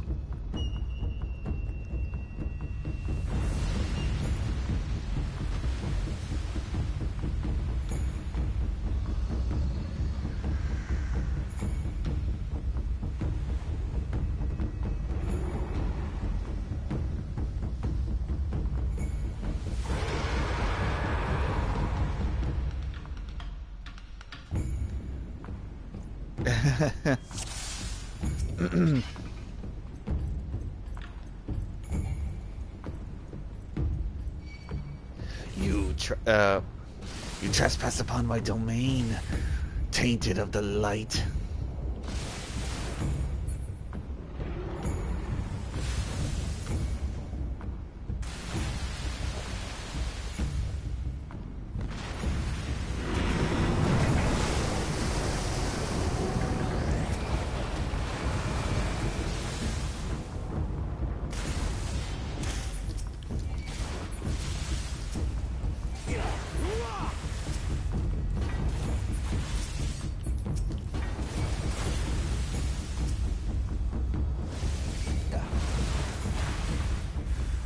Drink deep of the sea's bitter draught.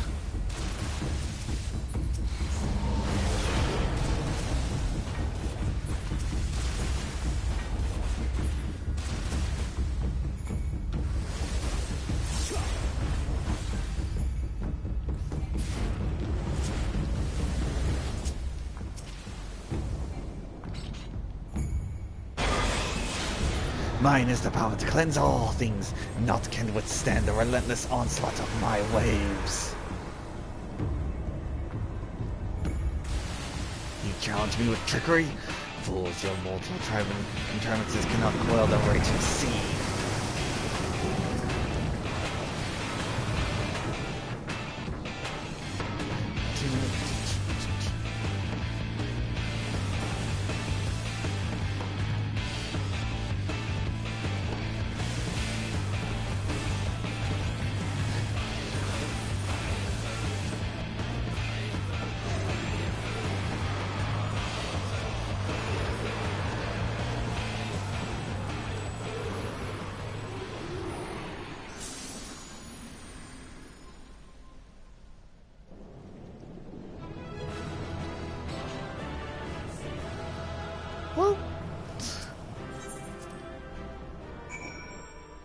Defeated is the Eikon.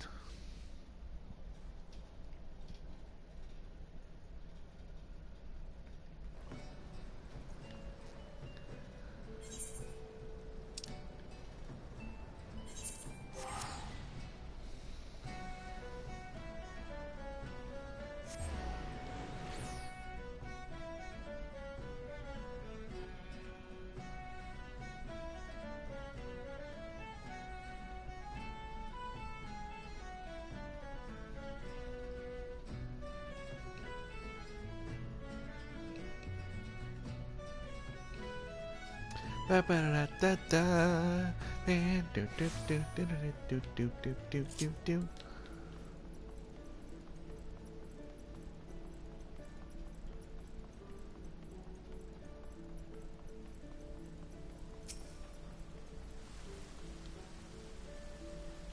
Knowing the urgency of your business, I would best to remain confirmation but there are a few words. I truly feel privileged to have you honor as meeting such a hero as you. It's been inspiration to us all, sir. The Admiral awaits you in the command room. Wink.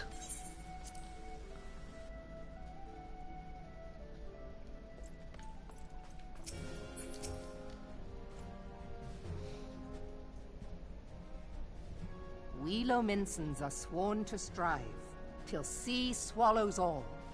And swallow all it would have, had Leviathan prevailed. That we still strive now, we owe in no small part to you. Not for the first time, you have delivered Limsa Lominsa from the wrath of a primal. Never has our nation known a stouter ally.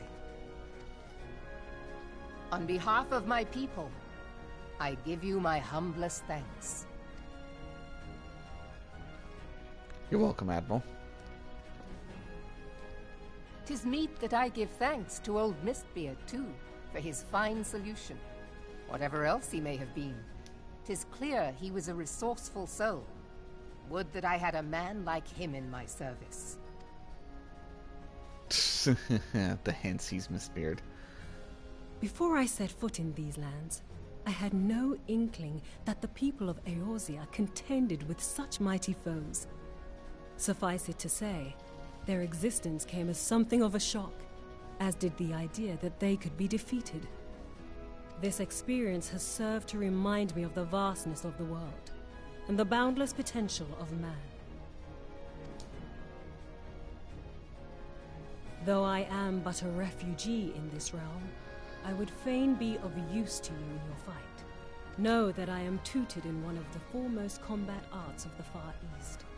It may seem outlandish to the Eorzean eye, but should any of your people care to learn, I would be pleased to initiate them. And I will see to it that they are grateful. I have no doubt that your knowledge and skills will serve us well. Besides, your art is not so outlandish as you think. Would you not agree, Master Thancred? Naught escapes your searching eye, Admiral. Few are privy to this information, but Limsa Lominsa is home to a certain secret fraternity. Its members are trained in a form of combat not unlike your own. By my judgment, it should not be beyond such individuals to adapt to the techniques I witnessed you employing with such admirable deftness. I am heartened to hear this. I too noted a kinship between your style and mine own, though it seemed to me that you fought differently in the beginning. I suppose I did. What can I say? I'm a man of many talents. Though you may labor to believe it, Thancred was once something of a scoundrel who fraternized with the criminal class in these parts. Yestola! You jest, of course. Mm-hmm. Like I said, it's a bit of a fun class, and the storyline is good for both the rogues and the ninjas.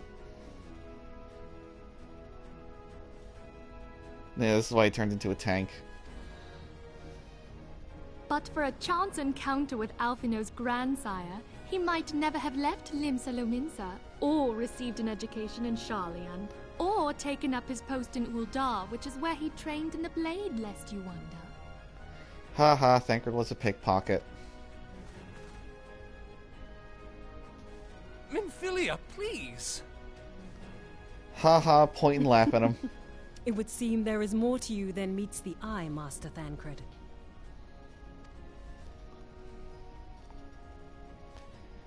Lady Yugiri, I am told that you and yours came to Eorzea seeking permanent resettlement, and that many domins have since been engaged as frontier hands at Revenant's Toll.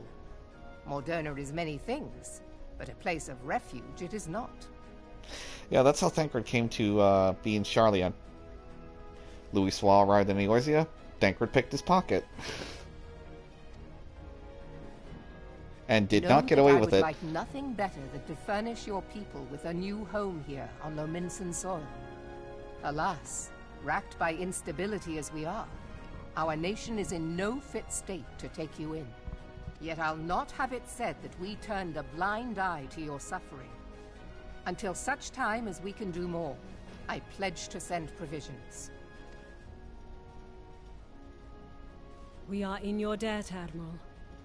I realize that it scarce qualifies as repayment. But if it please you, I shall set about sharing my martial knowledge with your people at once.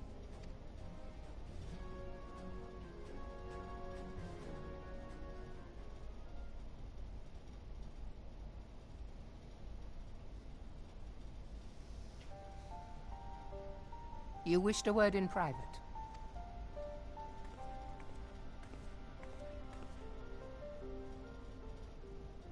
The better not to spoil the festive mood. History repeats itself, Admiral.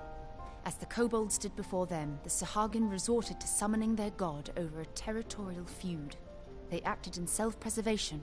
It may be that the Sahagin initiated this particular clash, but how it begins does not interest me so much as how it ends.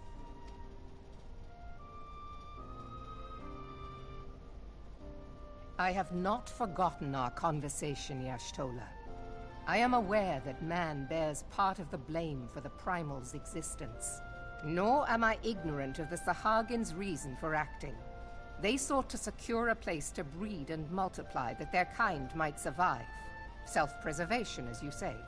But we have as much right to live and thrive as they. If our own survival is threatened, are we to lay down our arms and welcome oblivion? Nay. And so you kill, that you might live. Yet if living is a right, then that right belongs to all peoples, be they men or beastmen. I'll not deny your reasoning. But when a storm gathers, it falls to me to see my people safely through it. That is my duty, and I shall do it.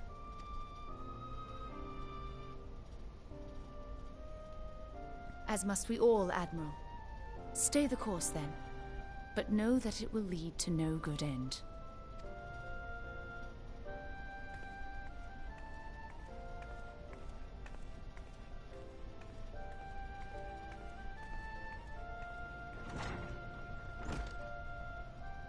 Man has ever put himself first and foremost. To justify his actions, he clads himself in the armor of righteousness, though it be a fancy of his own making.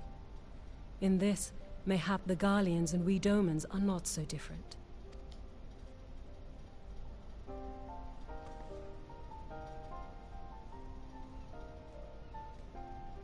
Eorzea has become as a raging sea. If we are to keep our heads above the waves, we cannot scruple to drown the man next to us. When hopes of coexistence founder, strength must determine who has the greater right to live.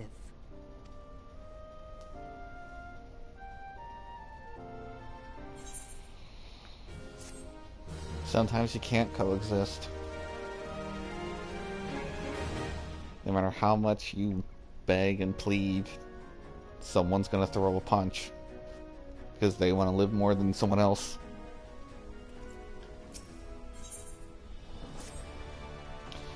Yeah, it was the full of the arrangement. Keeping my latest introduction for you here. Blah blah blah blah blah. Go find where the ninja, the rogue is.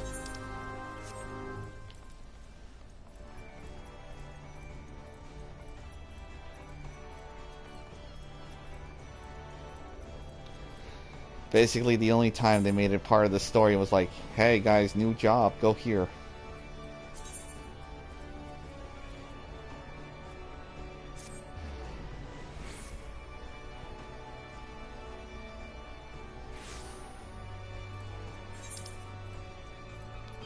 Ooh, is she up there? Oops.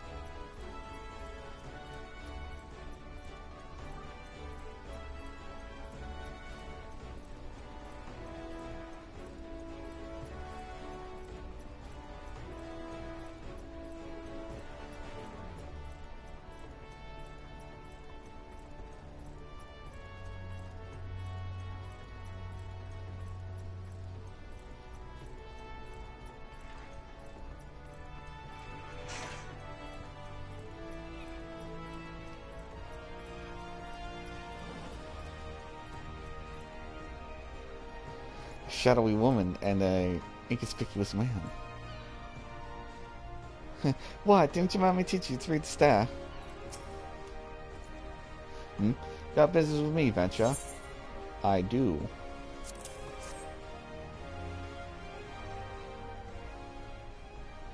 So you're the man the Admiral sent word of. As Zoma I catch glimpse of Thancred too. Been a while since I saw his shiny grin. What was all the doe-eyed wenches about? I suspect these guys' hands full.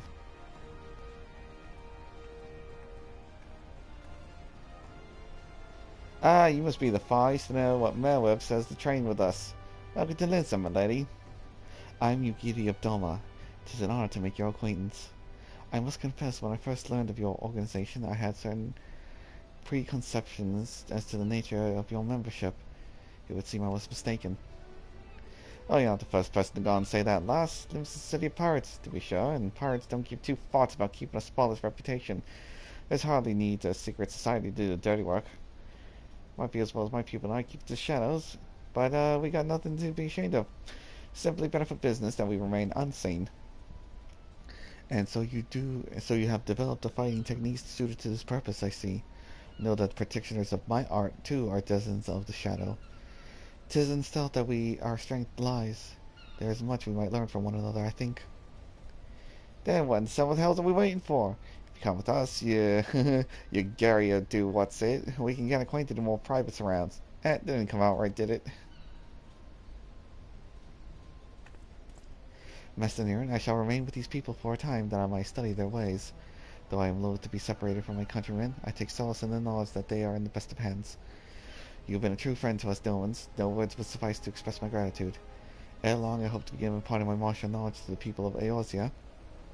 When the time comes, it would be my honor to welcome you as a student. Little does she know, I'm already a master of the job.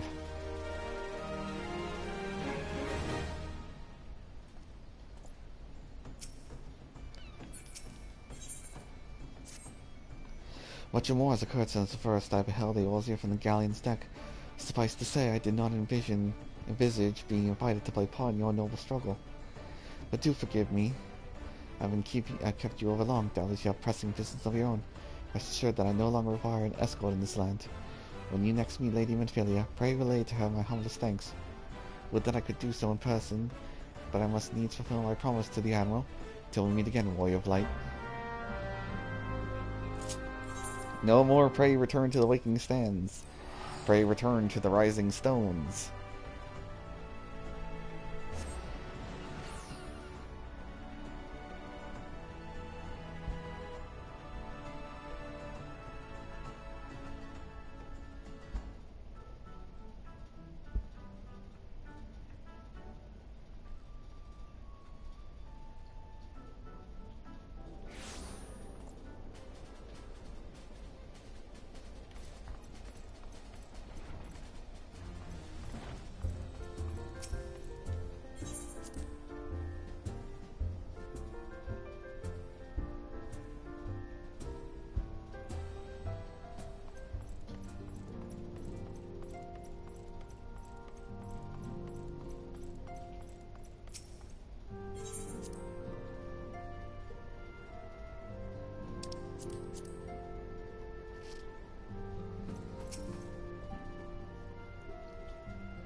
I have been reflecting upon the events which took place during our visit to Vilbrand.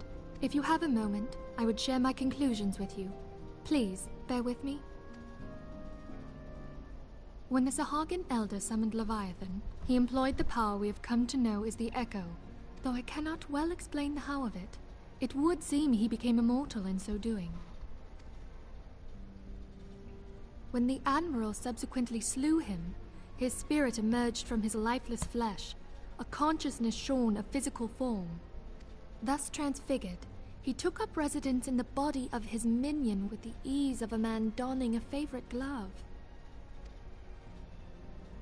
Long have I known that the Echo allows one to pass through the walls of a man's soul, but never did I imagine that it could free us from our own flesh, nor less that our souls could then occupy the next corporeal vessel to take our fancy. It was of this that Elidibus spoke, an existence which knows neither cessation nor oblivion. And yet, though the Sahagin had mastered his gift and thereby become immortal, he was by no means invulnerable. As we both bore witness, he was ultimately absorbed into Leviathan. And the import of this observation? If the ascians' mode of existence is indeed the same, it can be inferred that they too are not invulnerable, that they can be destroyed. There exists a legend which tells of souls who are reborn upon the cusp of each umbral calamity, that they might stay the encroaching darkness. To most, it is but a fairy tale, yet recent events have given me cause to wonder, could the legend in fact refer to the Echo? Much and more yet remains unknown, but I am confident that all will become clear in time. For the present, however, what matters is that the key to defeating the ascians may at last be within sight. With Urianger's aid, it is my hope that I shall fathom this matter ere long. Oh, speak of the devil. Oh, I was just about to send for you, my friend. Is aught amiss? Grave tidings from the Garlean motherland, my lady. It doth concern our distant allies, the students of Baldessian. What of them? My lady, the Isle of Val, which for many years hath been the Order's home, is no more. Huh? No more? Whatever do you mean? I relate only that which hath been conveyed unto me by our agents. An etheric wave of the highest magnitude was recorded in the region. Soon thereafter, 'twas observed that the isle had ceased to be. So it's just gone? An island 'Tis gone. postulated that a magic was evoked, like in power to Ultima. 12 preserve.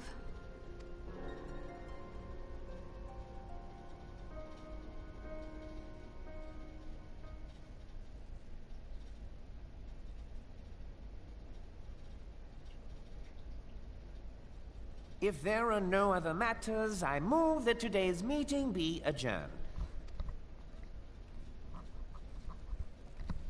We thank God for Mandeville for once again providing lunch.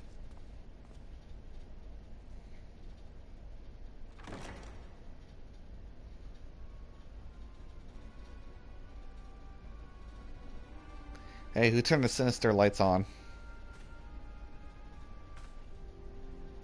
It is done, my lord.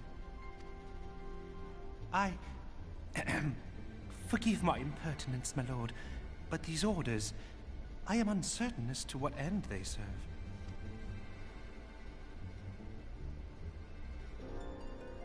Revolution.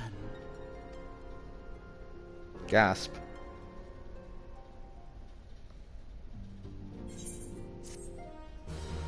Alright.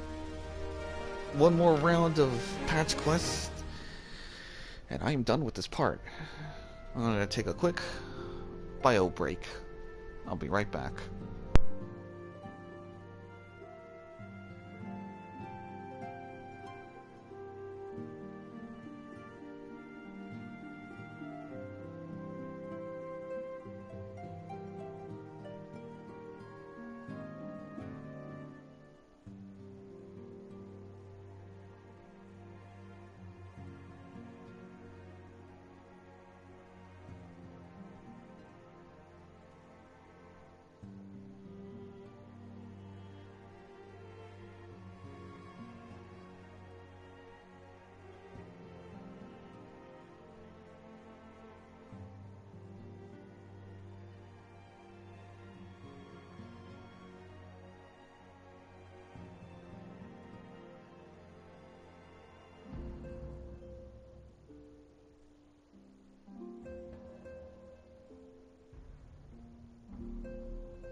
I return.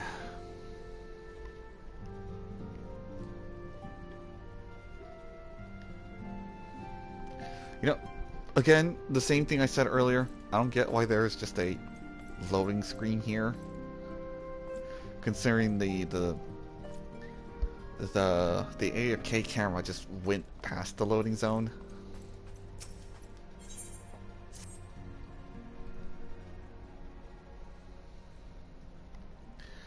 Our friends, the very isle itself, everyone and everything. No, it avails us not to speculate. Eorzea will send word if there are any developments. Until such time as he does, we must remain firmly focused on to which is within our power to change. With that in mind, let's speak of a different matter, one closer to home. It concerns etheric fluctuations which had previously attributed to good King Mogulmog XII. That the king is no more is a blessing for which we have you to thank. Yet not as all well in the Twelves Wood. Our latest readings reveal an ongoing etheric disturbance of considerable magnitude. They may even suggest the presence of a primal. Needless to say, the mere possibility warrants investigation, and I would have you go and check it out. Celia, I do not wish to interrupt, but we have a problem. What manner of problem? Dankard keeps flirting with me. I mean, I don't say no, but it's getting a little annoying. A band of refugees hailing from Ul'dah this time are come to Revenant's Toll seeking asylum. It would seem they expect us to afford them the same treatment we gave the Domans. At present, they are in the 7th heaven, awaiting formal response. I see. Mayhap this was to be expected. I shall meet with them at once. Celia, you know full well we haven't the resources to accommodate many more people. Consider what will happen if you do this. Word will spread and more will follow. Your opinion is duly noted, but I will hear their suit. Niren, I should be grateful for your presence at this meeting. Yeah, crack some skulls if things go wrong.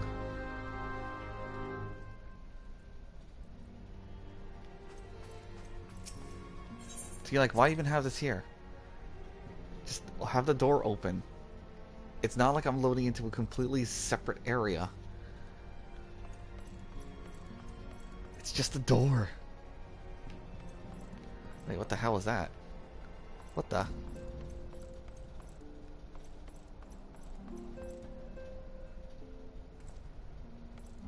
I've never seen that before. That's hilarious. The text the text from the other side is bleeding through.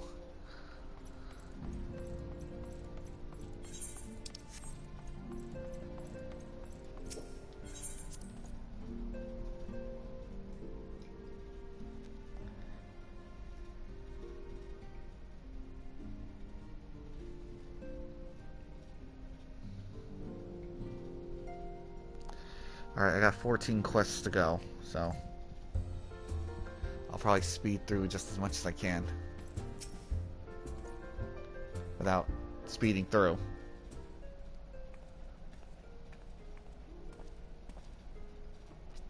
I apologize for keeping you waiting. My name is Minfilia and I lead the Scions of the 7th Dawn. To all be praised, it is you. We're ready and willing to work, same as the Domans. Just give us a task and we'll see it done. Pray, calm yourselves. I appreciate your enthusiasm, but I know naught of your situation. Beg your pardon, antecedent. I ain't so good with words. We've been living off the scraps of Ul'dah for years now, trying to piece together a life to replace the one that got took. They say there's work, but there's not for an honest man. Oz won't sell his soul sooner than his palms any road. Claims to do what they can for us, but of course it ain't near enough. It's only getting worse when the calamity brought us to our knees. Those rich bastards in the city didn't help us up. They climbed on our backs. I don't pretend to be clever, but even I can see what's coming. I knew we had to run, but the only question was where. And then they came to me. Revenant's Toll. I mean, you took them importers in, didn't you? So surely you do the same for us. I fear the situation is rather more complicated. While it is true that we accepted the Doman's petition for aid, the decision was a product of extraordinary circumstances. I sympathize deeply with your plight, but pray understand that it is not possible for an organization of our means to aid all those who have been affected by the calamity. And so it is with great regret that I must deny your request. But we have nowhere else to go. You're turning your back on us? If I might have a word. Tataru, is aught amiss? Ill tidings from Ul'dah, my lady. Alphinaud. Alphinaud has been wounded. What? How is it serious? I cannot say for certain, but I fear it might be. According to the flames, the refugees started a riot. They went wild, apparently lashing out at any and everyone. Oh, that can't be right. Why would they? They must have been provoked. The demonstration was meant to be peaceful. Seven hells, now the Blades have an excuse. They'll round us up and kill anyone who tries to resist. Antecedent, please, if you want to help us build a new life, at least help us keep the ones we got. I gotta drink water.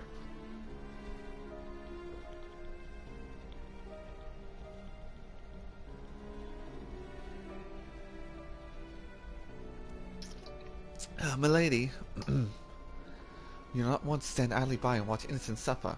However, until we know more of the circumstances surrounding this riot, I am not certain what aid, if any, we can provide. If the authorities determine that the refugees attacked without provocation, then those responsible will have to answer for their actions. How can you be so blind? Listen, I know what I said. Can't run in guns blazing. We need an investigation.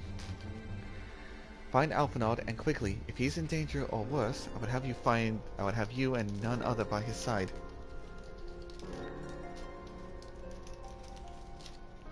Pray, thank you. Pray, do not concern yourself with the matter we were discussing earlier. Ida and Papa Lima will see to it. Alphinaud is being treated at the Hourglass. Hurry, Niren.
Alphinaud, you're up and about.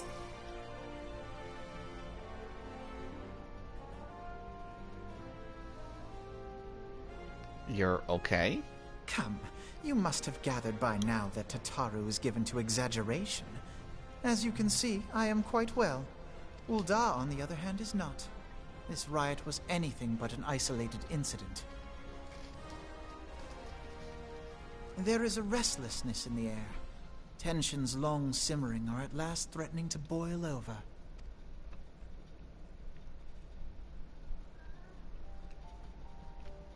Ul'dah is a nation infamous for the great disparity between the wealthy and the poor. The majority of the populace accepts this state of affairs because they believe that every man bears responsibility for his own lot in life. To an Ul'dan, money is the foremost, and some would say the only measure of a man's worth. Small wonder that the wealthiest wield the greatest influence. And smug little potato lollapels. I mean, yeah, his old voice was good because it encapsulated the brat nature of his. The pompousness, the redditor. But the new voice helps with him growing past that. So where do the refugees fit into this social hierarchy? What place is there for those who fled Alamigo and the destruction of the Calamity? Plainly, there is none. They have no wealth, no power, and no worth. To the Ul'dan way of thinking, they may as well not exist.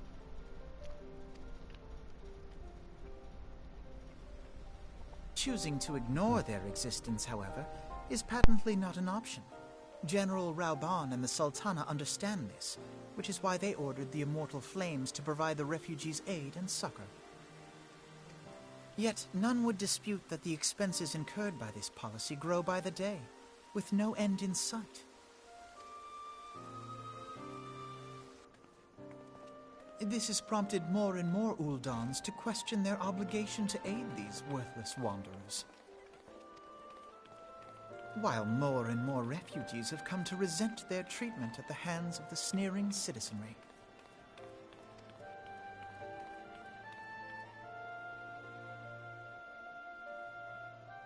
The manner of Lord Lolorito's refusal to grant the Domans asylum bespoke a disdain for all refugees, an attitude shared by the rest of the monetarists. And you may be sure they make no effort to conceal their opinions. It was only a matter of time before the refugees united in protest, nor is it any surprise that some among them would ultimately resort to violence. Hey now, Alphinaud. We're not sure that they started it. That's being judgmental. Makes you sound like a monetarist.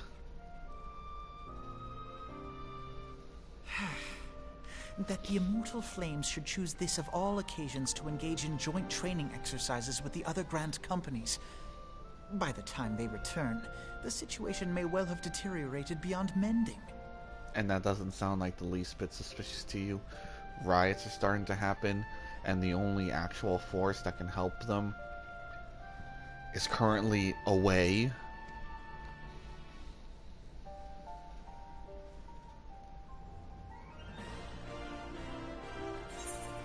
Think, Alfie, think! As I told you before, it was all but inevitable that an incident of this kind would occur eventually. Given the rising tensions within the Sultanate, nevertheless I have reason to believe that this particular riot may not have begun spontaneously. Have I piqued your curiosity? Good.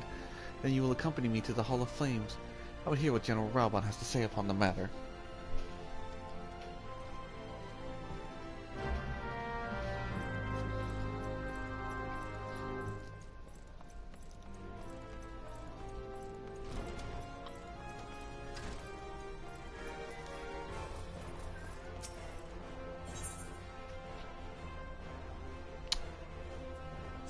I'm about to say, wait, there's no place close enough to the flames.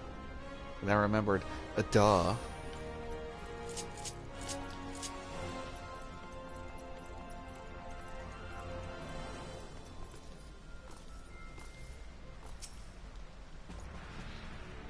You know, I realized Raubon uses two swords, but he has a shield on his back.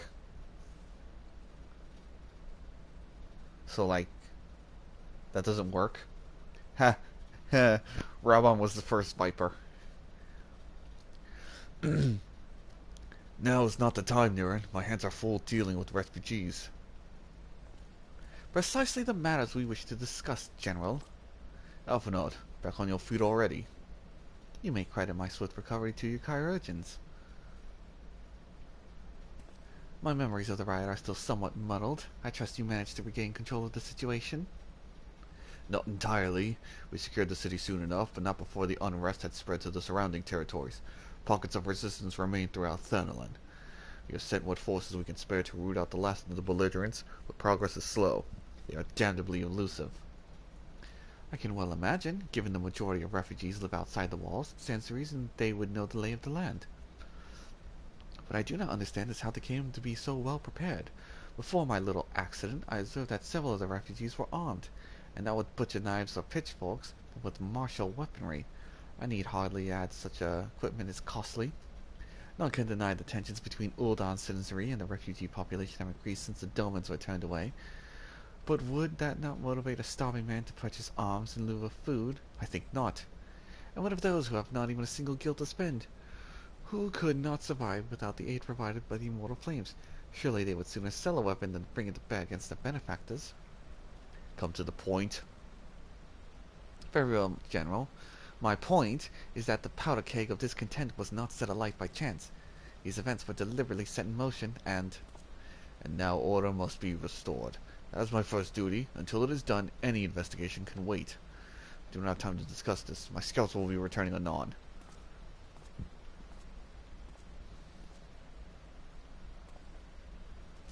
The General is no fool. He keeps his counsel. and with good, he keeps his own counsel, and with good cause. Were he to claim, without necessary proof, that these riots were instigated, excuse me, by outside forces, the monitors would accuse him of attempting to shirk responsibility. After all, he and the Sultana have been the most outspoken proponents of refugee aid. Regardless, they will face harsh criticism in the days ahead. Our allies may stumble upon truth in time, but I have far more faith in your abilities, Niren. Therefore, I propose we conduct our own investigation, independent of the authorities. To that end, we would have to make inquiries of the settlements suspected of harboring belligerents. Commander Swift will know which they are. He may balk at the request of such information, but I have no doubt you can persuade him with your silver tongue. I, meanwhile, shall seek answers in my own way, after which we can regroup and share our findings. Well then, shall we? We shall.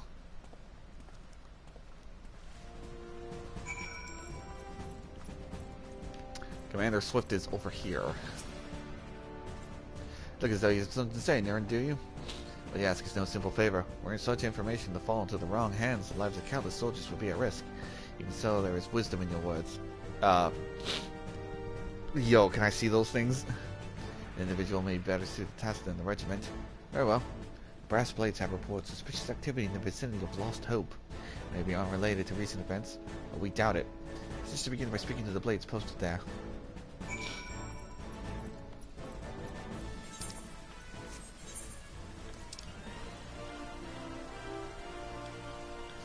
Lost Hope.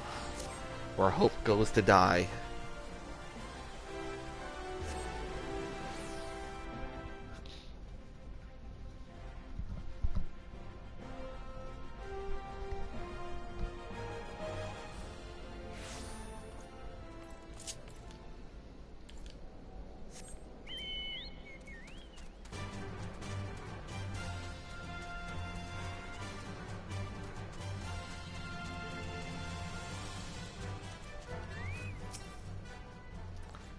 What brings you here, adventurer? A search for refugees? Well, then you've come to the right place.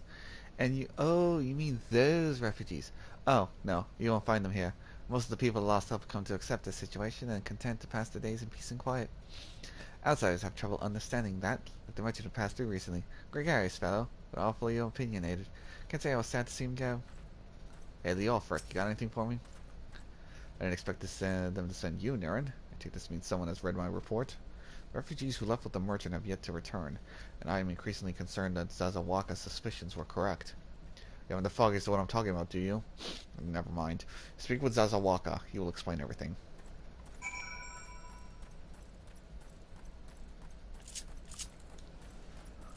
Zazawaka sounds like a Lalafell. Zazawaka is in fact a Lalafell. Don't hurt me, I'm not one of them. Wait, I know your face. Are you not the man from the Church of Saint Adama Ladama? 1,000 pardons, my friend, I mistook you for one of those thugs who have been tormenting us. If Leora forbid you to speak with me, then I take it you've agreed to our help. So I'll be praised for that because we haven't a moment to waste. Everyone knows the flames are on the march. The others have fallen under that fanatic's spell, but not I. Promises of revolution and retribution, of holding the ruling class to account and taking that which is owed. Childish fantasy. I did everything I could to dissuade the others from leaving, but few would heed my words. Now that one of our idealists has returned, however, the madness of the merchant's plan is for all to play. Look behind yonder tent and you'll understand why. Even now he babbles incoherently, traumatized. See by the bloodshed he witnessed. Oh, that tent. You know, I've never been in here before. Are they growing potatoes? Or are they growing the good stuff? I mean, I know this is MSQ and I say I've never been in here before, but I've never, like, actually explored. Like the fact that there are cave... Oh. Well, it's a little dangerous to have Fs in here in the cave bats, but maybe they keep away. What are you doing? Don't draw. Don't draw. Don't draw. Don't draw! Why didn't you run away with me? We could have escaped together. Then you'd be here with me. Here to soothe me. Why'd you have to stay and leave me alone? Oh, speaking of soothe. Soothe. Soothe. Soothe? Where the hell is it? There it is. Whoa, calm down, buddy. Who are you? What do you want? Aye, it's true. I followed the merchant, and the gods struck me down for my folly. What they will not give, we must take, he said. When we asked how, he revealed the cache of weapons he had brought and implored us to seize control of our fates. I thought about running it then and there, but the others were so excited. He split us into 2 groups, sent us off on our own. But when the flames found us, we didn't know what to do. Our leader tried to parley with theirs, but then they started arguing, and then fighting, and then everyone was fighting. The flames were shouting to give no quarter. Oh god, it's the other group. They're still out there. If we don't stop them, they'll be massacred like mine was. Whoa, whoa, whoa, hold on, where's the other group? The other refugees are hiding in caves south of Lost Hope. But the approaching would be fruitless. They would sooner call us agents of the Sultan and try to kill us than listen to reason. Why, the twins might even deign to do the deeds themselves. A pox on the boys sell swords. They were supposed to train us to fight, but the ones he sent was banished during the struggle. We're going to listen to the merchant's ridiculous claims. Yeah.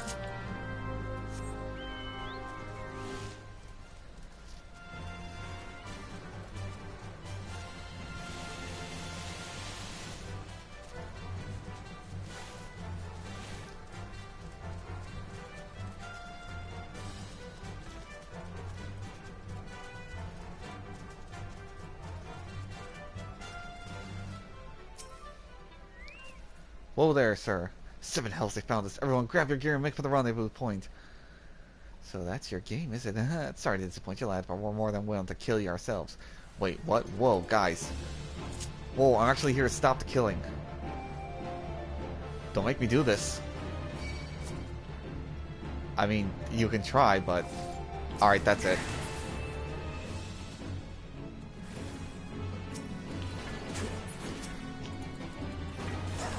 Knocking you guys out with Aether. Ow! You little shit. See how you like it. Do your worst. I did. I just punched you across the cave. Oh, the twins.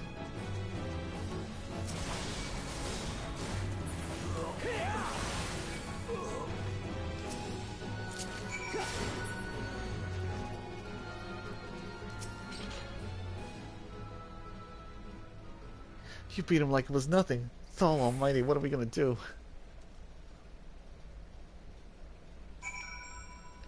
Now you're gonna do nothing. You're gonna drop those weapons and go back to where you came from. And I don't mean go back to El Amigo, I mean like literally go back to where you've been staying.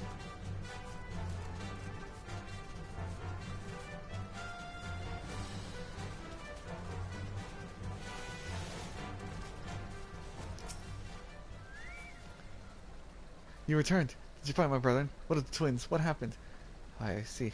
Well, you had no choice. Rather that than a handful of them taking a beating from you, then the lot get butchered by the flames. Tell me, what did the merchant have to say when it was over? No, there was no merchant, huh? Where else would he be? Unless he went to Stone's Throw to recruit others. Wait, what? The merchant wished to approach the refugees in Stone's Throw, but was waiting until the flames withdrew their forces from the vicinity. How many more must die in this pursuit of this fruitless cause? Uh-oh. I better hurry.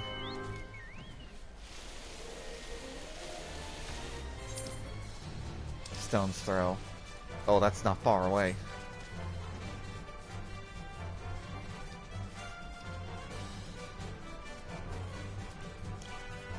Fly, Tail, fly.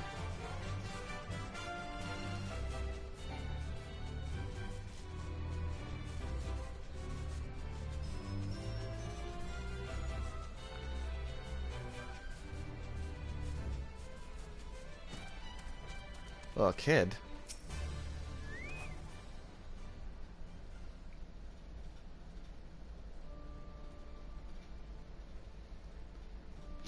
Have you seen my parents?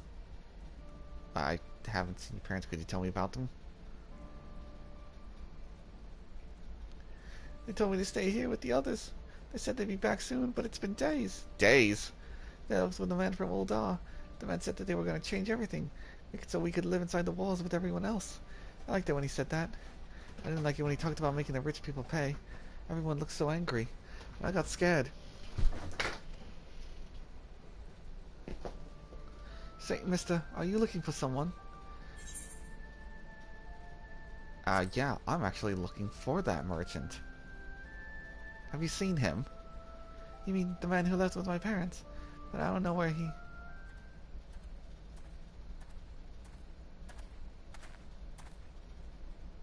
Oh wait, that's him over there.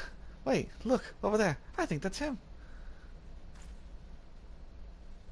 Well now, which of these gullible fools shall be my next victim?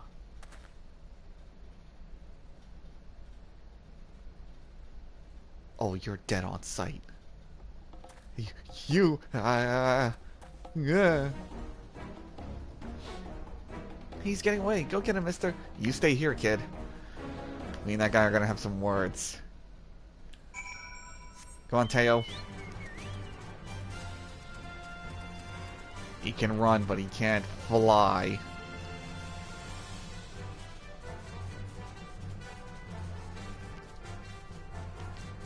Freeze, loser.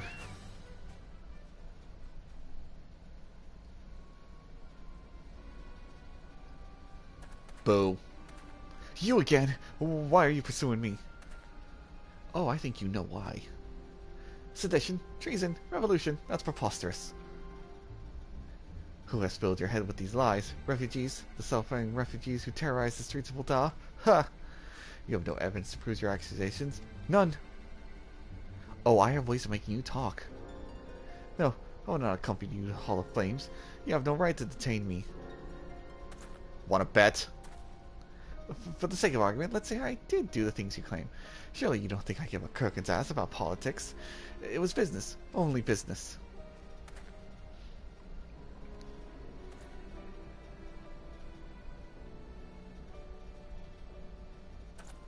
You gonna move or what?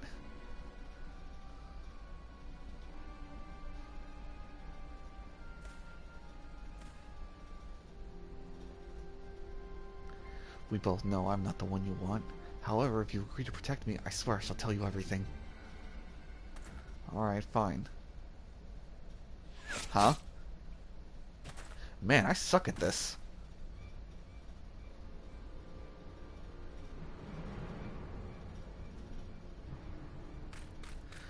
What's all this commotion? The man's been assassinated. 7 hells. Tell the others to spread out and search the area. The killer may still be close. Water like your life depends on it.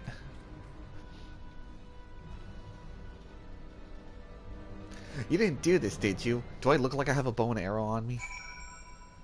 Also, he was right in front of me. Why would I do that? Whole adventure? I would like to know more about your relationship with the victim, as well as the events leading up to his death. He's been suspected of treason. The man was responsible for the recent riots. Mayhap we owe his murderer a debt of gratitude. In any case, it's obvious you're not the one whom we seek. You may carry on with your investigation, son.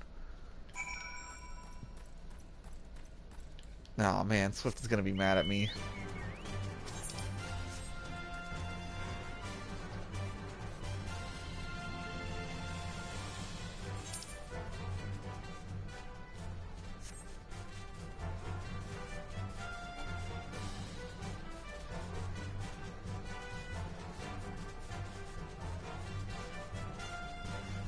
If I'm gonna go through a loading screen, I might as well go through one.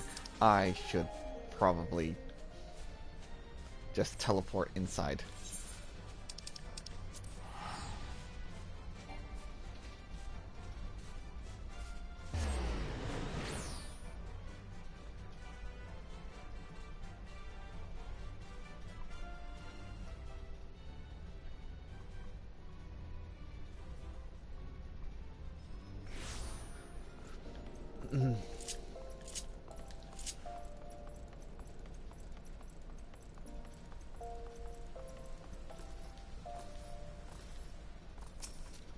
Hey Swift, I got some good news, I got some bad news. What news, Niran? Where's the merchant? He's in Thal's realm now. Murdered? Damn it all to the 7th hell. He was not simply murdered, Niran, he was silenced. Too many knew his face. Sorry, he was ready to divulge his secrets. Do not despair though, we may be closer to identifying the true orchestrator of these riots than you realize.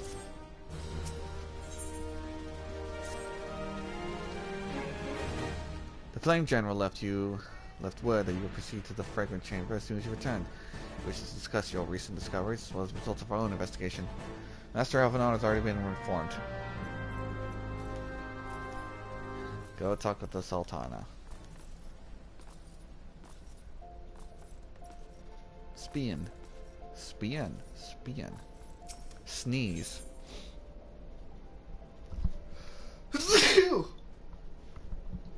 Oh yeah.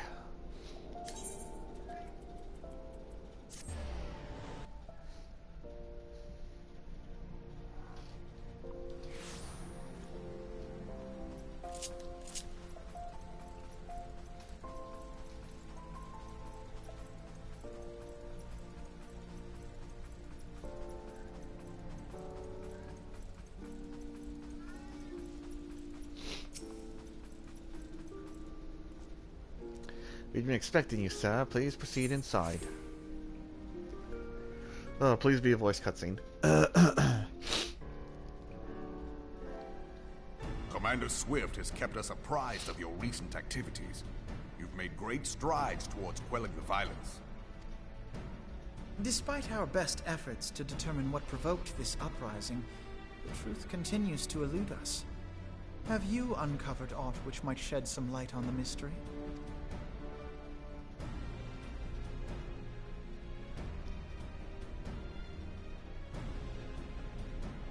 This information does not leave this room. The Syndicate's decision to reject the Doman refugees' appeal for asylum had lasting repercussions. A number of those displaced by the calamity claimed it was proof of a policy of discrimination.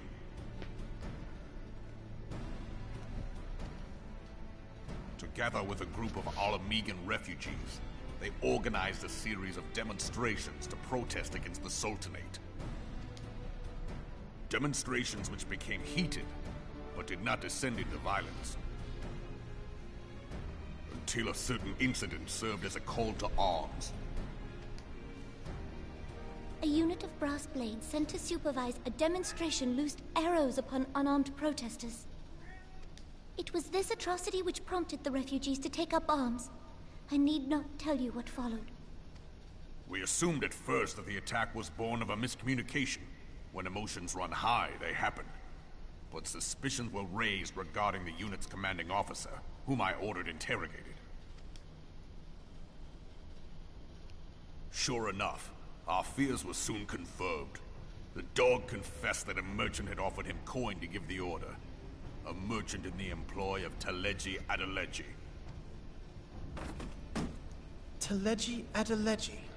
But he spoke in favor of the Doman's cause, and has ever seemed sympathetic towards the refugees' plight. Why would he do such a thing? Because he's a fucking businessman, Alphinaud. All he cares about is making the money. Know you of the Carteneau Reclamation Bill? It is a proposal to annex the Carteneau Flats so that refugees may establish permanent settlements. But why? Why would he do this? My dear boy, he's a politician. When last I looked, that was disputed territory. Yeah, who really gets claim on a battlefield? Some might even call it a battlefield.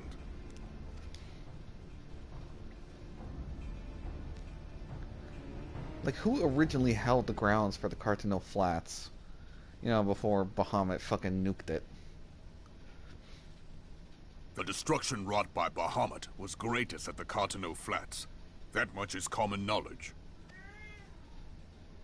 What is less well known is that his rampage laid bare ancient Alagon ruins, of which no record existed. There are certain differences of opinion as to how these ruins should be handled, which is why each nation maintains a military presence in the region to this day.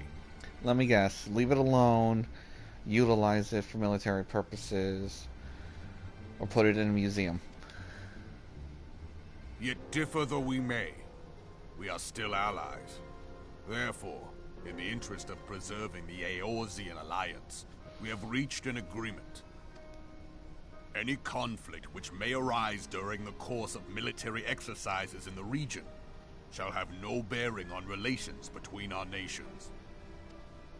PvP. In full knowledge of this delicate state of affairs, Teleji Adeleji proposed the Cartano Reclamation Bill. A shameless bloody ruse which stands to benefit him in but one conceivable way. If successful, he will gain control over the disputed territory under the guise of assisting in the resettlement effort. And you can be sure he'll build an orphanage next to every Allagan ruin.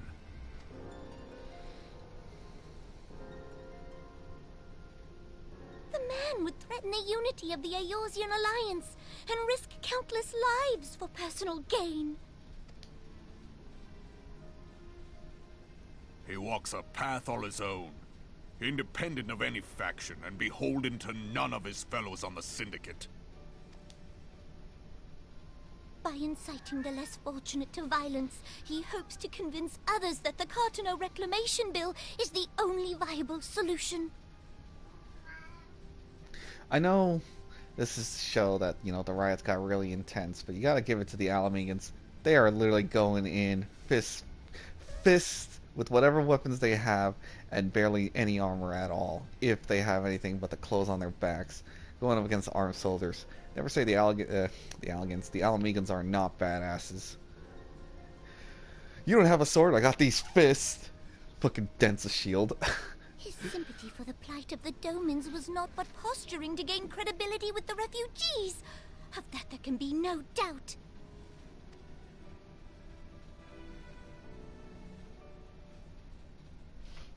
Forgive me, but what could possibly motivate Teleji Adeleji to go to such lengths? What is so special about these ruins that he would risk his position on the Syndicate, and, most likely, charges of treason against the Sultanate? Omega. Pardon? Man, when I first heard this, I shit my pants in fear. There are 3 names in all of Final Fantasy that I run away from. Shinryu sits at 3rd. Omega sits at 2. Shantoto sits at number 1. You don't mess with Dr. Shantoto. An Allagan monstrosity, not unlike the Ultima weapon. Mayhap larger, we know not. It has yet to be fully excavated. Allagan inscriptions indicate that it was created to fell Bahamut himself. If accurate, it might explain why Nail Van Darnus chose to bring the Red Moon down upon the Cartano Flats, given the ends he went to ensure Eorzea's annihilation. Destroying the one weapon which could stay the Elder Primal may well have seemed like good sense. When first I bore witness to the power of the Ultima weapon, I doubted the evidence of my senses. And now you tell me there is another such weapon. One which could contend with Bahamut. Bahamut? Bahamut. Aye, we were skeptical ourselves. Truth be told, until the Ultima weapon's existence came to light, we thought the inscription had been mistranslated. At present, Omega is more akin to a fossil than a tool of war, having long since ceased to function. As such, its true potential cannot accurately be gauged. However, if someone were to restore it, as the Garleans did the Ultima weapon, I have little doubt that he would wield untold power. Power enough to subjugate Uldar like as not, and the rest of Eorzea besides, which is doubtless why Teleji Adeleji yearns to have it. Finally, a weapon to surpass Metal Gear. That he should aspire to world domination.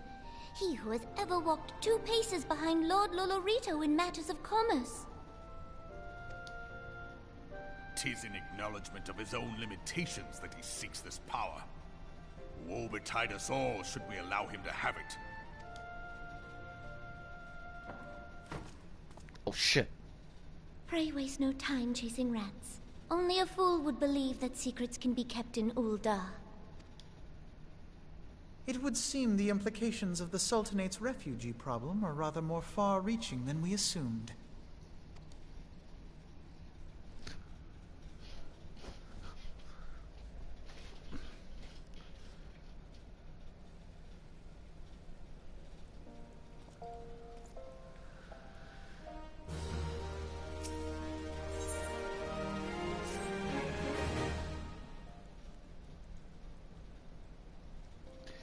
I should be glad to know the truth, and yet the thought that all this chaos was the product of one man's lust for power sickens me.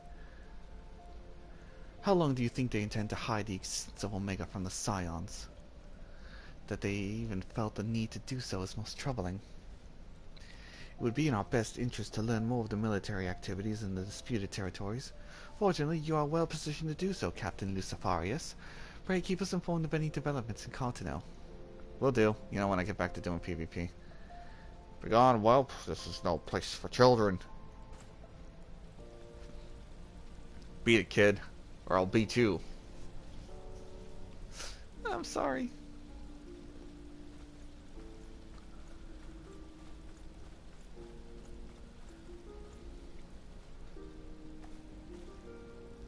I was looking for you, mister. You said you were looking for the man who left with my parents.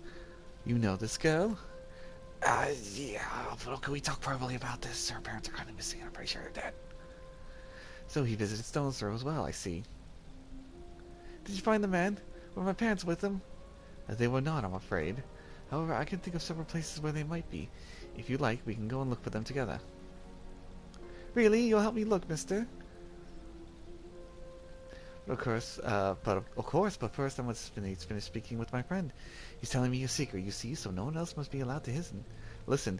Mayhap you could wait by the pillar over there? We require but a moment. Okay, mister, I'll be waiting. He's like 16. I'll take it to the quicksand. Mayhap Momodi will know what to do. A legion of Garleans and 8th starved primal, even dealing with an ascian would be preferable to this charade. Sometimes I fear Minfilia is too ambitious. We rush hither and yon in response to threats they arise, without concern from the strain it places on our limited resources and ourselves. Mayhap the time has come for a change. Hold on.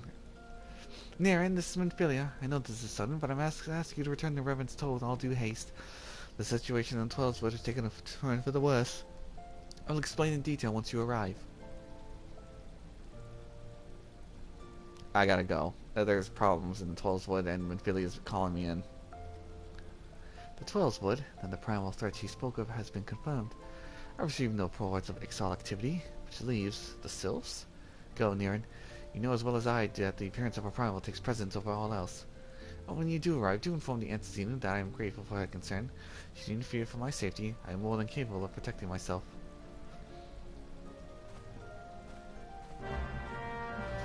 I kind of wonder though. I know I'm supposed... Never mind. Nope, never mind. I know I'm supposed to go straight to the Rising Stones, but Alphinaud said he would take the girl to the quicksand.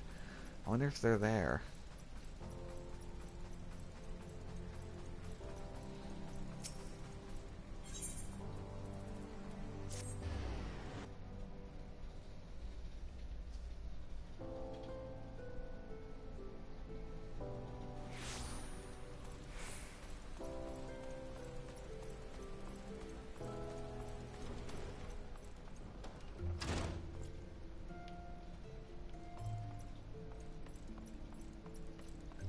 No, I don't see him. Dang.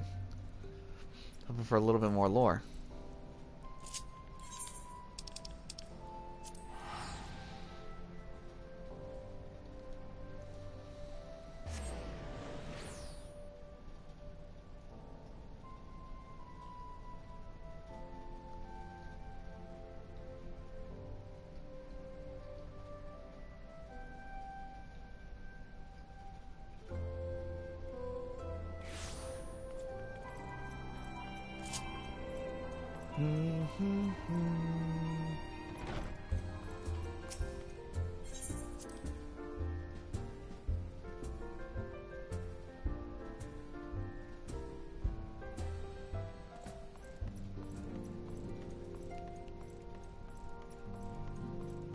Oh no, Thancred's drunk and he's flirting.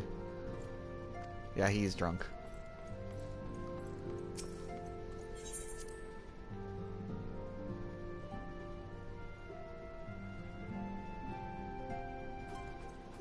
Uh-oh. It's relieved to see you healthy and hale, Niran. The latest Ul'dah was most disturbing. Yeah, man, it's not good. But hey, what's going on in Tollswood? Clearly, the only injury Alphinaud suffered was to his ego. Doubtless he will heal ere long. The other scions need to be present for this meeting. The Lord of Levin.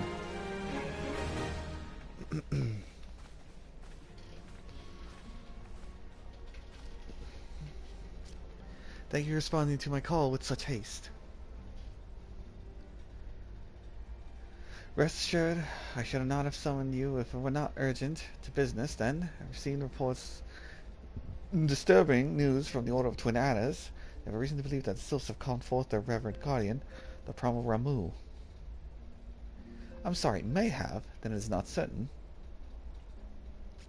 The other seeds here informs us that the elementals themselves murmur of the Lord of Levin's return to the forest. The Sylphs, however, display no signs of undue commotion. Forgive me, antecedent, but the fact need not contradict the elemental's testimony. Unlike his more bellious compeers, Garuda and so on, Ramu is reputed to act only in the defense of his children. I imagine he would soon make his presence known if any were foolish enough to directly endanger the Sylphs or their territory. The abruptness of this development concerns me, but we're not keeping a close watch on the touched ones and their movements. The preparations for summoning ritual were indeed underway, it would surely not have escaped your notice. Oh, it didn't. I was pretty sure it was going to happen, just not this soon. I beg your pardon, you foresaw this eventuality and did naught to prevent it. Oh, I was a little busy rescuing. I told Papalimo. I suppose I could have reported things to Minfilia earlier, but there was nothing else we could do except wait and see. You know how the Sylphs feel about people poking around their territory. They already saw me removed once right after the calamity, but that was because the Garleans came trampling through the forest. And so long as Castrum Orient stands, the Sylphs cannot be blamed for wishing to have the guardian deity on hand. In short, Ida and I are in agreement. The actions of the Forest folk were inevitable and unavoidable. It was no question of if, only when. And I maintain the observation that would have remained the best policy had it not been for the sudden influx of strangers into the Black Shroud. That, alas, we did not foresee. By all accounts, the recent violence in Udar drove a number of refugees to seek safety under the concealing canopy of the trees. 'Tis like that the Sylphs perceive this panic migration as yet another invasion, and quicken their efforts to summon the god. I am put in mind to tighten the Kovards. Once again, it is the affairs of men which have paved the way for the Primal's coming. Indeed, one cannot help but wonder what manner of place Eorzea would be without the civilizing influence of mankind. Be that as it may, this regrettable development does afford us a unique opportunity. Near and through your dealings with the Sylphs of Little Solace, you once succeeded in preventing an untimely conflict with Gridania. I wonder, might you, who has treated with the Sylphs so fruitfully in the past, not achieve similar success with their patron deity? If Ramu can be convinced of our intentions, it may be the first step to breaking the cycle of primal summoning. A fond hope, were such thing possible, we would not have been at war with beastmen since time immemorial. But maybe this time we can. Let us continue the discussion anon. We must first needs consult with the nation most affected by Ramu's presence. The other CSC has requested your personal involvement, Niran. For a report to commence a hello at the Adder's Nest as soon as you're able. Steel yourself for the West. Blah blah blah.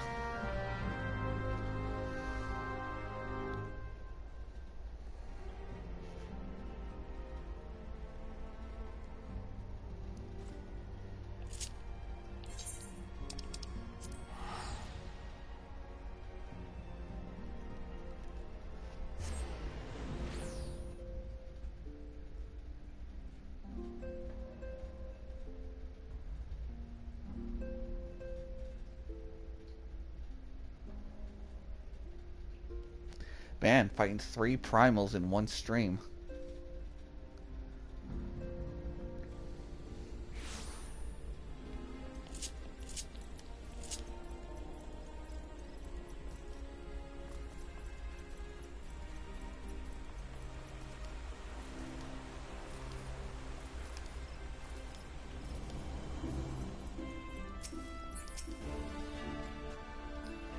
Near to the scions, your arrival has been most anticipated. The appearance of a problem have caused for alarm and unease. My men stand ready.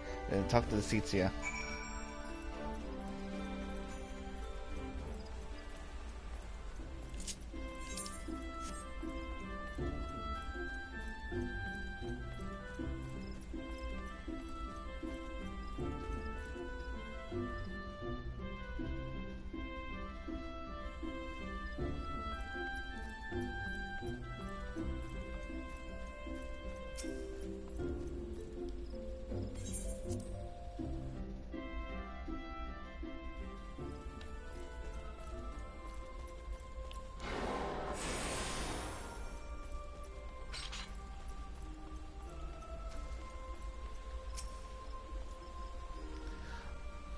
Oh.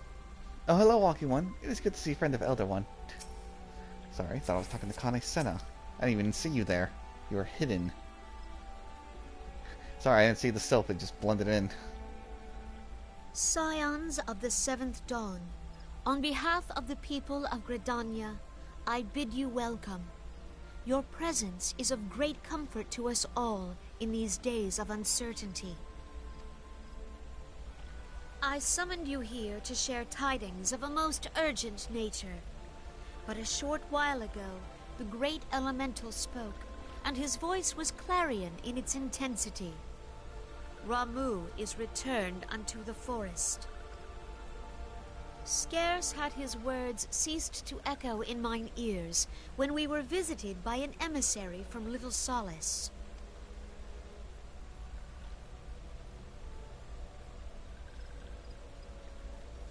Our guest informs us that the sylphs too have sensed the presence of the Lord of Levin. We didn't want to voice a sylph. Though his exact whereabouts remain unknown, we may safely assume that the primal was summoned within the heart of the Sylphlands. Unlike the other primals you have encountered, Lord Ramuh is no raging avatar of destruction. He is revered as much for his wisdom as his strength, serving as both arbiter and guardian to his children.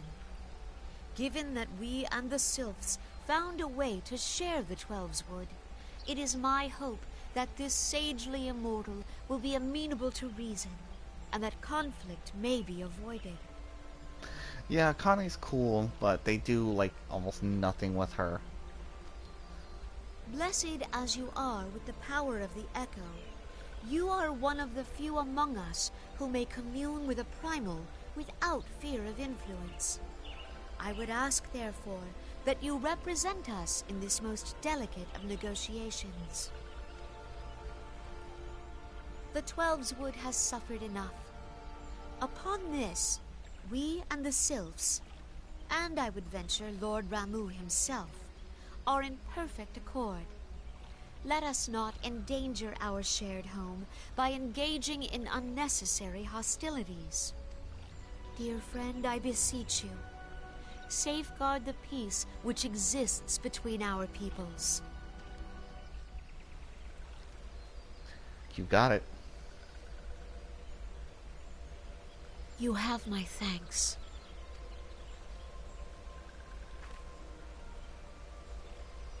Pray make for Little Solace, then. A member of the Order of the Twin Adder awaits you there. He will advise you on how to find the Lord of Levin. An ill wind blows through the forest. Yet, it is not only the Twelveswood that flinches at its coming. All the lands of Eorzea shiver in dread anticipation. Have care.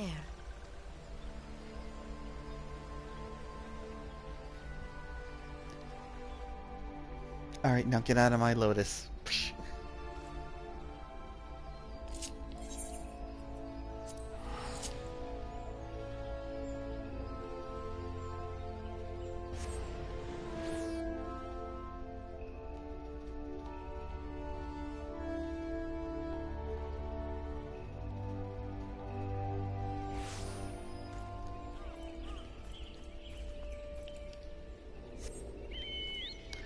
Ba-ba-da-ba-ba-ba-da-da.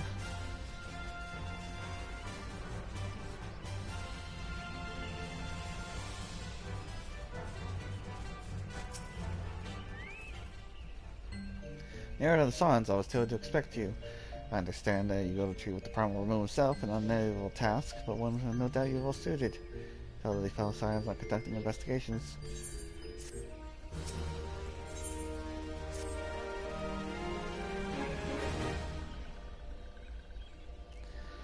I was told that a messenger will be sent as soon as your fellow scions finish their investigation. I do not imagine it will be much longer. Meow. This one returns, and returns with good tidings. Wise ones have finished searching, and have wisely identified the precise location where the touched ones summoned Lord Ramuh. Your timing is impeccable, my fluttery friend. Might you be so kind as to escort this good man to his fellow scions? It'd be this one's pleasure, walking one. Please come with this one.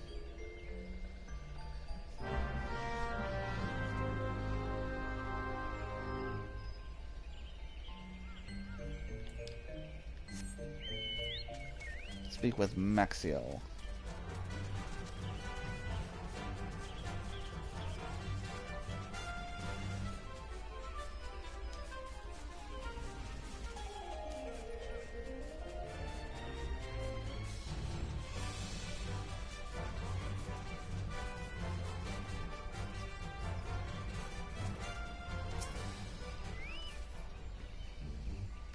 Wise ones have ventured deep within the Sylphlands. These ones must proceed carefully. Keep an eye out for touched ones.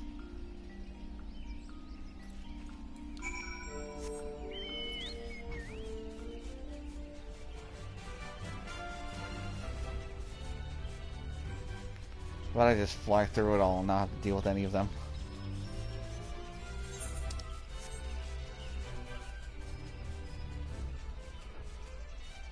Whoop.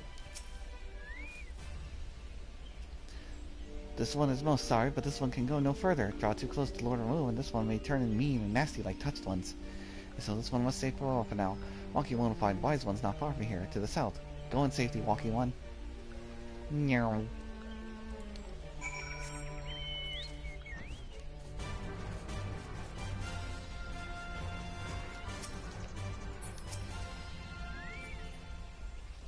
So it's actually you. I am relieved. For a moment I thought we were dealing with another one of those confounded self-tricksters. I swear, with them wreaking havoc on their skin-changing magics, it's a wonder I was able to finish taking my measurements. Yes, it's quite the ordeal. You should have seen the look on Yoshila's face when the one impersonating you suddenly showed up. It's quite enough, Papa Limo. My apologies, it's not like me to ramble so. At any rate, as I was saying, I was finished measuring the etheric activity in the area. I'm pleased to say it reached an indescribable confusion, to wit, call forth the vicinity of the self-aetherite.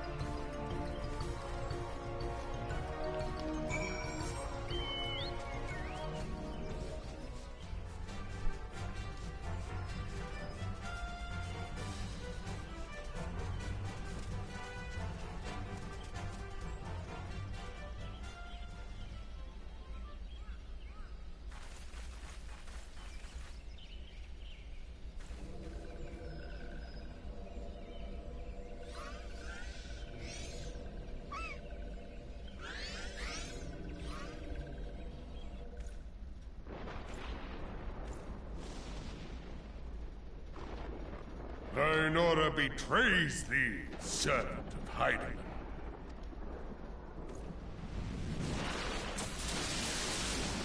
Go!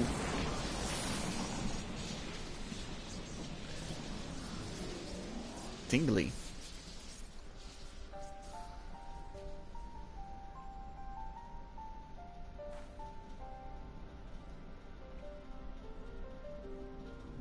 Thou art the bringer of light, bane of Ifrit, Titan, Garuda, and Leviathan. And don't forget King Mogomog the 12th. I am Ramu, guardian of the children of the forest.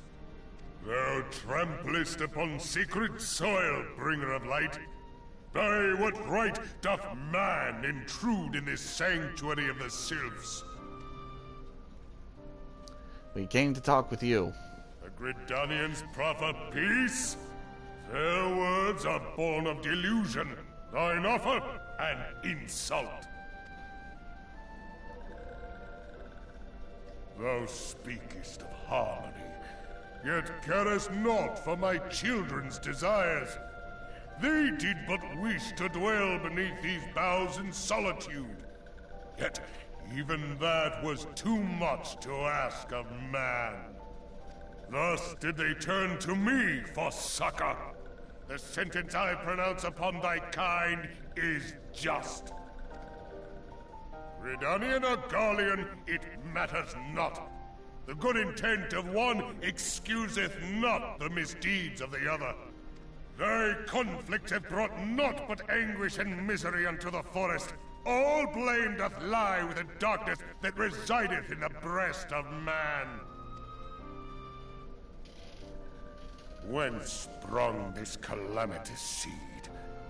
In the beginning no such duality existed. Were light and dark given form when man was born? Boy, howdy, does that line carry some weight now. It would explain much. Not least why strife and sorrow follow ever in thy wake. Thou canst not deny the urgings of thine own nature. Knowing that thy mere presence here portendeth tragedy, wilt thou persist in this pretense of peacemaking? Well? Oh, my great Jolly Rancher. Thou bearest the crystal which I bestowed upon my wayward charges. That they should entrust so precious a gift to thee. Thou standest apart from thy kin. Thou art the bringer of light, aye. But there is something more in thee. Very well. I shall consider thy proposal. Shouldst thou survive my trial. That man's... Sorry, that Eikon's beard is so immense it has a mustache of its own. If thou wouldst champion the cause of harmony, I must have proof that thou art fit to play the role. Wither mine ire, and prove to me thereby that thou hast strength enough to stay the darkness which threateneth to consume thee. Yeah, shames he never gets redubbed again. This is his voice first and foremost. Yet if thou shouldst be found wanting, know that all men shall perish in the storm of my judgment.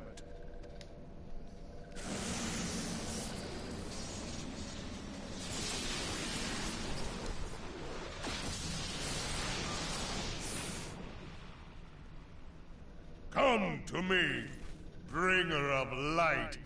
I shall await thee on the field of battle.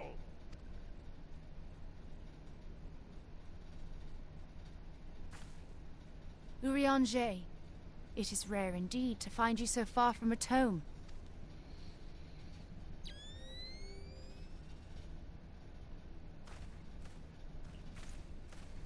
The Lord of Levin himself. Never till this day had I looked upon his visage, save in painted renderings made faint by time. Ever shall this scene remain etched in my mind's eye. Beg pardon, my lady. My lady? I must beg thine aid on a point of research. If thou art resolved to face Lord Ramuh, I would ask thy leave to observe the event. Yeah, I'll take it with me.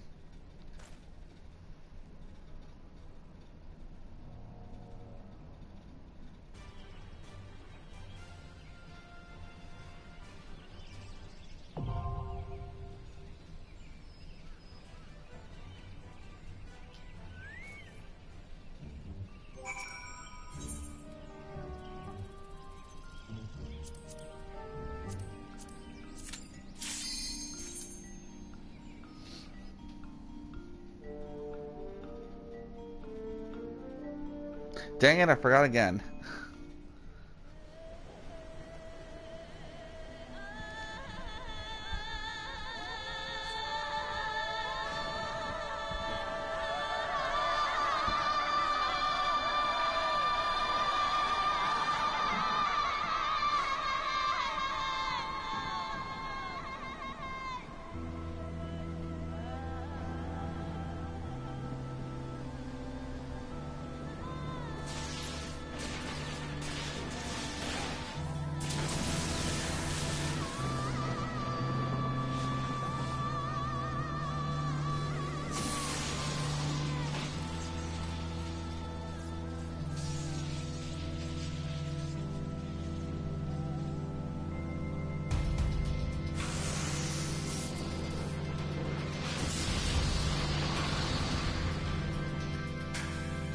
I remember one New Year's when his extreme fight was still like the newest fight. I was tanking. I was doing it drunk. It was fun. Thou art brave, bringer of light. Yet bravery alone shall not convince me of thy worth. Uh-oh.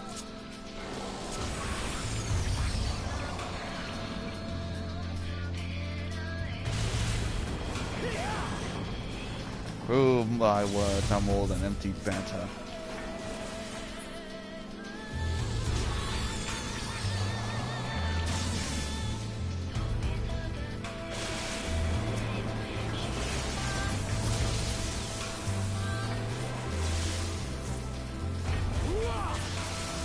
I pronounce thy sentence by thy radiance of El be thee judged. Ow.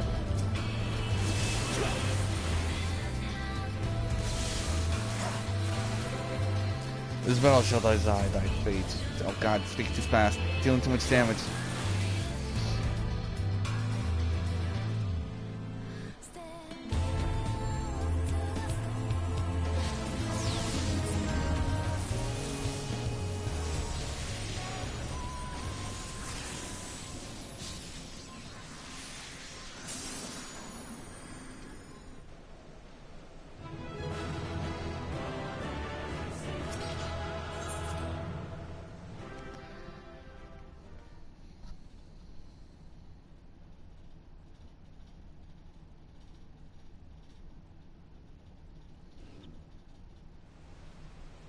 I have taken thy measure, bringer of light. Whoa, you're still around? Oh, there you are. And I judge thee a worthy champion. The task of excising the sin that hath taken root in man's heart is thine.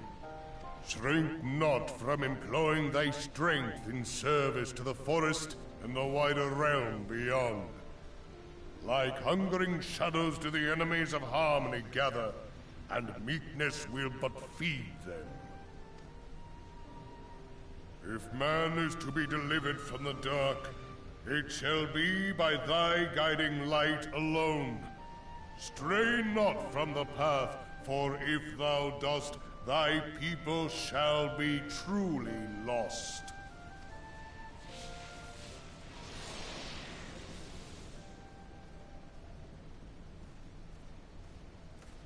Thou hast slain the Lord of Levin. A regrettable act, but a necessary one. Hey, didn't you give those goggles to me?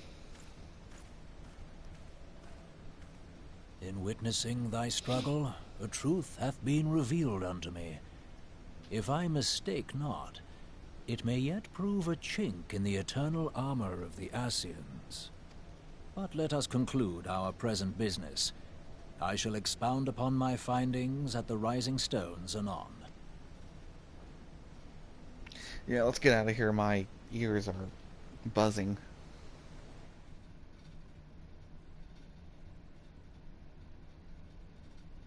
I feel like I got hit with lightning multiple times.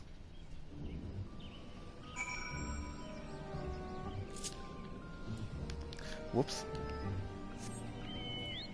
Almost broke cannons for a sec.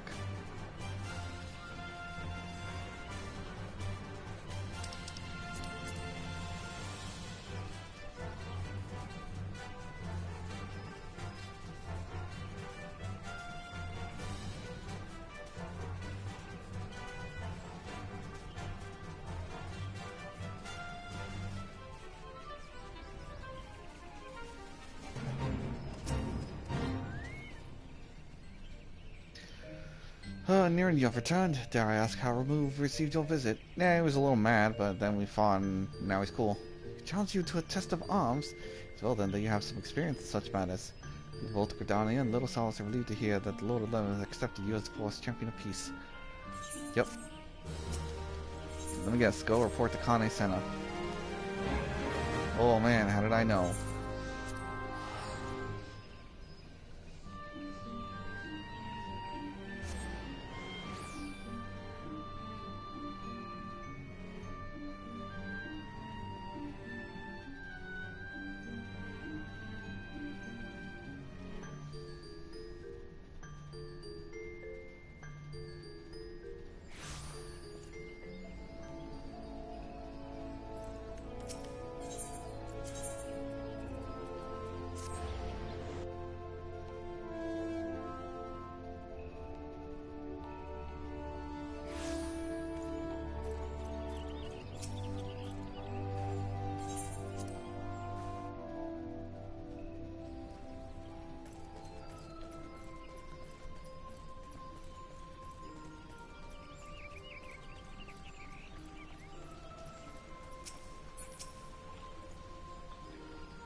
You are returned to us, dear friend, and none the worse for bearing the heavy burden which I did press upon you. Yeah, Most glad am I of this. Sorry, Kane. Yeah, once I kind of maxed out all my combat classes, I'm like, well, what can I do now? Well, I've neglected my crafting classes, and doing it was nice. Prior to maxing out all my battle classes, I maxed out all my gatherer classes, which was also nice, in preparation for having to do all my crafters. So I don't have to buy all of the materials. But yeah, it's a nice change of pace. Even doing Eureka is a nice change of pace. I am informed that your efforts to negotiate a peace with Lord Ramuh ended in conflict. Pray tell me, what befell? Wanted to test my strength, and I tested him. Ramuh made trial of you? I fear there is truth to his claim. It is the darkness within us that attracts the darkness without.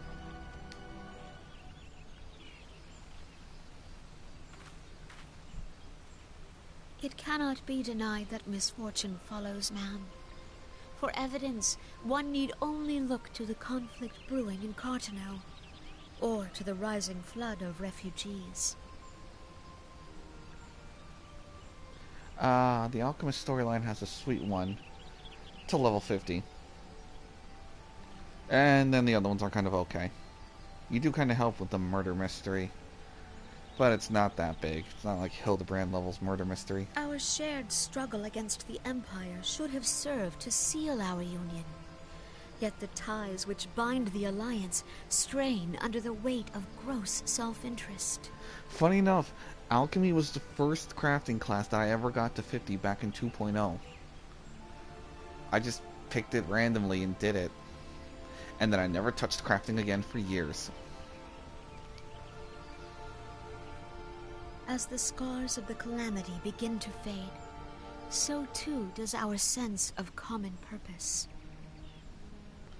Speaking of which, that reminds me I should really get started on the Splendor weapons, Splendor tools, to get them up to the next step. Yet now is scarce the time to forget our shared responsibility. If this new-sprung realm is to survive beyond its infancy, it must needs be nurtured by all. Use your leave quests, they'll help. And make sure every item you turn in for them are high quality, because that doubles the experience. So let's say one will give you 10,000 experience for this item. If you turn it in a high quality, you'll get 20,000. And double the guild too.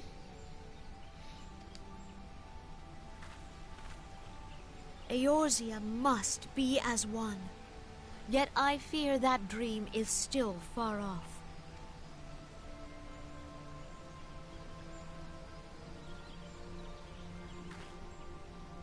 On behalf of the people of Gridania and the elementals both, I thank you for all that you and your fellow scions have done. Full oft have I been compelled to look to you for aid of late, and offered all too little in return. As leader of this nation, I shall endeavor to prove a more worthy ally to your cause henceforth. Oh, and do the Ixalbeast tribe and your Grand Company turn-ins. Buttloads of experience.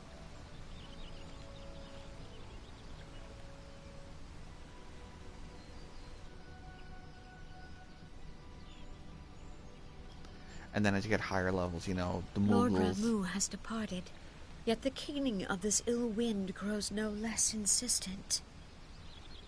You know, just as you reach the next tier level of, like, from 50 to 60 to 70, 80, 90, do the beast tribes as well.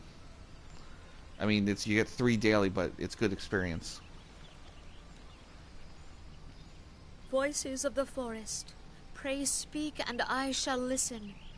What unseen evil begets this unease in my heart?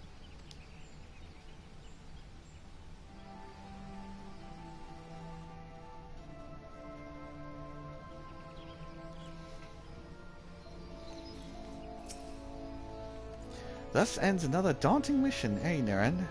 I'd hoped Lord Ramu could be persuaded with words alone, but nonetheless, I can only admire that your adroitness with which you responded to the primal settlement challenge. It seems that Orion too was pleased with the outcome. What say you, Niran? Shall we get back at the Rising Stones and ponder the lessons of the day?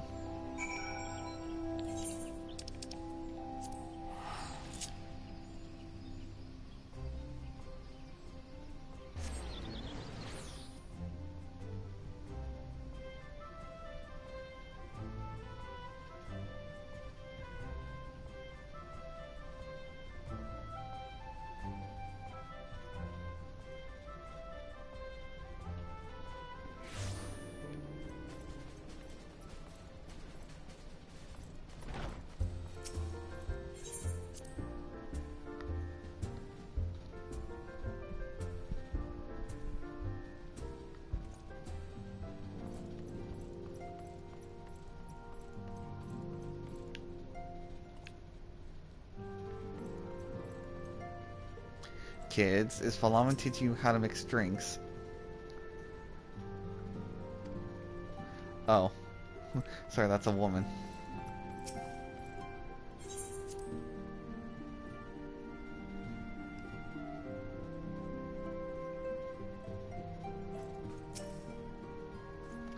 Welcome back, Niran. What of your momentous encounter with Lord Ramu precedes you? I would fain share news of mine own, but Orion J's discoveries take precedence. Upon witnessing your defeat of Lord of Levin, our learned companion was struck with the profound insight regarding the nature of the ascians' immortality. Let us assemble and discuss these observations together. Oh boy, class is in session. Time to learn.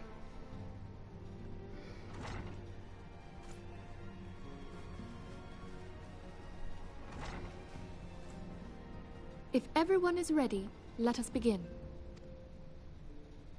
Eorzea, the floor is yours.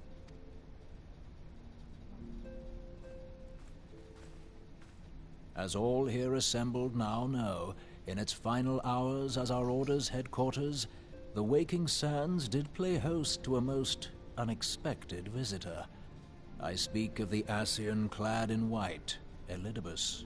Unwelcome though his presence was, his words that day did serve to confirm a truth long suspected, that the Ascians are eternal beings, to whom physical destruction is as a temporary inconvenience. In the intervening time, Eorzea and I have striven to discover a means by which the Ascians might more permanently be slain.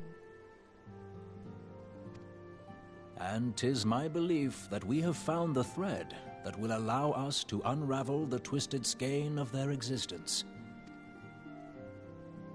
In the moments prior to Leviathan's most recent manifestation, the Sahagin elder who summoned him was observed to undergo some manner of ascension.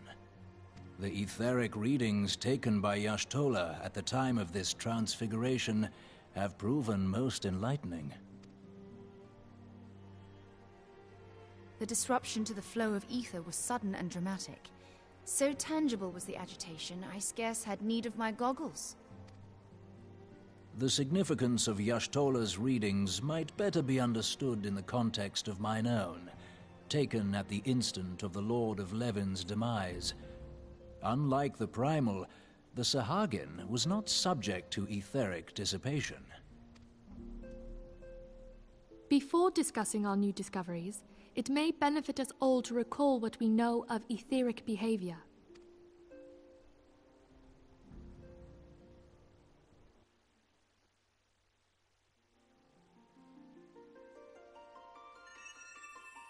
Let us begin at what some might call the end. When we who dwell in the material realm die, our spirits dissolve into the flow of ether and are returned to the ethereal realm.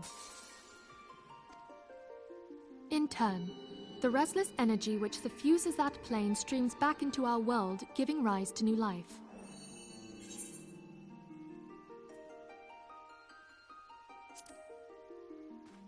"'Tis as the heavens did decree, the way of all mortal souls. Twixt this world and the next do the ethereal currents swirl, bearing the very essence of life. Thus doth the cycle of birth, death, and rebirth continue unabated.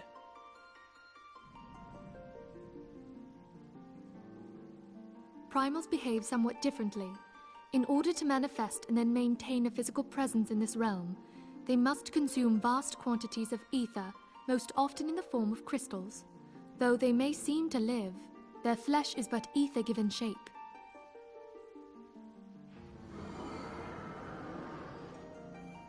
Thus, a defeated primal leaves behind no broken corpse. Rather, the essence of its form seeps back into the land whence it came, and the energy of its shattered spirit is called back to the ethereal realm. And there it waiteth, till next the prayers of the faithful do draw it forth from the sea of ether, to take their offering of crystals and make for itself a new body.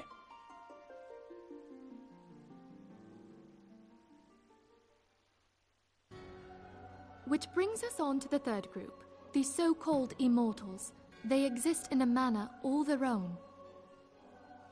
Quite. Even as the Sahagin Elder fell to the Admiral's musket shot, I witnessed the release of an ethereal cloud, which immediately took possession of a nearby minion. A soul that dissipateth not upon the death of the flesh. The secret of life everlasting.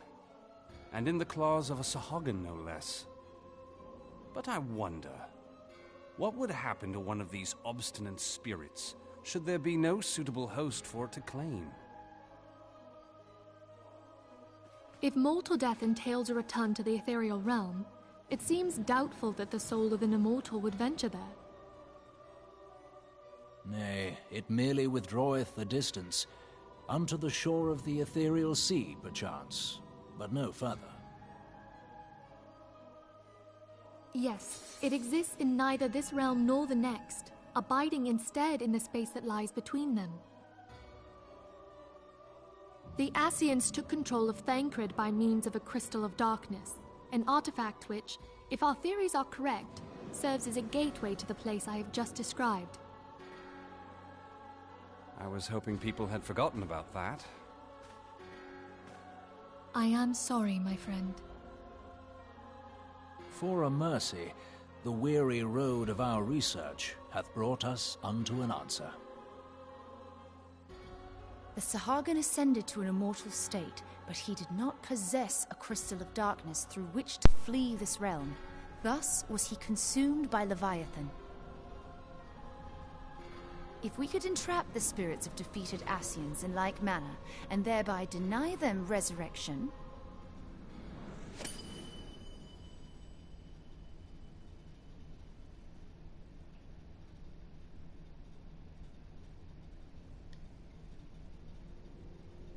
Therein lieth the path to victory. Thou art most perceptive, my lady. The, technically the 13th is currently known as the Void. We don't, at this point in time, that's all we know it as. We're not privy to the other knowledgeable things that we know in the future. But no, they don't go to the 13th. They just go in between, like a little pocket dimension of their own. Only when we have trapped the bodiless soul within an ethereal prison can we hope to defeat its unnatural constancy. Thus might even an eternal paragon be consigned to oblivion. These feats are, of course, far easier said than done. At present, we lack a viable means to entrap and extinguish an ascian soul. Yet, I believe it to be possible. The pieces of the puzzle lie before us. We have but to put them together.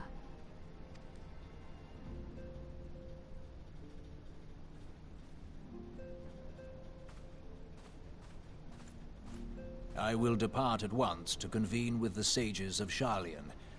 Together shall we divine the steps by which our goals may be achieved. I have the utmost faith in you, Archon.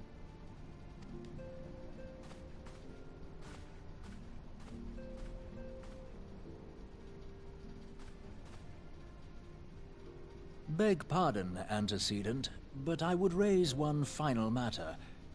Even now, a Sharlayan survey party seeketh to ascertain the fate of the students of Baldessian. Their findings shall soon be known to us. Though you harbor feelings of dread, I bid you surrender not to sorrow, but abide instead in hopeful prayer. I shall, Archon. Thank you.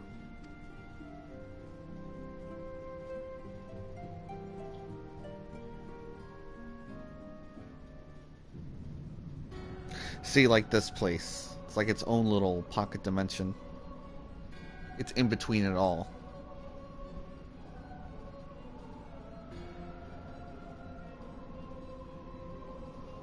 Oh, right, Eorzea. The Lord of Levin has returned to the ether, as was Leviathan before him. Ramuh acquiesce was most intriguing. I forgot if Emerald was a guy or a girl. Inferno, Vortex, Crag, Whirl, and Levin all have been humbled by the bringer of light. The limitless potential of man. Highland servant grows mightier by the day. I know Ultima's a girl. Yet he prospers at great cost to his mistress, whose strength is all too finite. 7 times have the masters survived the rejoining, but their souls are grown weak and wane. Yet even as it innovates the ardor and powers our master, all that remains is to nurture the strength of the gifted, to forge the final key. Oh, whose voice is this? I don't want to say it's a certain someone. Maybe it's La Habrea. And that is the task to which we bend our every effort. Yep. Hey, called it. It was La Habrea. Divine seeds were ever wont to quicken in Eorzea's fertile soil. We need only lead men to the field, and by their eager hands shall a new deity arise. To which was shattered shall be made anew, and the one true God shall come again.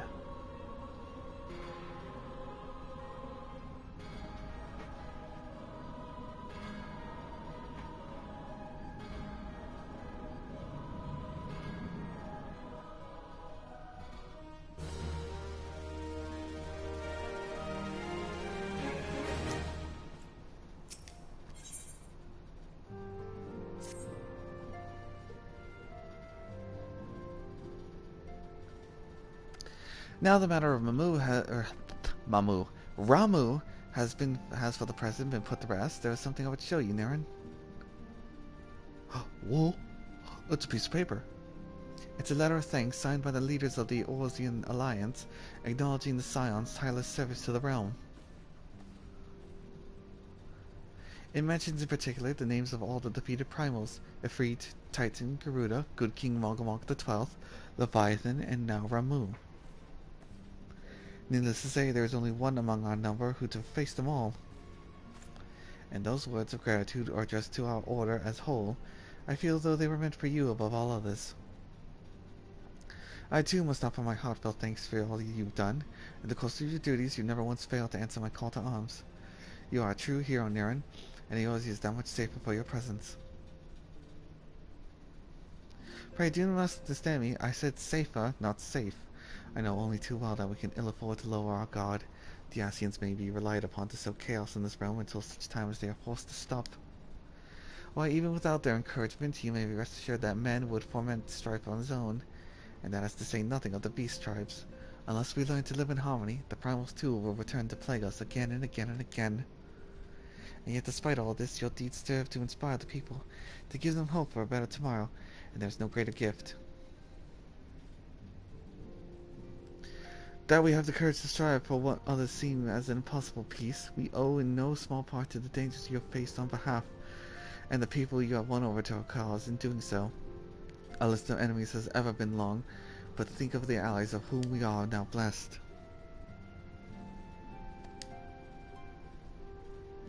Of the beastmen who wish not of conflict, and now call you friend. Of Alphinaud who strives to unearth the terrible secrets of the calamity. And then there is Sid and the Fellowship of Noah racing to unlock the mysteries of ancient Alec that... Whoops, this might have been after the, the 24-man raid, which I have yet to do. I gotta do that during the daytime when the server's active. Let me spread another horror of the ultimate weapon. And of course, when speaking of our greatest allies, we must not forget those closest to us, by which I mean our fellow scions. Thanks to their many and varied talents, our order is uniquely equipped to combat the far-reaching corruption of the Ascians, and combat it we shall. Next stream might be the raid. Your enthusiasm is truly it's probably Alphinaud. Your enthusiasm is truly a heartwarming antecedent, given our embarrassing wealth of allies. I trust it will not inconvenience you too unduly if I absent myself for a time. Hey, I was right. Or is it Alice? No, it's Alphinaud. I was gonna say, is it Alizé, but then you see the blue band. Alphinaud, I take it the troubles in Ul'dah no longer require your attention. There are yet some rumblings of discontent, but the air of simmering violence is largely dissipated. 'Tis to report such that I stand before you now. That, and to speak with you concerning a new organization we discussed. I have a message for you from El. You recall the refugee girl? The ones whose parents were missing. They were found unharmed. Oh, thank goodness, because I could have swore I remembered that her parents were dead or something. She wished me to pass on her thanks to you. Why, Alphinaud, am I to understand you made an effort to remember the poor girl's name? I look forward to reading all about her in your report. I do hope you left nothing out. Oh, shit.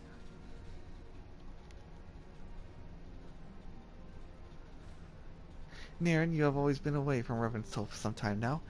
I believe. Might I suggest that you put affairs of the realm aside and take this opportunity to reacquaint yourself with the town? Which reminds me, one of the Doma children has recently inquired as to your whereabouts. Yozan was his name, I believe. He has some small matter he wishes to share with you. Why not oblige him for a visit? Sure, why not?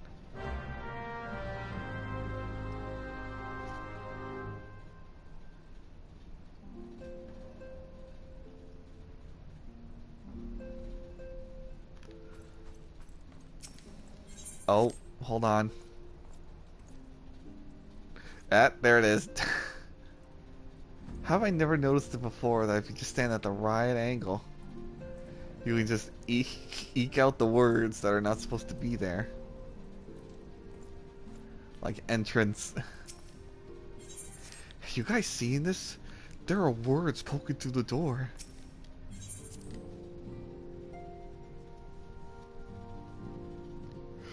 Oh, just a couple more quests.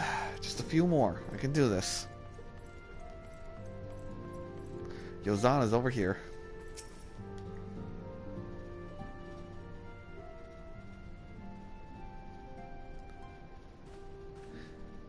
Look, it's Mr. Niren. He's back from his adventure. I heard you were fighting off primals and that they're some of the strongest enemies you ever faced. Wish I could see you in battle. Anyway, we all want to be heroes too, so we formed our very own Doman Adventurers Guild to protect all the Domans. Think you could train us today? Show us how you fought the primals? What's all this commotion about then? Oh yeah, it's Hoary Boulder. The B team. Mr. Boulder, Mr. Coltonet.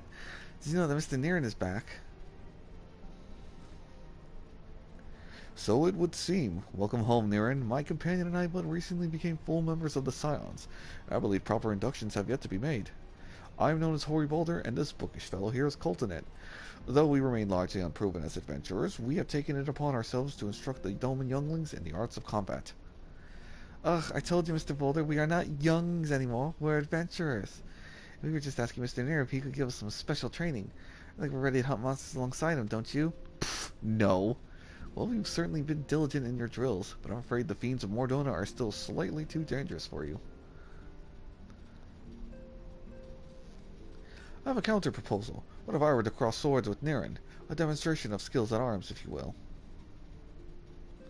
Hoary, if I didn't know you better, and I do, I'd say you are merely seeking to test yourself against the legend. Well, mayhaps I am. What matters the motive when the children stand to learn so much from the lesson?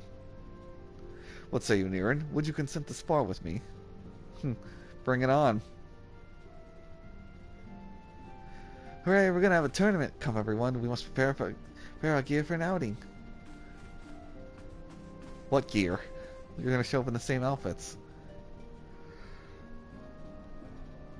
Do try not to disappoint them, Have faith, Coltonet.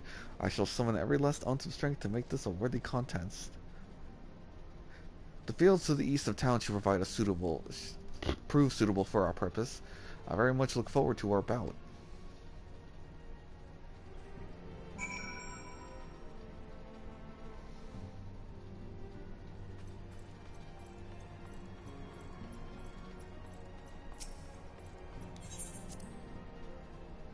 You know, I realize now that the letters poking through the door only serve to further my purpose of why there's a door there. That, you know, I have to load in through. Let's just make it an open door. No other player is going to be in here.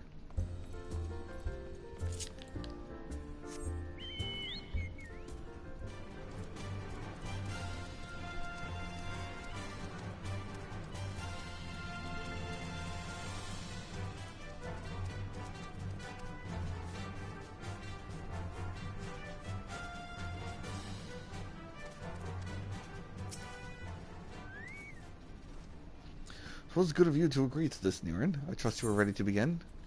Yes.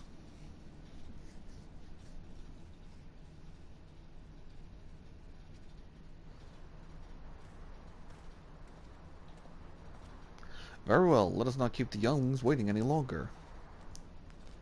Ahem, Hori, are you certain you wish to fight him alone? That is Niren you're facing.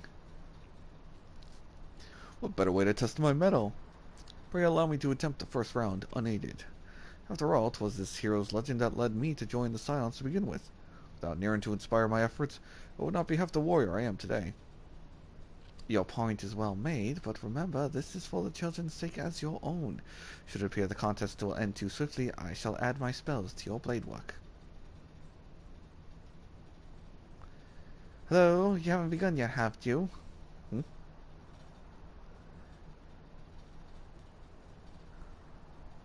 Ida, what? Who are all these people? When I heard about your sparring match, I told everyone I could find.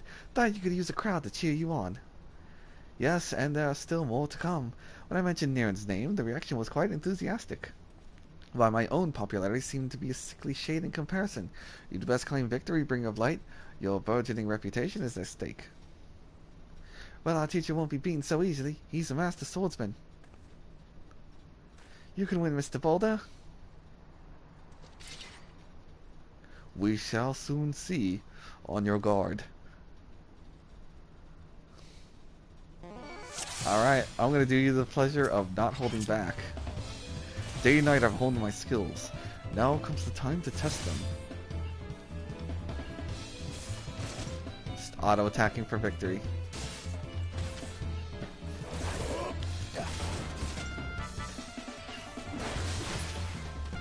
Oops. Oops. Ugh, such power. The tails barely do you justice. Mr. Boulder won't lose, will he? It's not over yet. It can't be. Come on, man, get up. Aye, the children have the right of it. It's time I joined the fray. On your feet, Hori.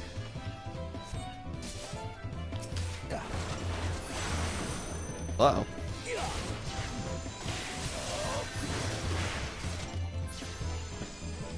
Down he goes. Oh no, he looks hurt. Mr. Niren is so strong, but you can't give up, Mr. Boulder. Can't disappoint the youngs. Oh shit, he's going ham.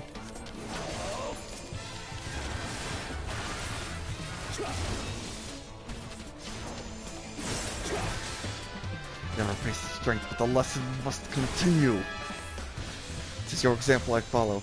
Surrender not to the implacable foe. Oh, he's immune. He's buffing himself so hard. What did he buff himself with? Spell speed up. And skill speed up. Whoa.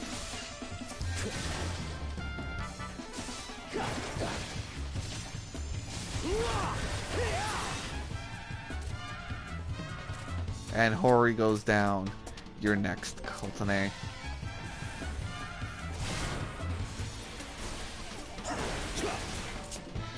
Do I have my silence? Yes, I do. Silence!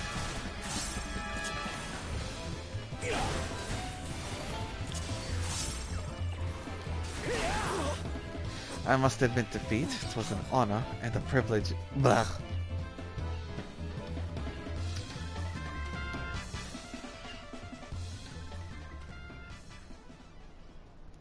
You have bested me. I yield. Hey, it was a good fight. I actually had to put in effort. That was incredible. He beat both of them at the same time. I knew you couldn't lose, Naren. None can defeat the Guardian of Eorzea. Now I see why you sent to deal with all the primals. I have much work to do if I'm ever to attempt the same. Do you have the echo? No? Then don't do it.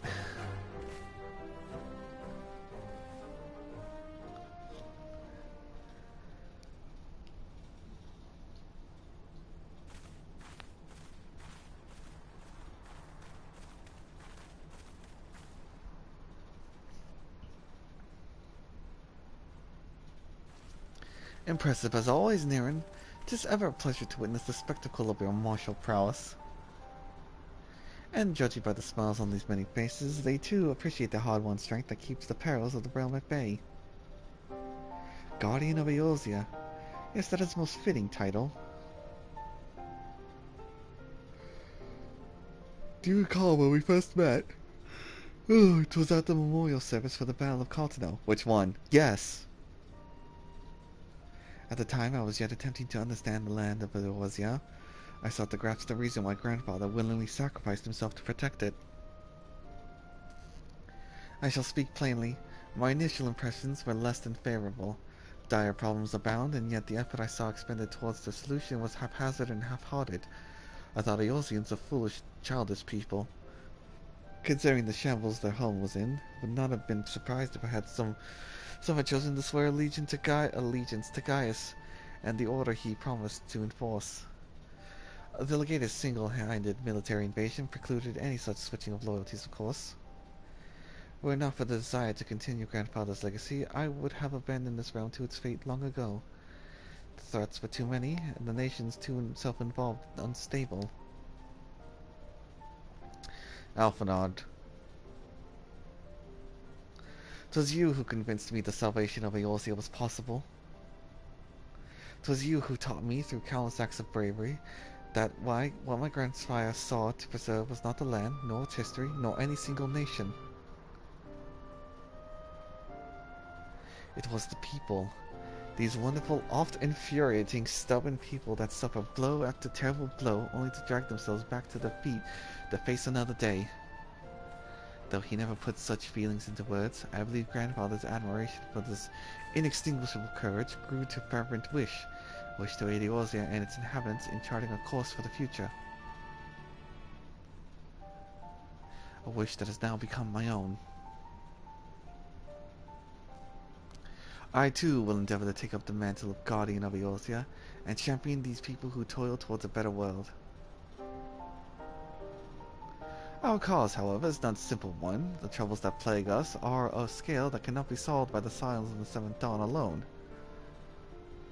No, what is needed to tackle the root of the primal threat and effectively counter the schemes of the ascians is a new, expanded organization that operates beyond the limitations of nations and borders. If you would aid me in building such an organization, then pray let us continue this discussion back within the walls of the Rising Stones. Alrighty then. I'll hear more of this organization.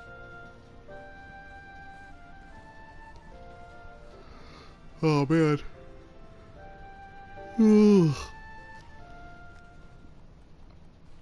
Almost done.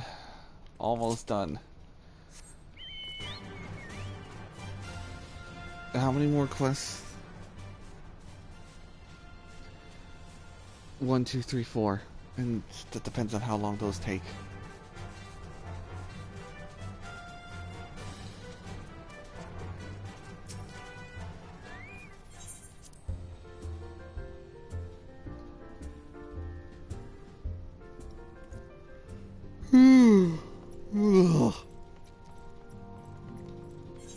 Alphinaud, why do you have to be all the way in there?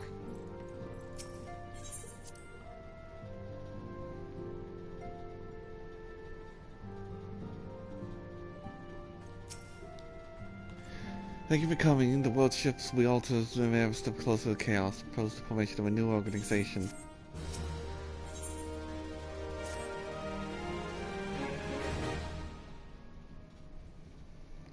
Pray forgive me if I tread over old ground, but I would first speak of the Grand Plan. Since the advent of the 7th Astral Era, the leaders of the three nations have been deliberating over a accord that seeks to bring the desperate forces of Eorzea together into a single entity. A realm-wide grand company, if you will. The military might of such an institution would be drawn from every corner of the land and directed against threats, my ages, that no single nation could hope to overcome alone. Yet while this purpose of this hypothetical organization is undisputed, the logistics of its formation have become the source of endless debate. And the longer these discussions continue, the more I sense the impetus towards the unification draining away. Thus I have been campaigning for the creation of what might be considered a trial company. It will be on a much smaller scale than we hope to eventually achieve, but capable of same manner of unrestricted operation according to the scions. It is my hope that succeeding utilization of such force will lend momentum to the lagging deliberations. Also, being primarily military outfit, I mean to assuage the fears of its main use by placing the fledgling organization under the authority of the antecedent. Scions work tirelessly to protect Eorzea and its people. But as you yourself have witnessed, with the refugee revolt, there are limitations to what we can achieve. With this new company under the Scions command, however, we will be capable of responding to a wider range of difficulties without straining our resources or overtaxing your formidable talents. The goal of my proposed organization is that the Scions are ultimately identical, a point conceded by all concerned.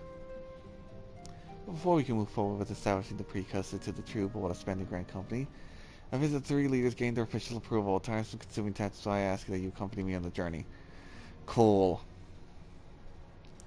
Thank you. 'Tis reassuring to know that the bringer of light in his descending eye will...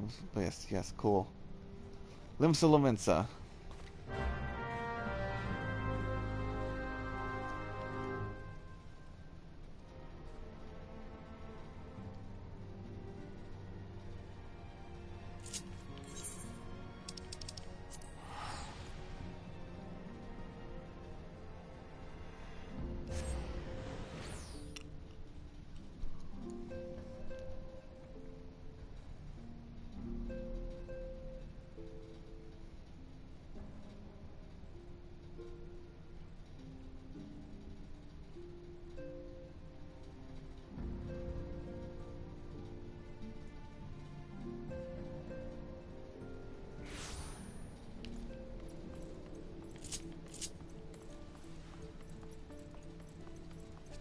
How dead is my server at this time?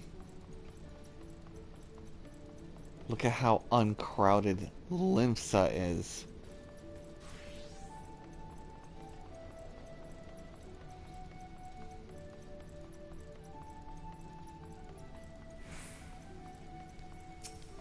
There's Alphinaud. Uh-oh. No, okay, maybe I'm not gonna sneeze. Oh, there you are. I'm ready to ascend and speak with Admiral Bluispin. Oh my god, dude. On and on.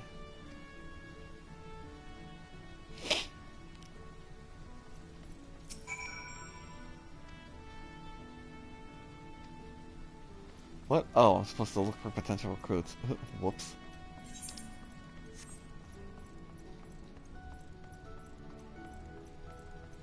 At first I thought Alphinaud was going to be like, come on in and hear me talk to the Admiral about blah blah politics.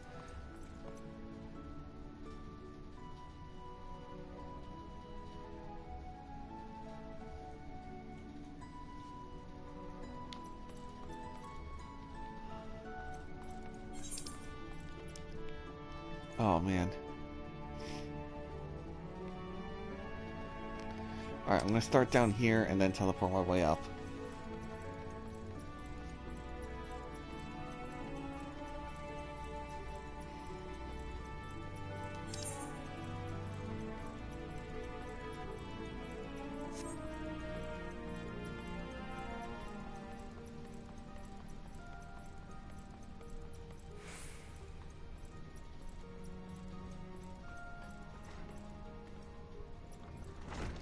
Hey Rosswin, want to join something? And the bloody hills do you think you're talking to, Drylander? I'm a pirate, not some southern knight in shining plate. Looking for a self-righteous pop, trying to knock it on the dandy cabaret alien's door. Alright, could've just said no.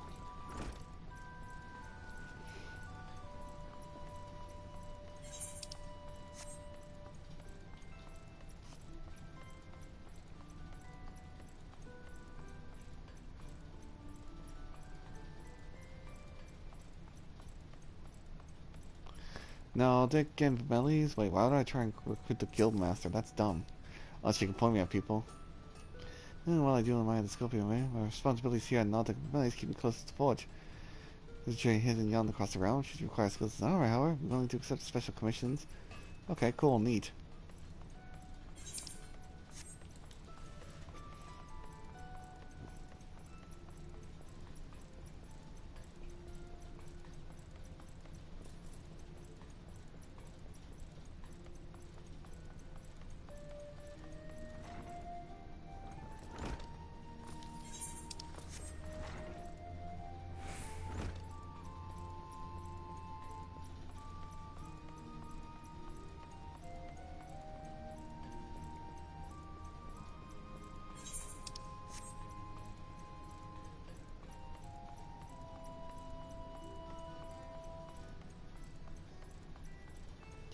Real. Well, if it ain't Naren, I'd not forget an adventurer brave enough, or daft enough, to seek a shortcut into Titan's bedchamber. You remember Oriole, don't you? Formerly the Grand Company of Heroes? 3 whistles at Bronze Lake? I ain't often I drag myself to Limsa for a drink, but I'm glad I did. How do you fare these days? Well, you're looking to put together a crew. Top tier work, eh? Sounds like alright, Lark does. Alrighty, lad, count me in. The heroes may have gone their separate ways, but I ain't ready to climb into my grave just yet. Alright, Riol got recruited. Da-da-da-da. Riol is now part of your pyramid scheme.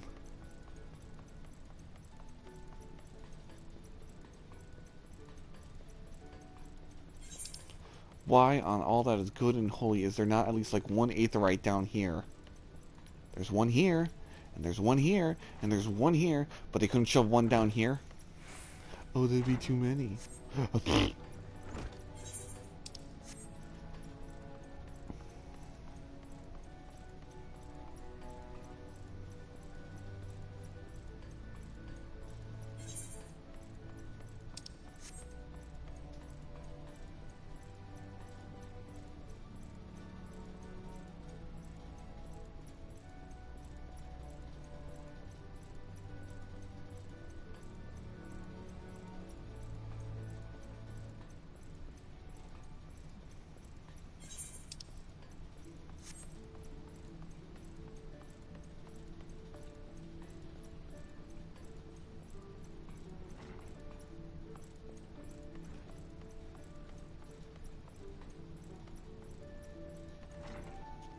Hey, you're not girlfriend, but totally girlfriend, because you guys are boyfriend-girlfriend, even though you won't admit it.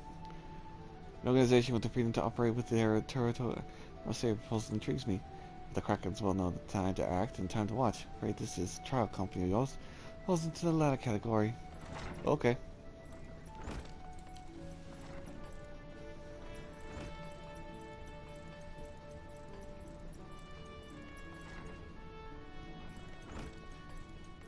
Hey, Rainer. That's Alphinaud's new organization. Yes, I heard the formation of his trial company was nothing. Tis regret, however, I must decline your invitation. As commander of the Yellow Jackets, the protection of Limsa must needs receive my full attention. I like how I'm the commander of the Yellow Jackets. You think you'd wear a little more yellow, buddy? They're wearing yellow jackets. What are you? Huh? Huh? You're a liar is what you are. Deceiver. Now I gotta go off and on the airship landing. Ah. Thank goodness I could just teleport there.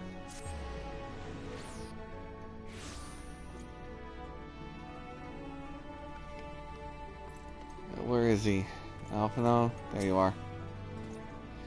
Your recruiting went well, I trust. I'm curious how my proposal was received with representing folk of Limsa. A member of the legendary Grand Company of Heroes indicated his interest.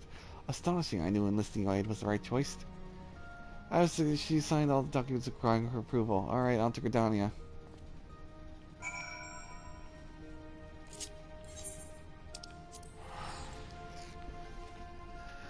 Where he's gonna talk to Kane, and I gotta run around and talk to everybody.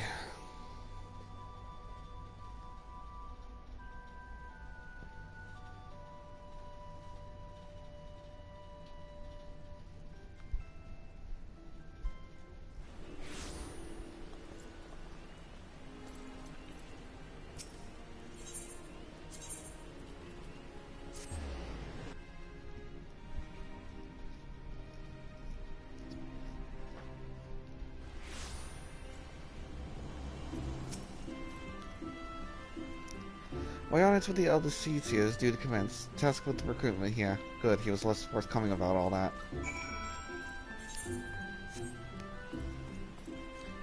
Alright, at least I'm near an Aetheryte.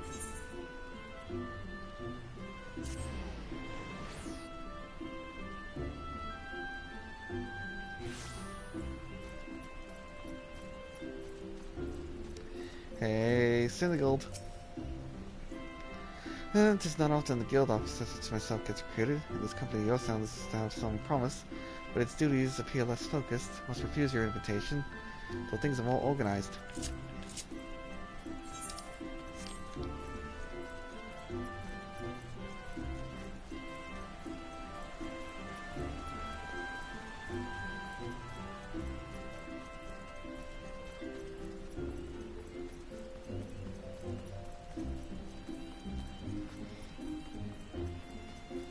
Oh, really? Am I gonna try and recruit this guy?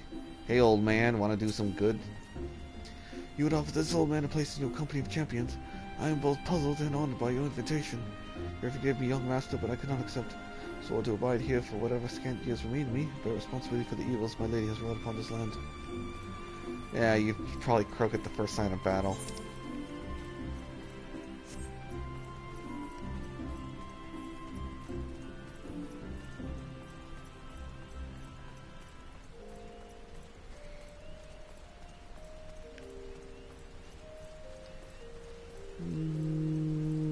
Hi, Ymithra. Oh, hey, I remember these two. Grandfather, you must call it a day. Let us return to the guild and rest ere your tormented back gives up on you for good. I'm terribly sorry. We just met. Oh, Nirin, is it? It's been some time since our paths crossed outside Copperbell Mines. Why, you barely more than a novice adventurer then, but look how far you've come. Mother Mion tells me 'twas you who felled the fearsome Black Wolf. And now you seek stout-hearted souls to fill the ranks of a new order? Well, your cause is undoubtedly just. My old companion here will be much relieved to see me in good hands. Yes, I'll do it. It's the very thing I've spent my entire adventuring career working towards. I shall join your company as soon as I've seen Ilsadare safely home. My back is perfectly fine, I tell you. Just have to tie me to my bed if you think to prevent me from... Ow. Well, mayhaps a rest for a short while.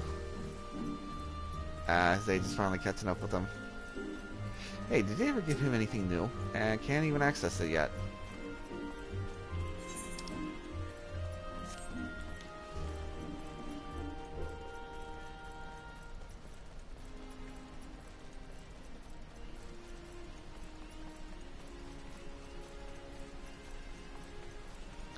Well.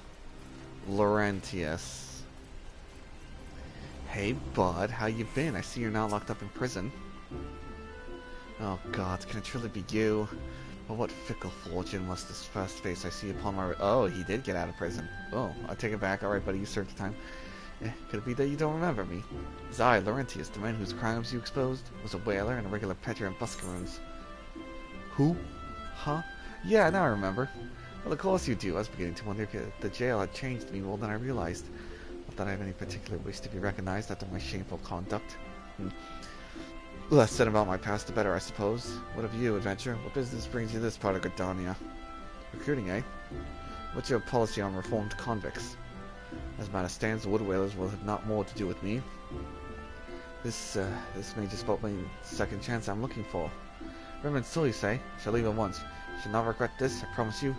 I'm a changed man. I hope so, Laurentius.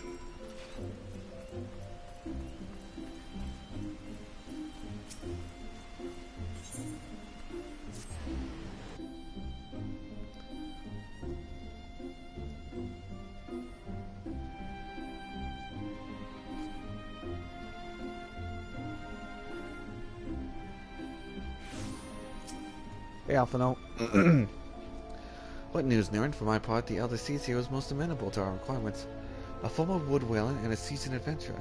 A company will lack variety, that much is certain. Interesting harvest indeed. Next up, Ul'dah.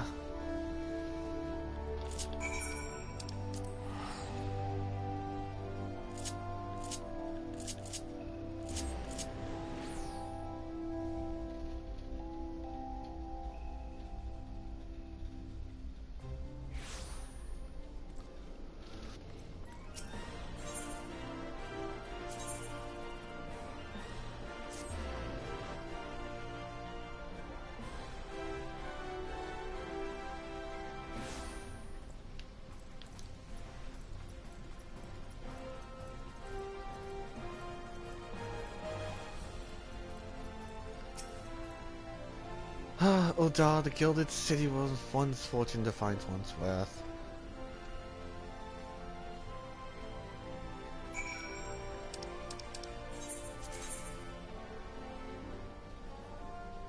How many shooting for? 5? 1, 2, 3, 4.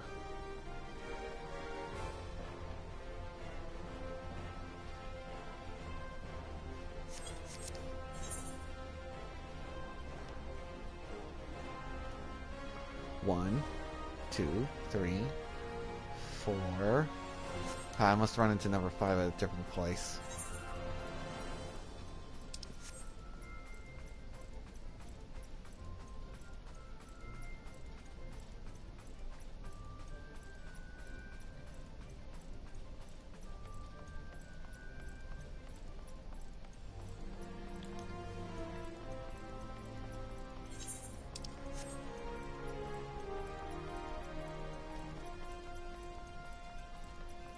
Hey, I remember you. Will Red. Huh? Wait, you're the man who came to Alamigo looking for that masked devil. Who knows what might have happened if you hadn't? I'd probably be dead. And a lot more of my friends besides me. We were such fools. Hey, Road, disaster really got me thinking. What about our homeland? And about the outsider who saved us from ourselves? I realized how easily I'd been manipulated, about to make myself a more worldly man. So here I am. A new company of champions. You say it will take me to all corners of the realm? That sounds exactly like the kind of opportunity I need. And don't worry, I'm not the same stripling you met. I prepared myself to fight evil I know is out there. Good on you, Well-Read.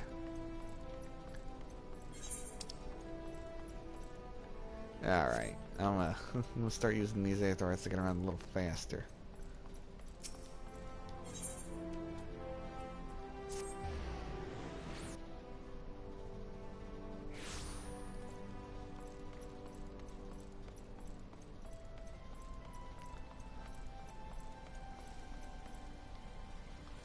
Hey, wait, weren't you the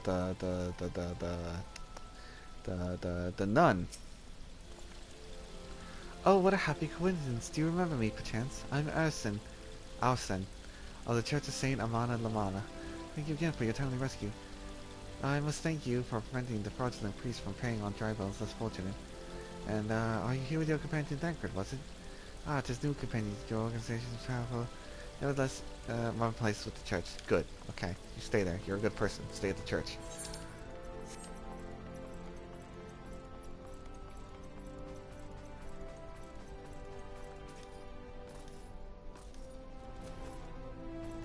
Yellow Moon!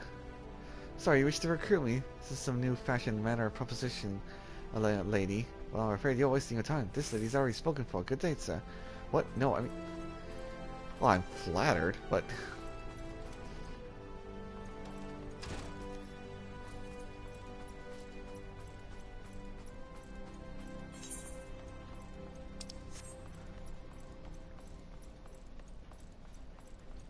Wait a second. 1, 2, 3, 4, 5. Oh, I didn't see it. It was blending in. Landobert. As far as the rumors drift down Trail Lane, The glorious new company knows and how far I'd go to avoid getting involved with it. This was on the streets. The organization is funded by corrupt coin, syndicate money. You know, you're recruiting just for the cause, then you're a bigger fool than it took you for. Alright, sir, you are rude. Oh, is that about being syndicate money?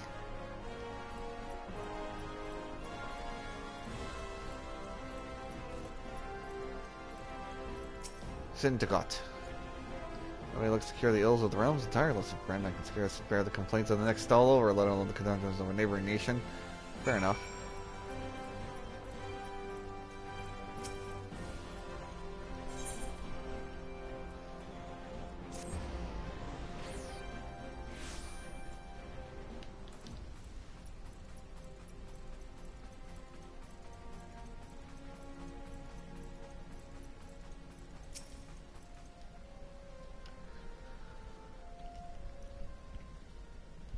How fared you, Niran? What hidden gems did the streets of Ul'dah offer up to your unrelenting gaze?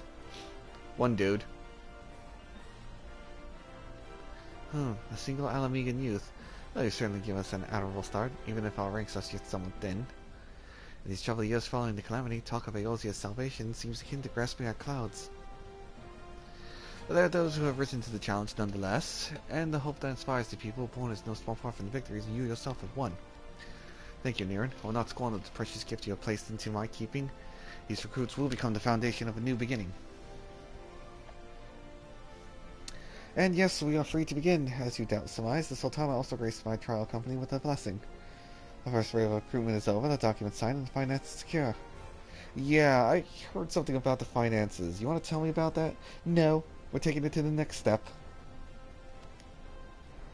Actually, yeah, let me bring this up. You're concerned by the syndicate's involvement, as was I. Thus was every coin of the contribution carefully scrutinized and recorded. This organization will not be built on corruption.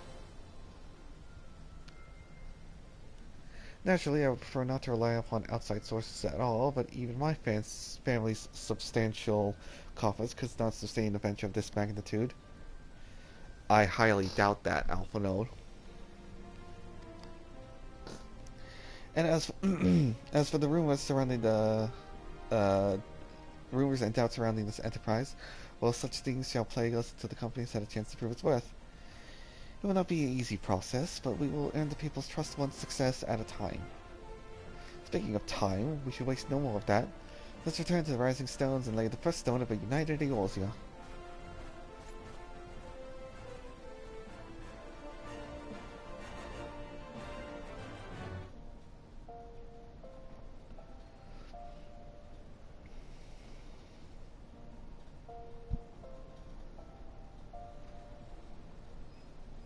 Look out!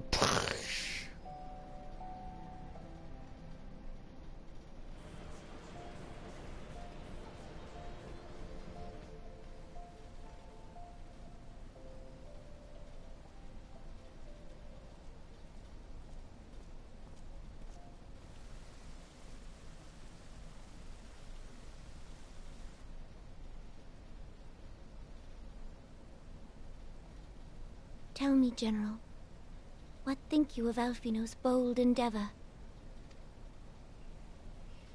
I think it is more than bold, Your Grace. His organization would pave the way for a united Eorzea. Well do I understand his impatience, since facing the common threat of the Ultima weapon, our nations have seemed farther apart, not closer together. Considering the many problems we face, should we not be glad that someone else is taking the initiative? We have all pledged our cooperation, yet the grumbling continues behind closed doors. Ul'dah is not alone in her duplicity. I myself have doubts as to the good this organization will achieve. With the inclusion of the finest soldiers of the 3 grand companies, it promises to be a fearsome military body. But whom will it serve? Even under the watchful gaze of the scions, it is not unthinkable that such a force could perpetrate a great wrong. Does it not concern you that a significant proportion of its financial backing came from the coffers of the Syndicate? That those unprincipled worms might forge this extraordinary gathering of warriors into a private army? I have trust in the scions, Your Grace. They have spared us no end of trouble at the hands of the primals. If they seek reinforcements, I deem it unwise to deny them. As for their finances, full many gave generously. And though our nobles proffered a sizable sum, their coin did not spill from the pockets of Lolorito and his cronies. And what of the presence of our stalwart adventurer friend in this endeavor? I doubt the warrior of light would betray our cause. Yes, there is that, I suppose. Yet I have known people to change. Whether we will or no, the events of the age hurl us this way and that, like a dust devil skipping across the sands. Cannot be done about Telechi? I have explored all avenues available to us, Your Grace. But as Ul'Dawn law now stands, we lack the evidence to convict him of any crime. To arrest him on spurious grounds would only play into his hands.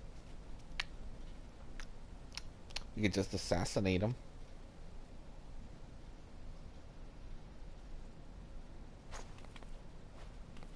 He has all but committed treason, and yet we can do nothing? Assassinate him.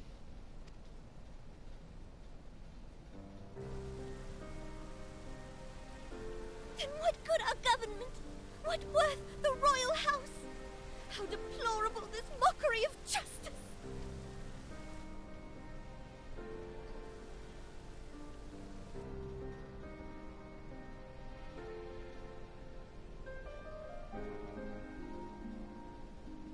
Uh-oh. Better, my controller's getting low.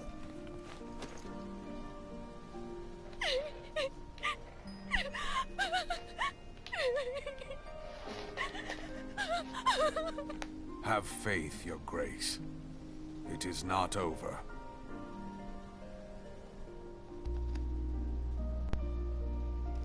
Probably should remember to charge it from time to time.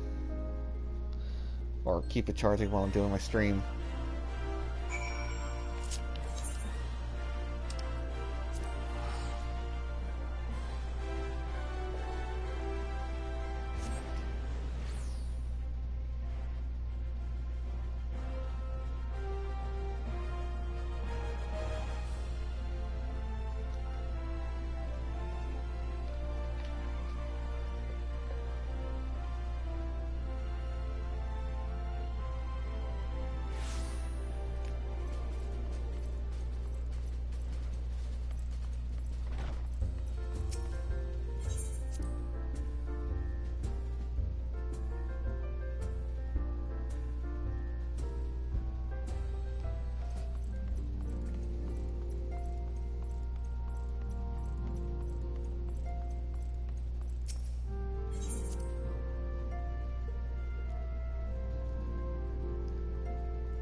Oh, that is not a journey I soon wish to repeat, but we cannot pause to rest the culmination of our efforts at hand and must see the preparation of the inaugural ceremony.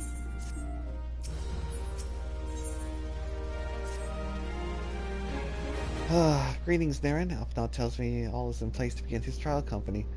The scions shall certainly be grateful to have the support of an organization. The inaugural ceremonies take place at the Rising Stones. Part of new faces have arrived at Retold. Keep this last one.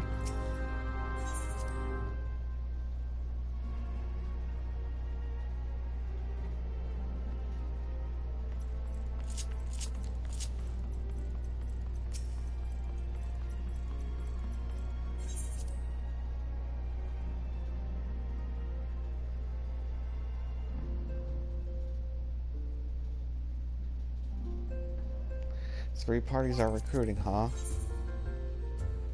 Ah, yes, the reminder, and the carries. God, I wish I could report these people, but it's not against the rules.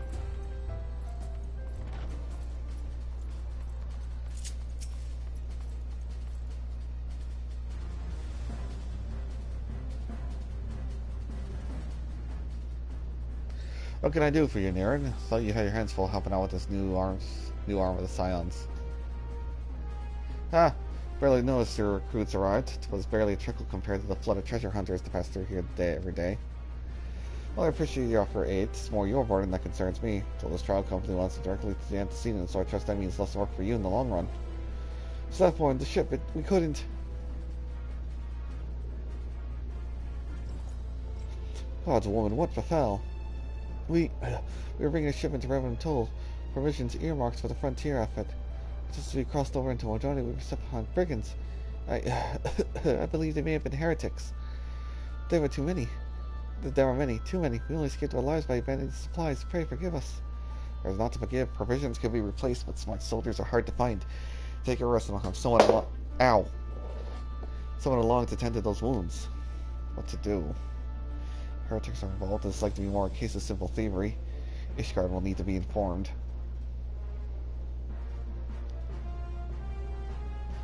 Whence did these supplies originate? House Toms. We collected provisions from Camp Dragonhead proper. Understood. Let's proceed to the apprise of this development. Niren, were you not on good terms with the Knights of House Toms? We're sending them a missive immediately, of course, but it was also that we travel there to offer considerable talents. Yes, I realize I contradict my earlier hopes to lighten your load, but blah blah blah. Yes, I'll do it. I'll go see my boyfriend.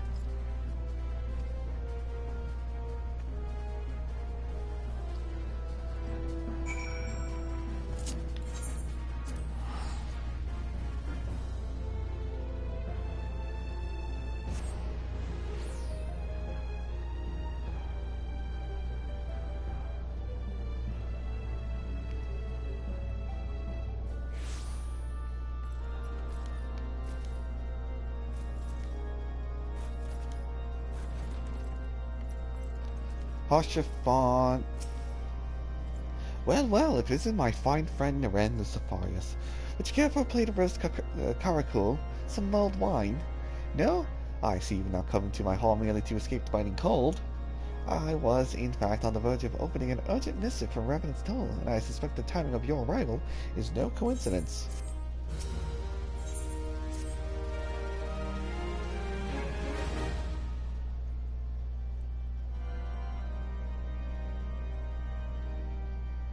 The incident with the new frontier hands? No, you need not elaborate. I have been following their progress with no small amount of interest. Brave men and women all. They do our nation a great service. The existence of a fortified outpost in Mordona will do much to dissuade the Empire from trespassing on Kurth's soil. Right glad am I that you have chosen to lend your support to this endeavor. Never let it be said that House Tom does not acknowledge the efforts of her allies, or her debts. 'Twas in the spirit of gratitude that I arranged for sundry supplies to be delivered to Revenant's Toll. That the shipment should chance to be waylaid by heretics is poor fortune indeed. Poor fortune, I say, yet not without precedent. If you would know the truth of it, these incorrigible villains grow more organized with each passing day. This new unity of purpose we attribute to their leader, the Lady Iceheart. But though I have devoted significant resources to the task of identifying this woman, we have yet to learn so much as her birth name. What we do know is that the heretics speak of Iceheart in reverent tones, and would gladly embrace death rather than betray her. Such loyalty is rare indeed, and I fear to imagine what so committed a collective might achieve. The brigands have not yet been so brazen as to risk direct confrontation here in Dragonhead. Some few of their number have, however, been sighted not far to the west of here, and with ever-increasing regularity. A visit to Whitebrim Front may bring you the answers you seek. Will you brave the snows, knowing what implacable foes may lie in wait? Ione's blessings be upon you. Though I take no pride in the admission, many of mine own countrymen are not so well suited as you adventurers to dealing with such foes. Were they dragons, it might be otherwise. But truly, I could not wish for a finer ally. You have done much for my house in the past, and I have no doubt but that I shall have cause to celebrate your deeds again ere long. Should you learn aught of value, pray return to me forthwith. A warm hearth and a warmer welcome shall be waiting for you. And a warm bed. For 2.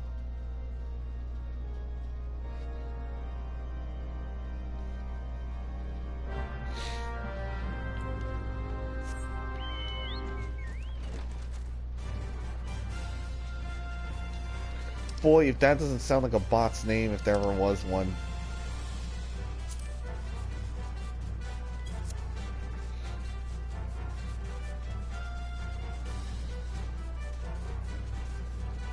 A warm something.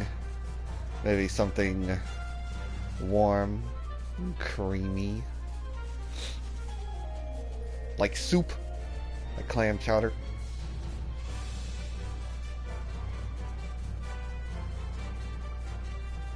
Anything else that you're thinking of warm and creamy, just get your mind out of the gutter.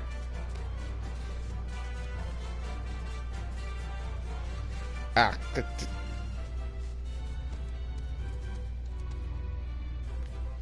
Hello, Lord Dromont.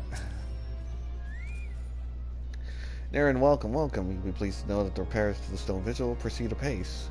We shall rebuild strong and sure that the Germanians might batter themselves senseless against our shield in the west. I would venture, however, that matters of masonry are not what brought you to Whitebrym. A trail of a band of thieving heretics, you said. By the fur, you seem destined to crowd paths with those villains.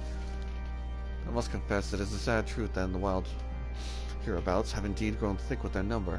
They strike swiftly and without warning, and are canny enough to evade our most able trackers. What the? Where did you come from? It is not merely the newfound organization that confounds us. The heretics themselves seem somehow changed. I know not what manner of influences Iceheart wields, but the men's face seem utterly lost in the grip of righteous fervor. It is an unsettling and unnatural zeal. What the you saw that, right? They just phased through the floor. If you would care to question their recent victims, as fate would have it, your arrival came almost as the trader was waylaid on the road. Just phased through the floor.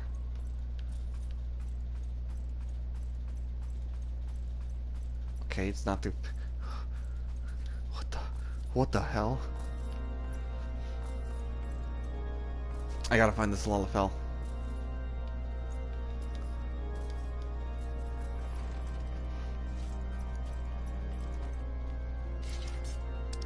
I bet you it's the one that I said that had a weird name.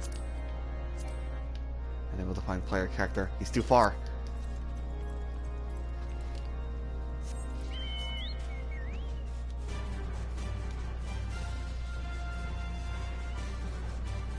Oh, they're probably inside.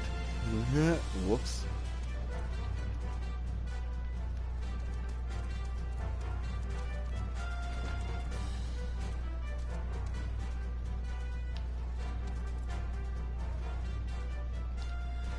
Okay, it's never specific with this place.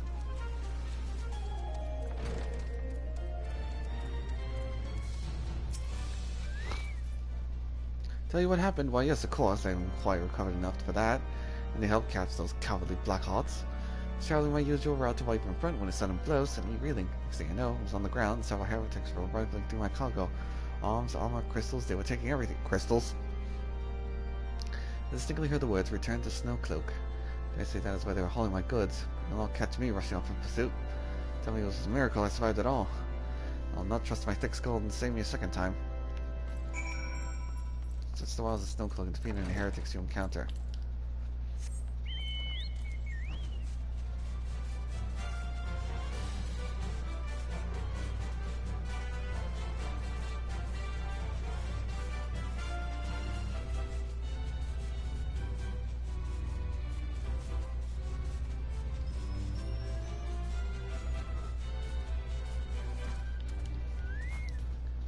Uh-oh.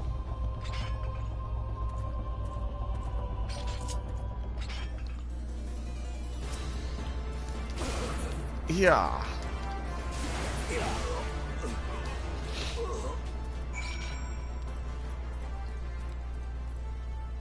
Both loyal knights and a couple heretics.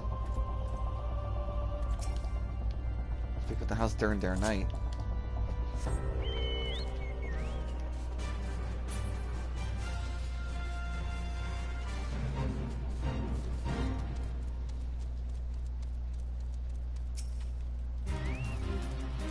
Yeah, but draw your weapons, pal. Wait, I recognize you, adventurer. You come seeking heretics. We share a common purpose. We're on patrol when we chance to cross one of the raiding parties. Pursue them here. Alright, we still have the corner of this ravine yet. They're gone. Vanished like icy wraiths.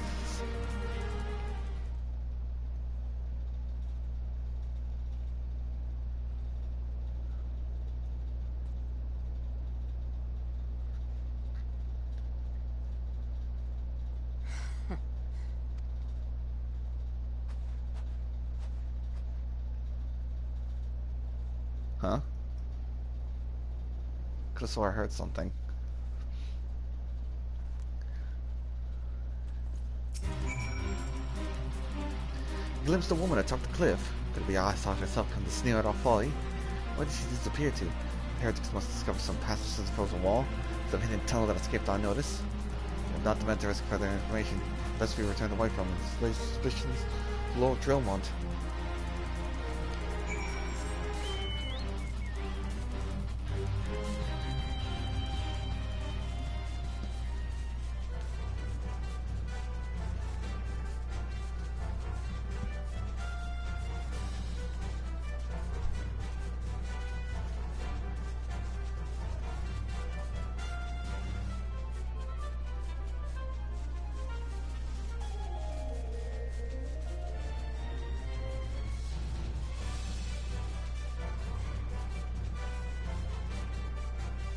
I'm flying right past where I need to go.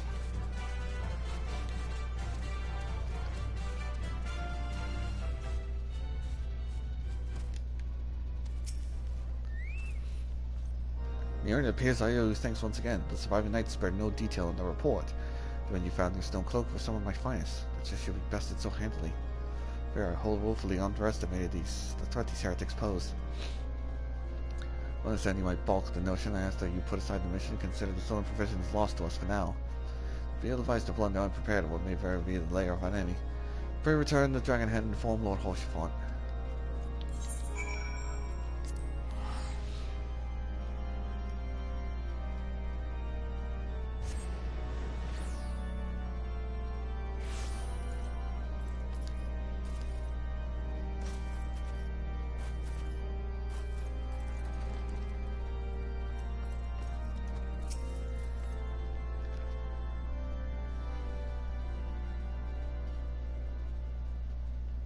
And that's what happened. Your return is most timely. Of their own accord, my thoughts had turned to your task and the progress... Hey, eyes up here, buddy. I confess, my imaginings tended toward the grim and bloody.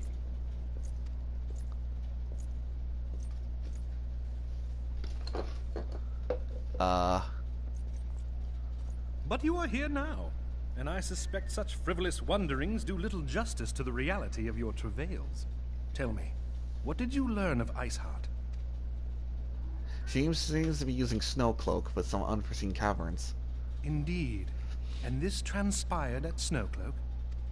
Of all the highlands, that towering wall has borne the worst of the region's brutal shift in climate. So inhospitable has Snowcloak become that we have still to survey the area in its entirety. Could its frozen heights conceal the heretics' hideaway? Mayhap a more robust reconnaissance effort is in order. Putting such considerations aside for the moment, we still know far too little of this Iceheart. That she is capable of commanding such a band of fanatics bespeaks natural authority, and no small measure of charisma. Tier 3 subs. As much as I would like to fathom this mystery with you, the situation has grown beyond my personal purview. I am bound by duty to inform the Temple Knights and request that they bring this matter to its conclusion. Given the glowing reports the new commander has garnered thus far, I am certain that they can be relied upon to take appropriate action. Though Iceheart's true identity yet eludes us, you have provided us with a point from which to begin. Sometimes it takes but a single stone to prompt an avalanche. On the matter of the stolen provisions, I have already made arrangements for a second shipment to be sent to Revenant's Toll. I could not well allow such an honorable venture to be undermined by one miserable setback. He did the thing. He did the Hoshafont.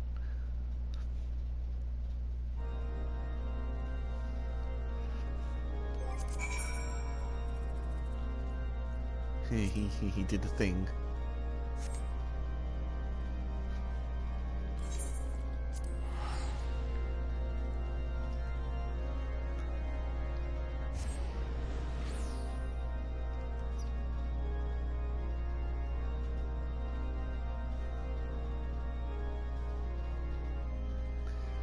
Yeah, as soon as I discovered that there was an emote for this, I immediately beelined for the side quest. Turns out I never knew that there was one added. I saw someone do the emote and I was like, sorry, what?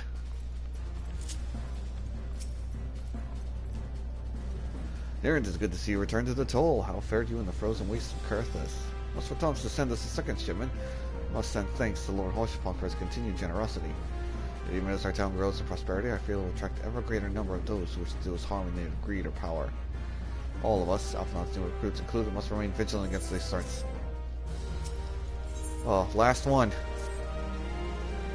While you're waiting, Kurthus, preparations for the inaugural ceremony were all but completed. Although Tars was somewhat flustered. I'm taking enough of your time. Go to the Rising Stones.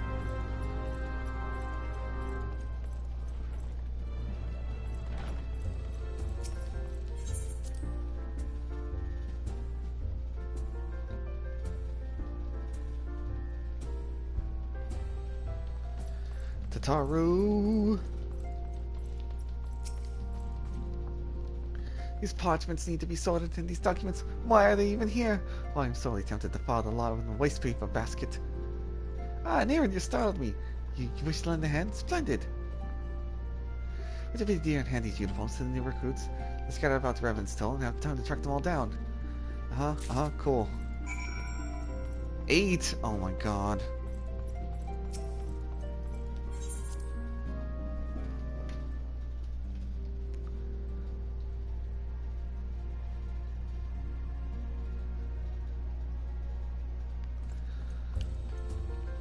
Okay, speed run time. Yu Hase. Okay, I don't know if you know. This guy, his voice in the Japanese dub is so deep, it's not even funny. I mean, it's hilarious, but it's funny.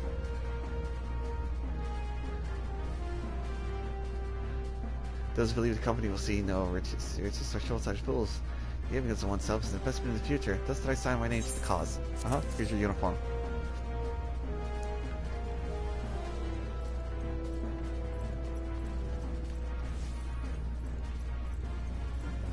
Wait a second, Ko?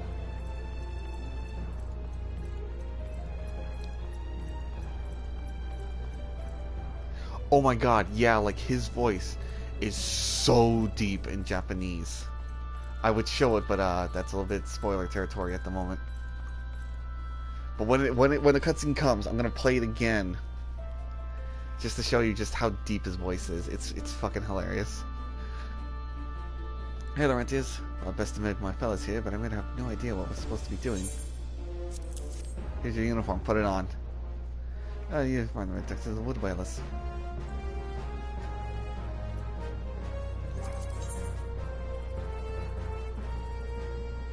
You know, why are we looking here, guys?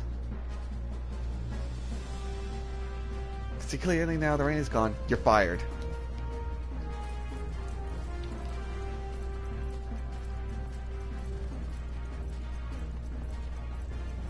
Hey, Ko, it's a little weird to see you here. Wait, are you Ko or are you...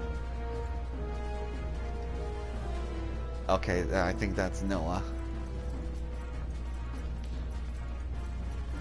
Hermagurs. Proud my own master, I'm hard to tether and she was the benefit of the realm. Here, have a blue uniform. No, it's a striking shade of blue alongside my maelstrom. It's really not a lack for color. Just don't wash them together or you'll end up with purple. Ilbert? I don't remember recruiting you. I don't believe we met. I'm Ilbert. I have the honor of leading your fellow recruits as captain. Much as I did lose to the calamity and look forward to aiding others in rebuilding their lives. Here's your uniform, sir. Uniforms are a shrewd decision. There's an easier method of creating common bond among us, but essentially band of strangers.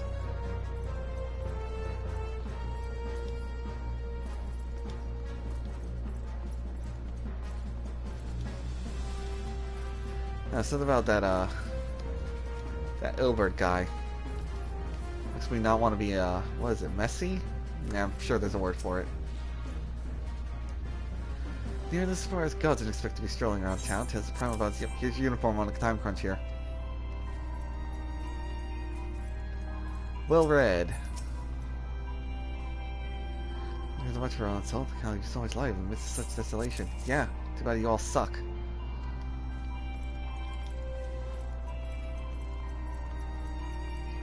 Real. No whistling. Here, take your uniform. Eliane. Ilsadera has last retired from the adventurer's life, though I shall miss his wisdom and irrepressible spirit. I am excited to forge my own paths forward. Yep, here's your uniform.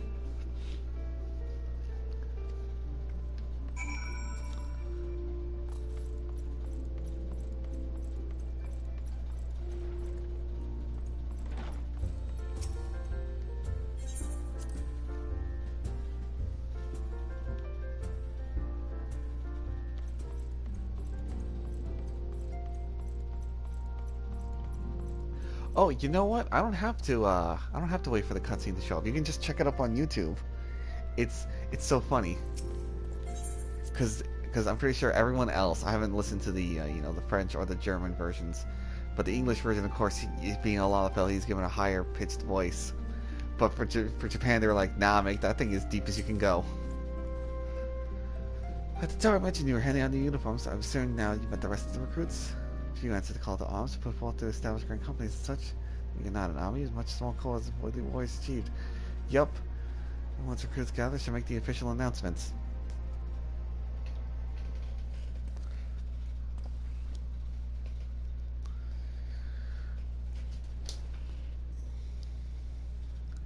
Comrades, your presence here this day signifies the momentous choice that each of you has made. Zara's rubbing my eyes. With your strength now pledged to the scions of the Seventh Dawn, you are beholden to no single nation. You stand as the vanguard for a united Eorzea.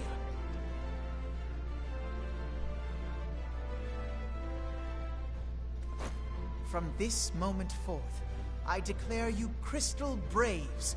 Let us mend this fractured realm and face our enemies as one. Whether it be the Beastmen and their primals, or the conflict in Carteneau, it is plain that the nations of Eorzea cannot solve the problems which plague the realm. Thus does it fall to some few heroic souls to succeed where they have failed. Come, take your place at the Scion's side as guardians of Eorzea, and together we shall fight for the freedom of all! For the freedom of all! For the freedom of all. For the freedom balls. Free the balls.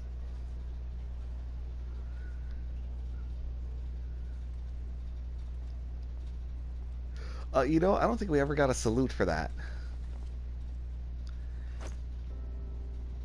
A rousing speech, Alphinaud. Or should I say, Crystal Brave Commander Leviathan. Like you get the Grand, because you get the Grand Company ones when you join them, and it switches whenever you switch them. You get the Imperial one. You don't get the Crystal Brave one. Please, antecedent. The title is honorary. I shall not be leading the troops into battle, as it were. We are of the same purpose. Let us join hands and do what must be done to save this land. The scions stand ready.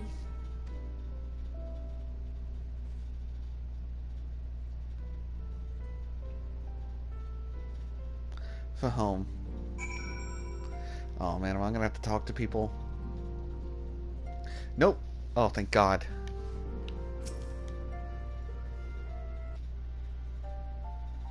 I'm eager to see what the Crystal Braves might accomplish. This shall prove an interesting time indeed for the scions. Yes, I'm listening. So our worst fears are confirmed. The entire Isle. Such power defies comprehension. Truly? Kryl is alive? Thank the 12.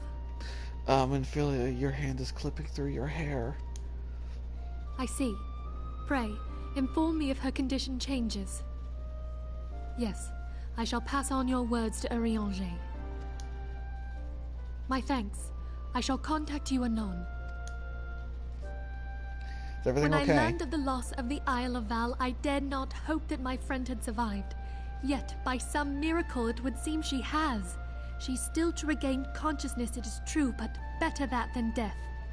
Putting this happy news to one side, we must now endeavor to make sense of the readings taken by the survey party. It appears the etheric disturbance which accompanied the Isle's destruction is of a magnitude alarmingly close to that of Ultima. Could the Ascians be responsible for this devastation as well?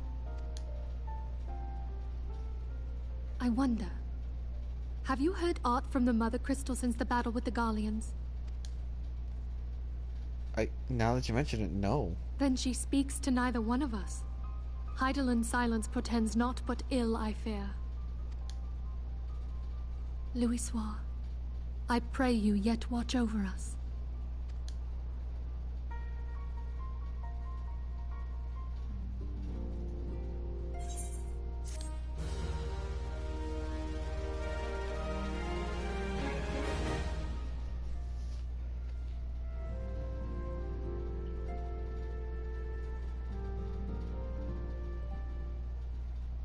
Meanwhile,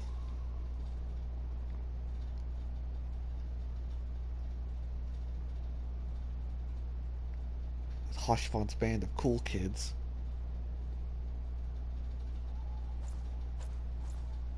Very good. See that the provisions are prepared for transport. Let us hope that this shipment is spared the fate of the last.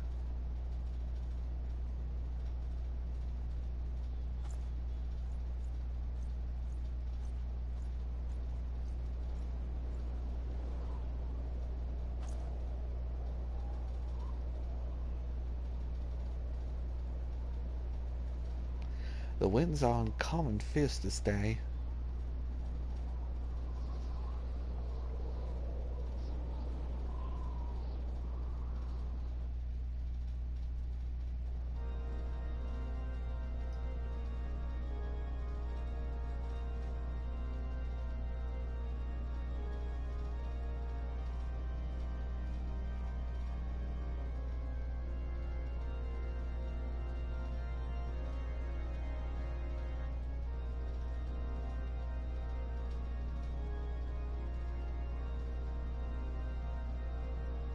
It's the Pope.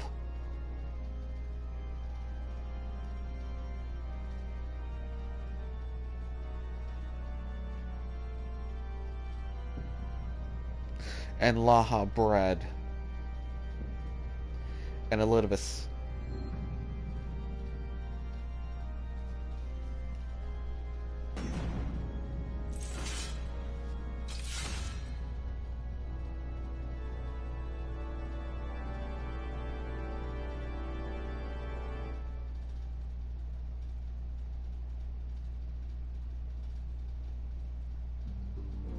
We are done with part 5. Better quickly turn this camera so not to spoil anything.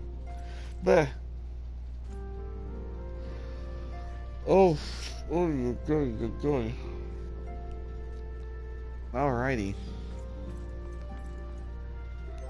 To finally call it here. Oh, good night, everybody. Or in this case, good morning since it's 12:30.